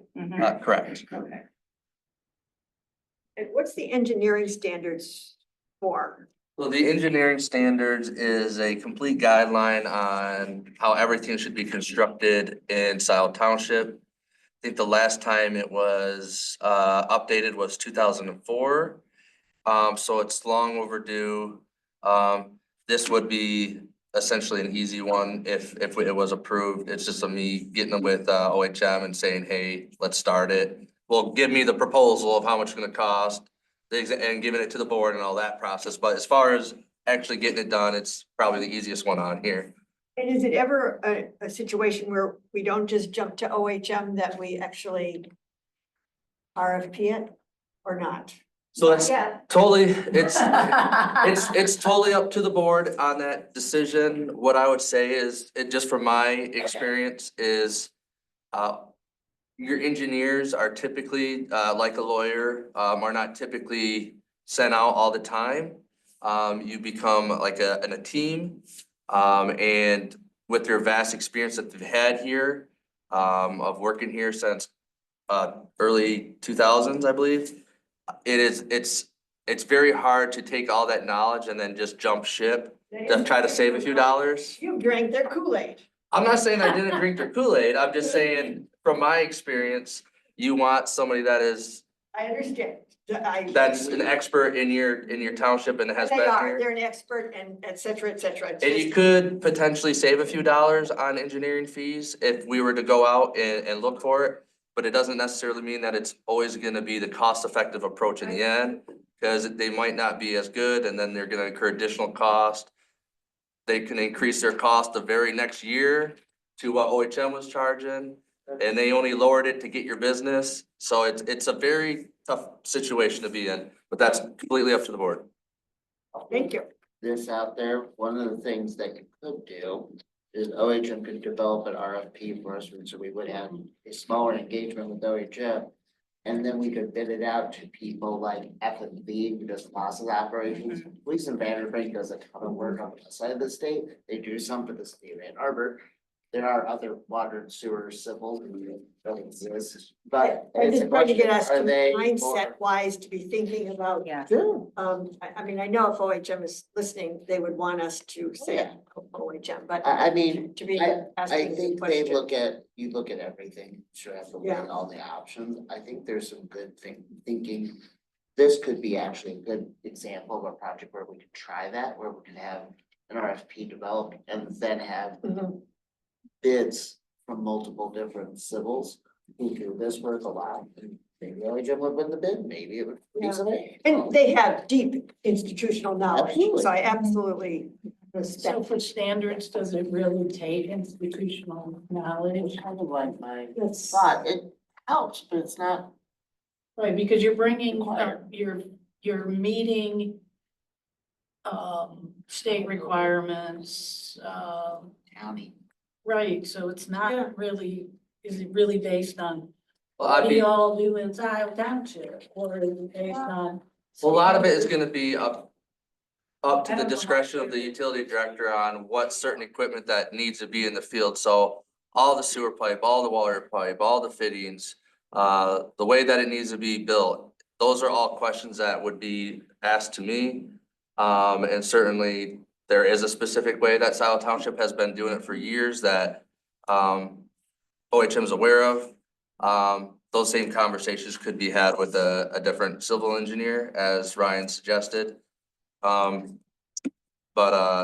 there's certainly a lot more that, any recommendations on changes to it that I wanna see as far as all sorts of different types of fittings that are used and the processes that are done would be re-asked to me, but a lot of it will stay the same, a lot of it will get updated to the most recent codes, as you said, and standards. I think it's gonna take quite a bit of man hours to complete it. So it's the easiest thing for us to start, but it's gonna take considerable amount of working hours to do it. I do want to flag, this has been a top recommendation for the last 2 years from our sustainability group as well. Because my understanding is there's some, environmental benefits. So that would be great to get this done. I certainly have no objection to it being on the plan. Okay, lastly, we have, water meter replacement, new services. Are there any questions or comments?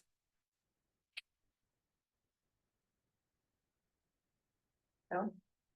Clerk Flintoff, could you, Try a motion. please. We're at the end of water sewer. Sure, I would make a motion to amend the proposed water sewer system CIP by eliminating SWO1 3-year televising, simply because it's not a capital item. SWO3 spell out road. SWO5 spell out air release valve.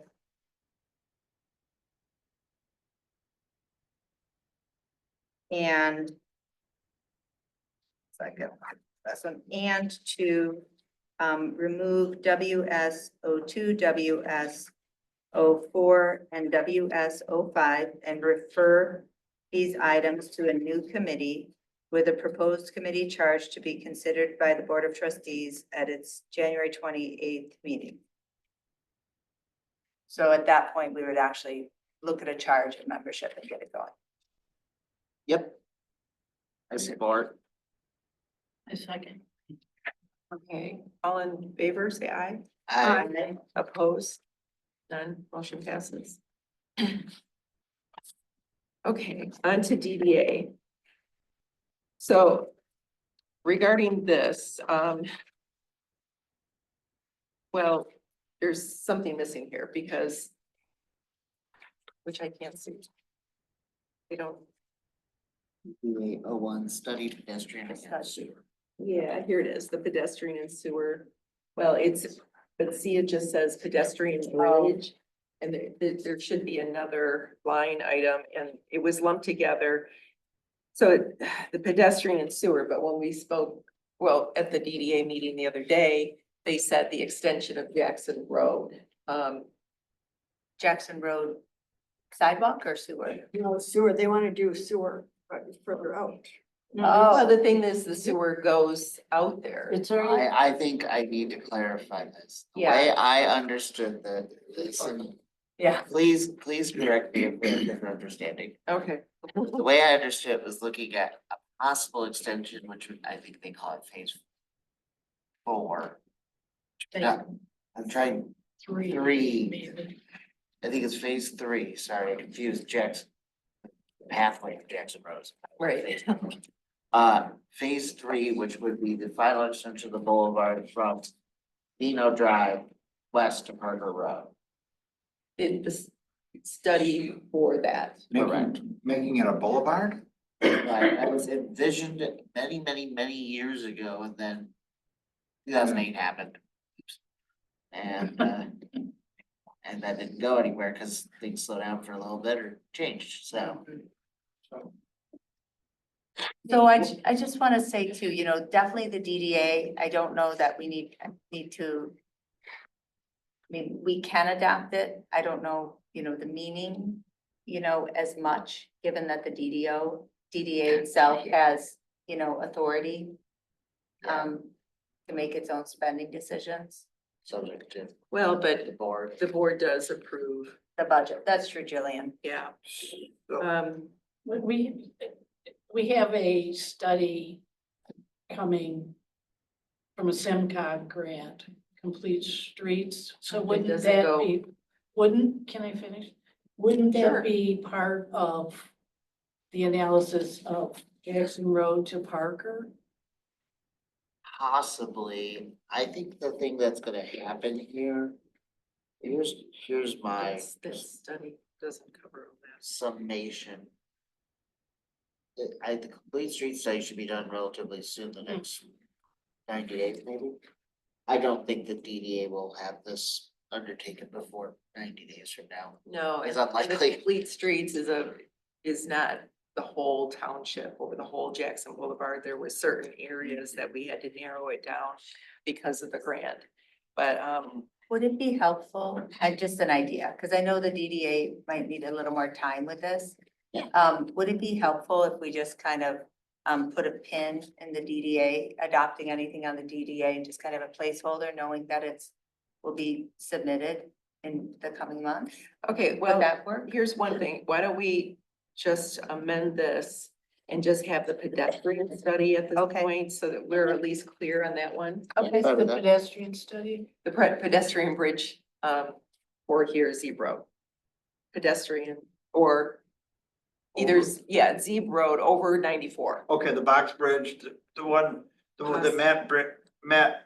We Parks did that briefed us study. on. Yeah, I thought we did that. We did that, Yeah, but they want to also, or possibly have a bridge that is not connected, or a walking bridge that is not connected. Or to- totally independent. Yeah. I think thought we had- I think, okay, so Is that part of it? we assessed, okay, this township has already spent money. Yeah. 2 times on this idea, so I wanna put that out there a little bit, a project concept, Carlisle, Wortman, 2021, March 2021, was just like one of those things that was done. And then we spent real money, phase 6, MEDC phase 6, somebody named that way, phase 6. We applied for this grant without knowing we'd applied for it with our lobbyist help. We reallocated it, phase 6 to phase 4 or 5 for the pathway. But that first part of phase 6, we spent nearly 100,000.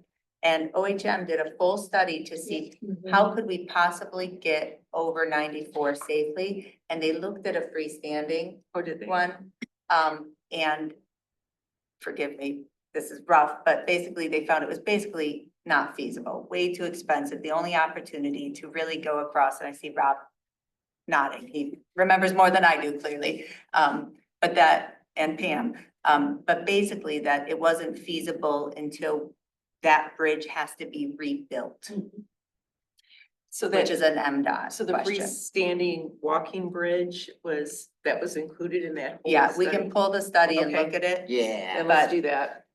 Yeah, Okay. but I can't, I mean, Okay, well, Brian, we tried. I think we can put a pin on it. I do recall some of this because there's been discussion at other DEA meetings about this. And there was some large numbers thrown around, like 2, 4 6, million. 8, 10, 12 million. I've heard Oh, different numbers over time yeah, about different versions of this Okay. bridge. So let's do some more digging into this. Yeah, The good news is we can come back and we can yeah, assess this again. okay. So should we put should we just kind of state though that we want to have a placeholder and have the DEA submit theirs when they're ready? it's fine. Okay. Sure. We need to correct on that study. Yeah. Christy, can you pull that for everybody and send it Mhm. around? Thank you. Okay, I think this is the last one. Nope. Land Preservation Commission. Open space in this, I think this is great. yeah, this is, It's kind of shows our values and that it's an investment, and thank you to Daryl and who worked on us. Yeah, Daryl did. Yep, and she's a CPA. Yep. Okay, on to roads.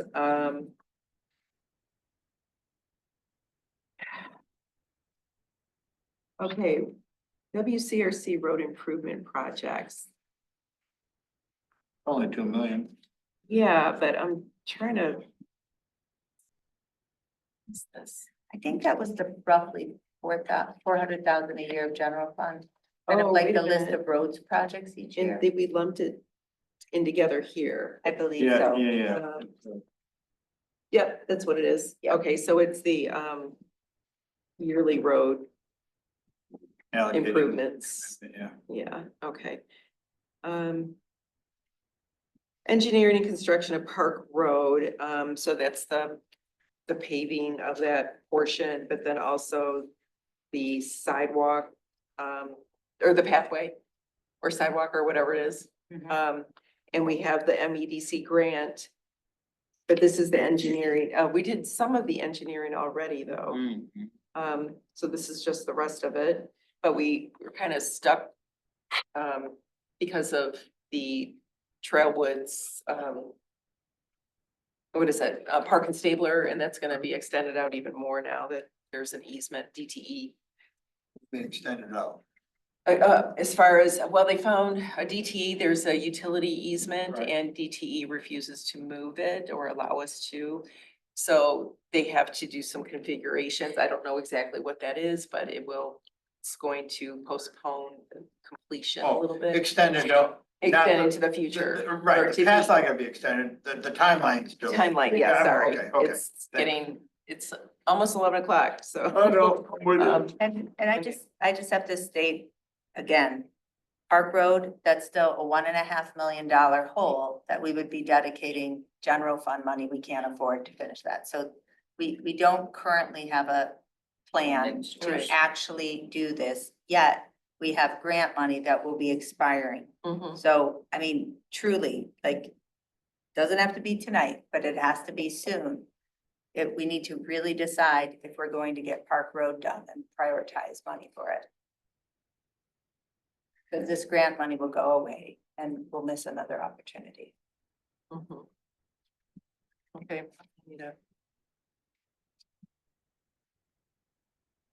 Okay. Tag that. Dexter Ann Arbor, Wagner Road bus stop, or actually, I don't wanna. Well, it's also not just bus stop, it is, pedestrian safety, Okay, and this would just be preliminary engineering. Pedestrian safety.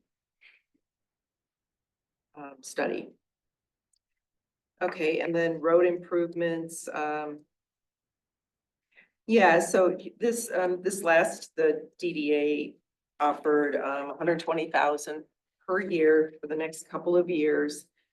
Miscellaneous, and of course, the DDA, any roads within the DDA, I'm not the primary, but, the last one that needs to have some type of improvement is North Stabler, but there's some project going in down there and they don't want to do anything with that until the project is finished because of the heavy trucks. And then you would want to, so that's in here, but we would have to look at the schedule of the other side roads that have been done and when they're ready for maybe seal coating or chip seal or something. Anyways. Can I ask that on the spreadsheet, we add like DDA? It's in the memo, but it's not at all Oh, so clear. DDA road improvements Yes. in the title, sure. Yeah. You know, we probably should have done that in the parks one too, up on that chart. And I can add that, if that's okay with everybody? Yeah. Okay. Yeah, we should have where it would You mean go. the DDA The miscellaneous? ones that's coming from DDA. Yeah. Okay, I'll tell you what, if it makes sense for the board, I'll just add it under fund, DDA fund. Oh, yeah, that sounds good. Oh, yeah. Yeah, okay, Okay. to make it plain.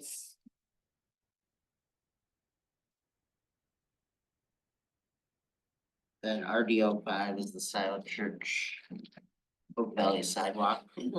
This is one that I would like to be included in the session for priority setting.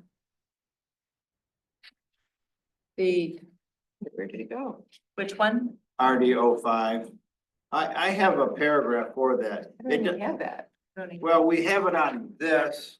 Oh. It was on here. It's on here, RDO 5. Oh. It's Scio Church Oak Valley Sidewalk Project.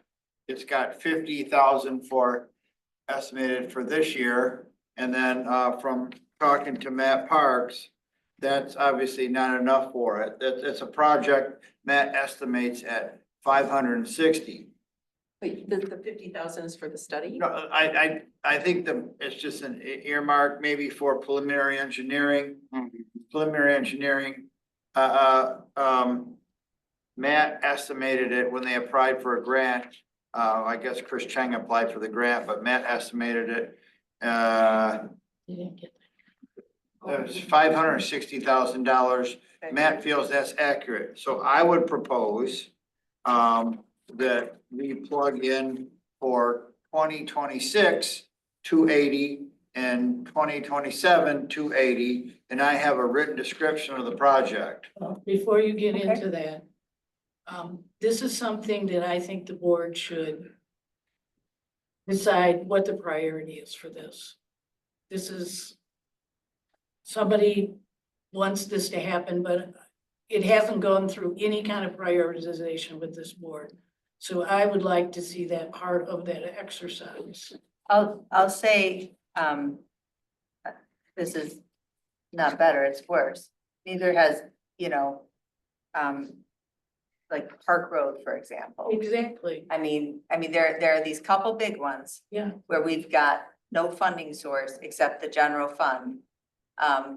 And we, So I have a description of it that I would like to proffer, and whether it gets $0 or whether it gets into year 2040, my description is, this project will connect the existing sidewalk in front of Kensington Woods to ADA compliant crosswalks at the intersection of Scio Church and Oak Valley Roads and westward to Upland Drive. The project will likely be completed in 2 phases, and grants and road commission funds will be sought to help defray the township's costs. The project will provide a non-motorized connection to a public library, Ann Arbor Public Schools, several nearby neighborhoods, and Saginaw Forest via the southeast pathway as set forth in the Scio Township Parks, Recreation, and Open Space Plan. That's what I propose for the description. Whether we give it $1 or $1 million in year 1 or year 5 is TBD. But I would at least want to get it on the capital improvement plan, and we can talk about whether this is a pipe dream that Riser has, or whether we really can get grants from the connecting communities, or school grants, or Watts, or Washtenaw County, what grant opportunities might be out there. I get that it's a heavy lift to ask for general fund, whether it can be some PPP funds for a pathway portion of it, that's all TBD, but I would like to at least get it envisioned in the plan. Sure. Well, we could start with a study. That's a small amount of money compared to the whole project, and then we can visit later, and then we'll put Trustee Riser in charge of grants, looking for grants for it. I'm not in favor of putting money in for a study until we sit down and prioritize what are the if only one person wants it, if 7 people want it as the highest priority, that's fine.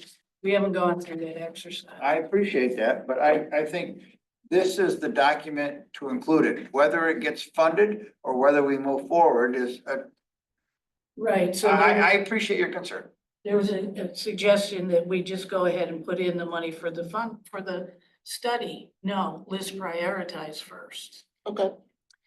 Well, then we haven't prioritized, Absolutely, that's why I wanted to. and that's part of the CIP plan. Yeah, well, I think that's a really good example of what's happened with Park. We've got engineering money going into Park Road, and we're still talking about whether or not we're gonna do anything with it, but we're spending money on Well, it. we I have the wonder- MEDC grant. I actually had a thought of that. I'd offer a motion that RDO 2 and RDO 5 remain on the capital improvement plan. But at this point in time, both projects be set to $0 pending the special meeting of the Board of Trustees to discuss our goals and planning. Okay, but the Park Road, we have an MEDC grant that is already, so we have to leave that in. Well, I think we could put it to 0 Could I temporarily. make there is a motion, can I make a comment, or do you want to ask for a second? No, go ahead. Okay, my comment kind of along the lines, I wonder if we might, because I think these ideas are good. I think, Scio Church Oak Valley sidewalk has merit. I think Park Road has merit. And I agree we've not done the prioritization. I wonder if we might just, adopt, these projects, but note that we'll be doing prioritization and further revision at the strategic planning session. Sure. Because I think to kind of say, all of these will be on the table, but let's dedicate some time to refining and possibly revising this section of the capital improvement plan. Okay, and you know, I like Ryan's approach in having 0, having them on there so that we can vet it and prioritize them. But And I can hunt for money. yeah, because. Yeah, That if you win the dog lottery, won't want to fund the hunt. whole thing? And, What's that? That dog won't hunt. Yeah. You ever heard that? I am a phrase? dog, but I can hunt. Because, and I find that once something gets dollars attached to it, It's hard to take them away. it's hard to take Yeah. it away. They're like, And they tend to be, these initial studies, that's how consultants, and I'm not down at consultants, but they get bloated, exactly. before we vet it. Okay. And, I and can so go I'm with all that. for having them on there. Okay. No, what about the grant issue though? Mariah, do you think from like a legal grant perspective, if we expended some money upon a project, we temporarily set it to zero while we're determining our priority and funding source, that it might negatively impact our ability to get grant reimbursed? Oops, sorry. No. All right. Put a period on that. Let's, All right. all right, let's do that then. Okay. A motion, please? Or, Okay. yeah, we're at the end. Sure, let me see if I can No, we're do not. it. I A mean, motion we're rough, we are. to amend the proposed roads department CIP to set RDO2 to $0. To add to RDO4, the word DDA. To add in whole RDO5, Scio Church Oak Valley Sidewalk Project with the description submitted by John Reiser and $560 and $0. Oh, almost had it. $0. That's my motion. Is there a second? Support. Um, motion by Clerk Flintoff and support by Treasurer Yapel. You can get the next one, Riser. All in favor, say aye. Aye. Any opposed? None, motion passes. Okay, last two. Oh, last two. Okay, township vehicle, CAP 1 and capital improvement plan, capital outlay. Township vehicle and building grounds truck. I've thought about this a lot. I would propose, frankly, cutting one or both of these, but definitely one of them. I think there is merit to having a general pool vehicle. There needs to be more sharing of our vehicles. There's not a utilities vehicle or a parks vehicle or an assessing vehicle. Our vehicles are largely underutilized. The grounds truck, I do think, they need to be able to plow. We have 2 plows. We have multiple trucks that can plow. It's a few times a year. So I would suggest that we would just approve one of these and not both as a general pool vehicle, understanding that, we all share resources as needed. We have just ballooned our trucks. And we call it a fleet, but we don't yet manage it like a fleet. So that's my concern. I would be in support of the building grounds truck to, yes, we do have, I'm sorry, where are you? I don't know if you're touching your forehead Oh, or no. waving or you. She was also sharing. Yeah, so I would be in support of the general township vehicle or general use, you said? Is that the word that you said? General use, and whether it's a car or a truck, we'll defer for the future, but one. I'm in support of, well, yeah, general use and multi-department employees using it. And removing the building grounds truck. So cap 1. I'm in support of keeping that, but I want to hear from others. Treasurer. I would be in support of cap 1. One of the things I did, when my computer was charged earlier, is I went into BSNA and I took a look at some expense reimbursements to employees of various departments. I wasn't able to definitively prove out, but I was not. Maybe there's something I'm missing, but I could total a couple $1,000s, I believe, in the last 12 Yeah. months. I had Rebecca pull a report if you wanted to. Oh, Yeah, oh, thanks. thank you. Good job, Christy. That actually, Yeah. actually solves part of the problem. Here- Oh, you have a couple copies too. I missed that. Yeah, there's an extra copy. That was one of the things I was looking For at. 2 years. And that was a great idea. You're clear. Yeah, But thank you, Yeah. thank you to you and Rebecca for doing it. So but I mean, you'll notice there's a couple fire in there, so. there Yeah. does seem to be a large amount of utilities employees, which is also, that makes sense for other reasons, okay. What are the other reasons? Call outs. If they're on call, responding to something when they're on call. Yeah, get they mileage. drive in, they get But mileage. the non, Then that probably wouldn't pertain to this anyway. This doesn't pertain, but look, this is a cost. We're not saving any money. This would be a huge additional cost to the township. I have to say, I've been a little concerned at the last 2 meetings, Christy, that, staff have I been know, I conflating just, issues of insurance and liability, and do I have to I drive don't a know. private Here's vehicle? my thing though. For me personally, I rarely have to drive my car for the township. Right. Now, if in my department, whoop, gotta go again this week. Oh, you're out 3 days this week doing this. No, I wouldn't want that. I'm here to tell you, I would not. No, I get it, and I it's, respect that. it's fine. What I don't want to have happen, and I'd ask you to work with Aurora on it, is, there will always be some driving of personal vehicles for township business, and we will. No, I understand that. Yeah. But I mean, But in a department like assessing where they're going out a lot, yeah, but I heard a staff person assert, I think in the prior meeting, that the township can't require Right. people use private vehicles for work, and that's simply not true. right. Right. Okay. I'm just, yeah, So, but we're just paying their mileage and that doesn't cover. It does. and I'm here to tell you, I can't say, much like everything else, I do calculates. not count piddly little runs that I do. I don't, I just don't. It's, No, it is a not waste that, of my but time to track the that. DSA I mileage gotta book rate over to Meyer to get some coffee calculated to filters. cover wear and tear. Big It's deal. wear and tear, That doesn't seem tires, like a lot, insurance. 70 cents a mile. That's a lot. I mean, it can, I mean, IRS calculates Yeah. it, and it's, and you can It's write it fair. off.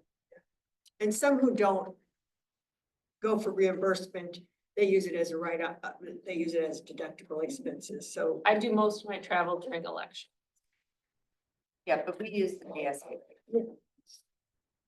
I would like to see, let's take assessing, for example. This, take the data, figure out the mileage based on the charges. How much mileage are we talking about? 7 would be. The actual number of miles. You have all the data here. They have to do 20% I don't know how they back up. of the I don't know how they parcels. provide their backup. I'll just say that. You'd No, have no, to- no, I'm not, okay, I'm not being clear, okay? Okay. That's on me. You have the data here for a year's reimbursement, Mhm. right? So you can figure out, you could actually total, just for assessing, we'll say, you could total all this and divide by the amount Mhm. paid, whatever used to be 0.52. And you can get a total number of miles driven just from the data. Yep. Without asking for any. Oh, wait a minute. Without the, yes, and then you can determine, well, how significant a burden is that? Yeah, but they can't be right. I've reviewed the Pittsfield Two assessors. policy, and they have a threshold of 10,000 miles before they will even consider purchasing a vehicle. So, thumbnail doesn't look like anywhere near 10,000 miles, but. Oh, it's not. But Well, think yeah, I mean, Brandon even the even said utilities 5 to stated they 8. don't, I think that's what he. And they drive more than assessing. right, correct. That would be true. That's what she said. So- 5 to 8. because, I've looked at these bills for months. And I think I had the same light bulb that Ryan did and said, well, wait, how many miles are we talking about here? Right. So what is the burden? And when it comes to lease vehicles, I just looked this up. Excess charges, charges for excess miles beyond your lease period range from 10 cents, 15 cents to 25 cents a mile. Maybe we could consider reimbursing that if they're get beyond their lease amount. That'd be tough though, 'cause, I mean, then you'd really have to allocate how many miles they were doing for assessing. I mean, to right, But then that they're puts doing that them over now. their miles, or are you saying in addition to the miles they drive? At that Point of percentage? order, I mean, Yeah. can we focus, I mean, those are good points. Is now the time to do it with respect to cap one and cap two? So I think what, I mean, there's more now. I will say, getting a general pool township vehicle would be new. It would be, you know, there are no cost savings for the township. It would be as a benefit to help facilitate employees. What I get concerned about, Chrissy, is the last two meetings, we've had staff kind of rolling up different issues. And I hear the desire, and I want staff to feel like they have what they need to do their jobs. But I hear them saying things like, I can't be required to use my personal vehicle. I heard that the meeting before this one. I've heard questions about insurance, which we shouldn't have those questions about. I mean, I think people know that they're covered. So it's, why are all these questions coming up? Is it to kind of, I mean, I also understand other assessing departments may have a vehicle. I mean, I'm supportive of keeping one of these in the capital plan, but with a big caveat that it is just like it was a year ago. Right. When I put in the capital plan, I said pending adoption of a vehicle policy, and we didn't even get that far. So, Yeah, I mean, you could do the same thing, you could kick it down the road, do the policy. I mean, I'm comfortable including it in the capital plan, one vehicle in the capital plan, you know, just understanding that. I like the idea of the truck. We need a policy, we need additional metrics of actually, you know, measuring miles and some policies here, because otherwise we're just spending. Okay, well, let's, I said that too, GPS. Another data point, you can't say Pittsfield has this when they have how many households compared to what Scio Yeah, has? they're about parcels, three times the two times the population, Yeah. 3 times the population. okay, And so let's, go ahead. well, my question is, right now, I thought Brandon said Browns has a vehicle right now. Parks does. No, and No. Grounds has never had their own Okay. vehicle. So he's at 6 trucks and 6 people. And 6 that's utility trucks. Utilities, Yep. so, And so the grounds person would share this one vehicle or use one of our 7 pickup trucks we have that are capable of plowing. okay, so the 6 are, Or to pull the mower. Or to pull a mower. okay, so we would be adding, so one additional department into the sharing of that fleet. Yes, and I will say historically, the grounds person has always shared a utilities truck. Correct. Okay, To plow. which they're doing now, currently doing now. Plowing is happening. Okay, so they're sharing. It's all happening. Okay. Okay. And the idea here that you were suggesting, Jessica, is moving forward with one new vehicle Correct. as opposed to 2 Yeah. vehicles. Okay. Just wanted to understand. I would support a motion to take cap 2 out of it and put forward the vehicle and cap 1 only. Support? I would make that motion. Okay. Well, don't we need it to be the truck if we're gonna have a plow? Well, but just a township vehicle could be a truck. Okay. Yeah, you Okay. just might Oh, want to before you change have- the description on the township vehicle as well when you're doing your motion, because at the moment it does say for use for assessing code assessment, Oh, code enforcement, that you might want to add Thank some Thank you. description to that piece. So assessing code enforcement grounds and any use, General township. General use, yeah. any general fund use. Let's say, et cetera. Okay. Okay, That's fine. Hey, friendly. is it what? We made that a friendly A friendly amendment? Yeah. Yep. Would you read the motion, please? Sure. Supported by Riser, supported by April. Flintoff. Flintoff, yeah, man. To remove cap two, keep cap one, with the amendment of amending the description of cap one. Okay. All in favor, say aye.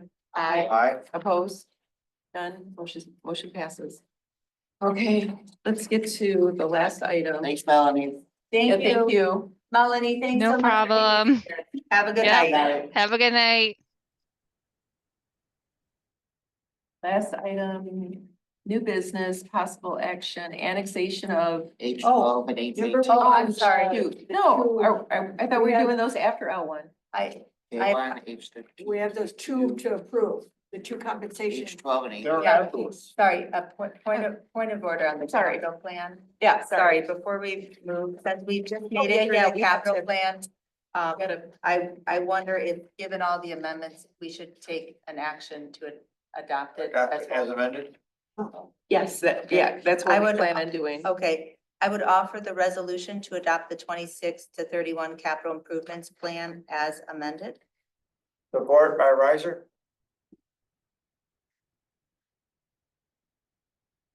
Roll call vote. Please, wait a minute. Okay, no, fine. Sorry, I'm missing my, notes. Apologies. Carrie, Yes. Yeaple, Yes. Flintoff, yes, Grant, Yes. Monk, Yes. Riser, Yes. capital plan adopted. We. All right.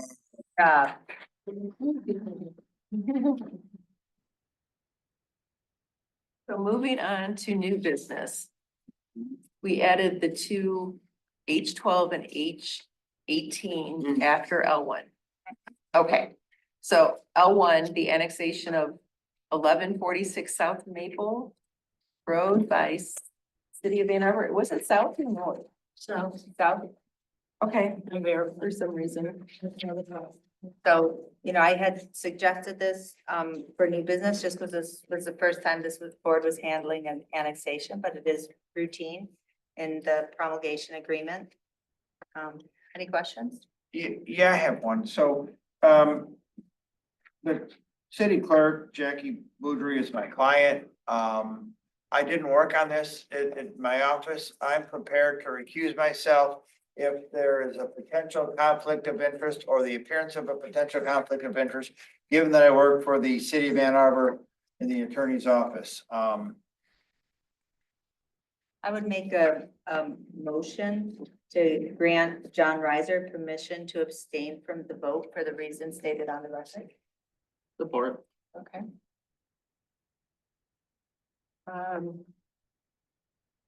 Yeah, do we can do a voice vote. All in favor? All right. Aye. Opposed?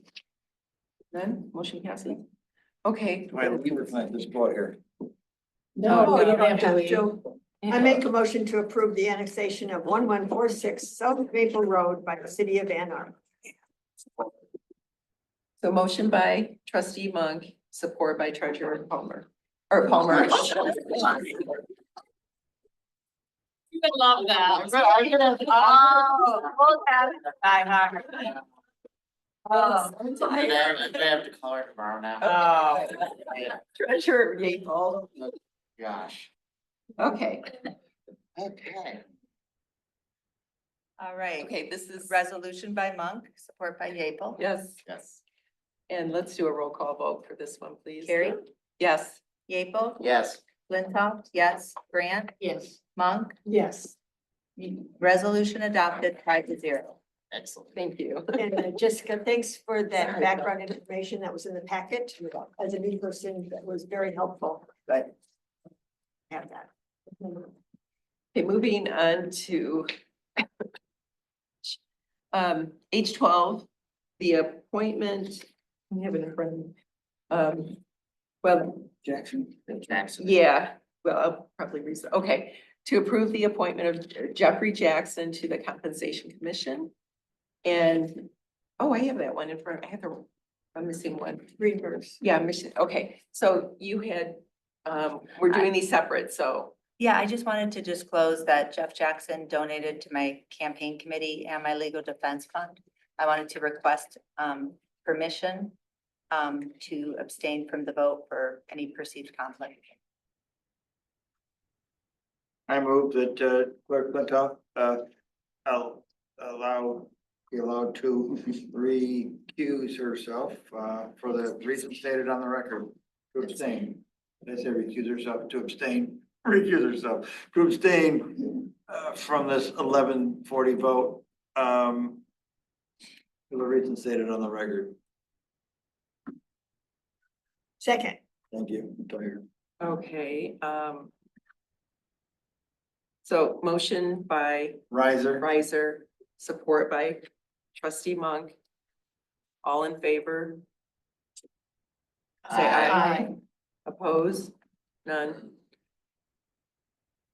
Okay. So Jeff Jackson, I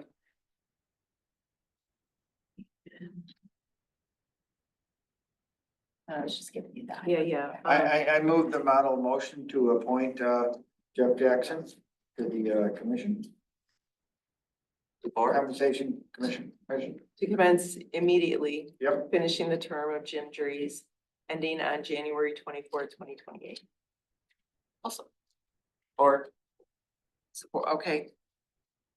That was trustee, or treasurer Yapel supports. All in favor, say aye. Aye. Oppose? None. Motion passes.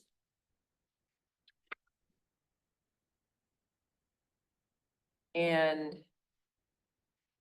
H18, Greenberg. oh, I see what I have the right one.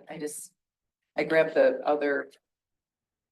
Having issues, They're recused. Yeah. Is this the one that we, others have asked to recuse themselves? Yeah, Have a date on this one? No, I'm asking to abstain because I did receive a contribution. okay, but everybody, Just like we did on the last one. It's up to each member, you know, if they think they have a real or perceived conflict of interest, to state that for the record, and then for the board to request. So Kathleen has stated something. Yeah. I would make a motion to allow, sorry, Mariah, I would make a motion to grant Kathleen Brandt permission to abstain from the vote for the reasons stated on the record. Support. well, yeah, okay, I understand where you're coming from. However, everybody has supported one way or another. Either through yard signs or, No, this is financial contribution. well, correct, but it's still, if they're supporting you. No, that's not, He didn't support me. that's not the, that's, Well, I mean, On the record. I don't see that that's the. well, then I will recuse myself as well. Well, first, we have a motion on the table for Brandt. In, Okay. I'm gonna vote. Mariah, what were you? I'm gonna vote for this, but I don't think people who receive it necessarily need to recuse. But to the extent she wants to be punctilious about the appearances, I will support her in that abstention. big word. Could you spell that? PUNCCI. Have to not see you two next to each But, other. yeah, so I'm gonna vote for it. I'm gonna vote for it. Okay. This is, okay. Who had the motion? Motion by Flintoff, support by Yeaple to grant Brandt permission to abstain. Okay. All in favor? Aye. Aye. Do I have to vote on that? Or is it You opposed? may. Aye. Okay, I guess motion passes. Okay. And I move to approve the appointment. I do want to disclose, I have a financial contribution from Jonathan Greenberg to my legal defense fund. Maybe perceived conflict of interest, I request permission to abstain. I move that Clerk Flintoff be allowed to abstain for the reasons stated on the record from voting on the appointment of Jonathan Greenberg to the Compensation Commission. I'll support. Okay. All in favor, say aye. Aye. Those opposed? No. No. Do Okay. we still motion have passes. quorum? I was gonna say, do we? It's just the quorum of those who don't have conflicts, so if it Okay. goes sub-quorum, it's okay. Okay. There shouldn't be a disincentive to disclose a perceived conflict. So I will make a motion to approve the appointment of Jonathan Greenberg to the Compensation Commission to commence immediately, finishing the term of Diane Benson, ending on, I don't know. the end. January 30th, 2029. If you accept that as friendly. I accept that friendly. Support by riser. All in favor, say aye. Aye. Do we need to have I would request a roll a call roll vote. call because we have? Oh, yeah, okay. Only because we have. Roll call. Vote. please. Carrie, Yes. Gable, Yes. Monk, Yes. Riser, Yes. motion passes 4-0. Public comment. Okay, yes, public comment. 11:37. Come on up. Running. This will be fast, I promise. Okay, so I just have a question for trustee Renee Klubeck, Scio resident. I just have a question that can be gotten back to me at another time. I'm gonna direct it to trustee Flintoff. It's been referenced a couple times in here, and I have a real curiosity about not just saying vehicle coverage when you're using your own vehicle for the township. That's a broad description that, because of my history and what I'm not clear on, and I would like to really better understand what the township does cover liability wise. Are we talking their vehicle? Are we talking personal injuries? So if at some point someone could get back to me on that, I would really appreciate it. I just want to make sure that all employees are not in any kind of a situation where they don't have proper coverage. The second thing is, I'm trying to learn more about parks and pathways, so forgive me if I don't come across clearly. I'm a little frustrated. My background is, if you have a certain amount of money and you owe a mortgage and you want to have landscaping done, and you don't have enough for everything, you pay the mortgage and the landscaping comes secondly, but I'm understanding there's funds that come to different departments that don't come from general. But I still didn't get anyone to say how much that place set cost, that set in the bay for taking up space for a while in the utilities building. Then I'm now understanding that parks, which I did not know, gets their own bay, which That's quite accurate, but yeah. which is curious because that wasn't what our utilities director was explaining. And the Kubota, help me, and the, that might be sold, and the place that took up more than a bay, actually. So it might sound silly, but I would really like to understand, is there somewhere I could look and understand how Parks gets a bay? And could someone please get a direct answer from our Parks director? I want to know how much the playset was that was in there, because I know that my husband's very familiar with the equipment that was out there. And we were talking somewhere around 12,000 for those attachments for the Kubota. And the last part with parks is that when you're talking about, what might be talked about at a future parks meeting or whatever, when you're talking about just having a storage unit with no flooring other than dirt, no heat, you might want to make sure that the equipment you're going to put in there is okay to store under those conditions. That would be something I would suggest be looked into before we do a cheap pole barn that isn't going to be secure for theft as well as equipment that's going in there. So if you wouldn't mind looking at that.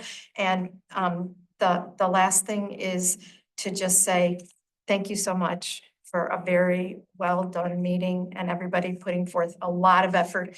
And I will be doing nothing tomorrow. I'm sorry you'll all be here. Thank you very much. Take care of David. We'll get back to you on that. That sounds good. Thank you.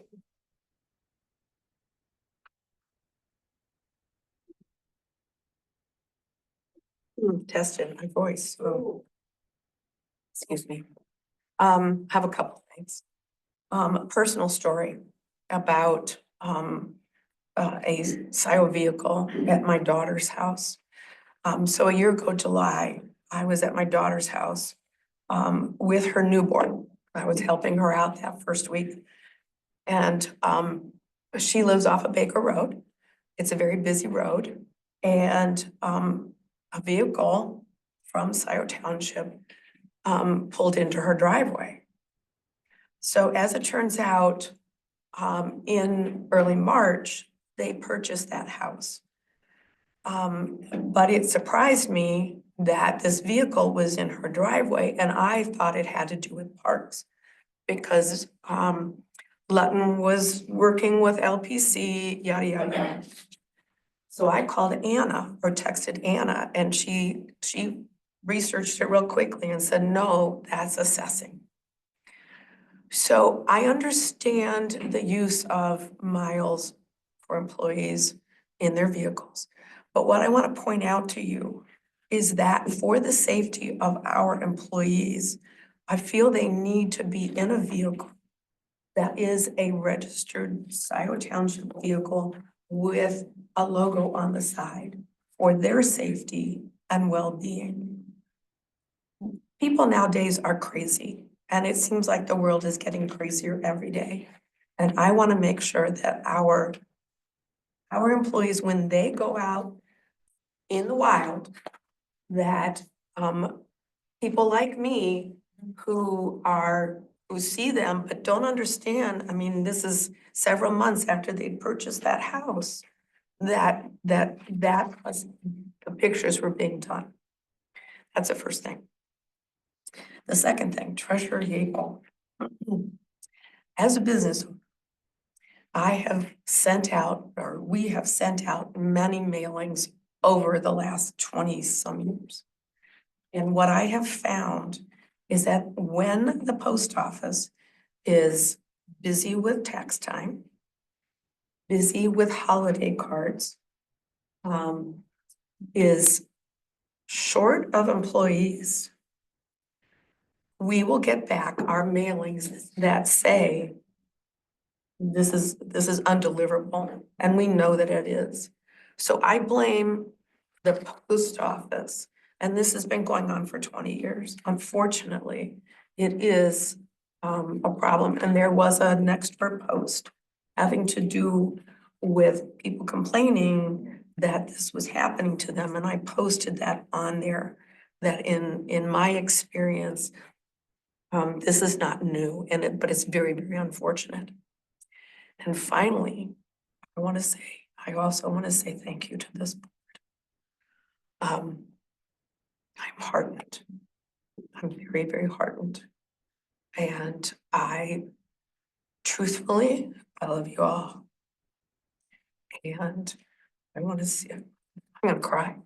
I want to see you all succeed, because each of you bring your gifts, your passion, your backgrounds, your humor.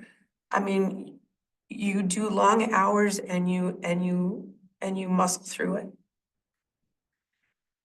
I want you all to succeed. Thank you. Thank you. Thank you, Pam.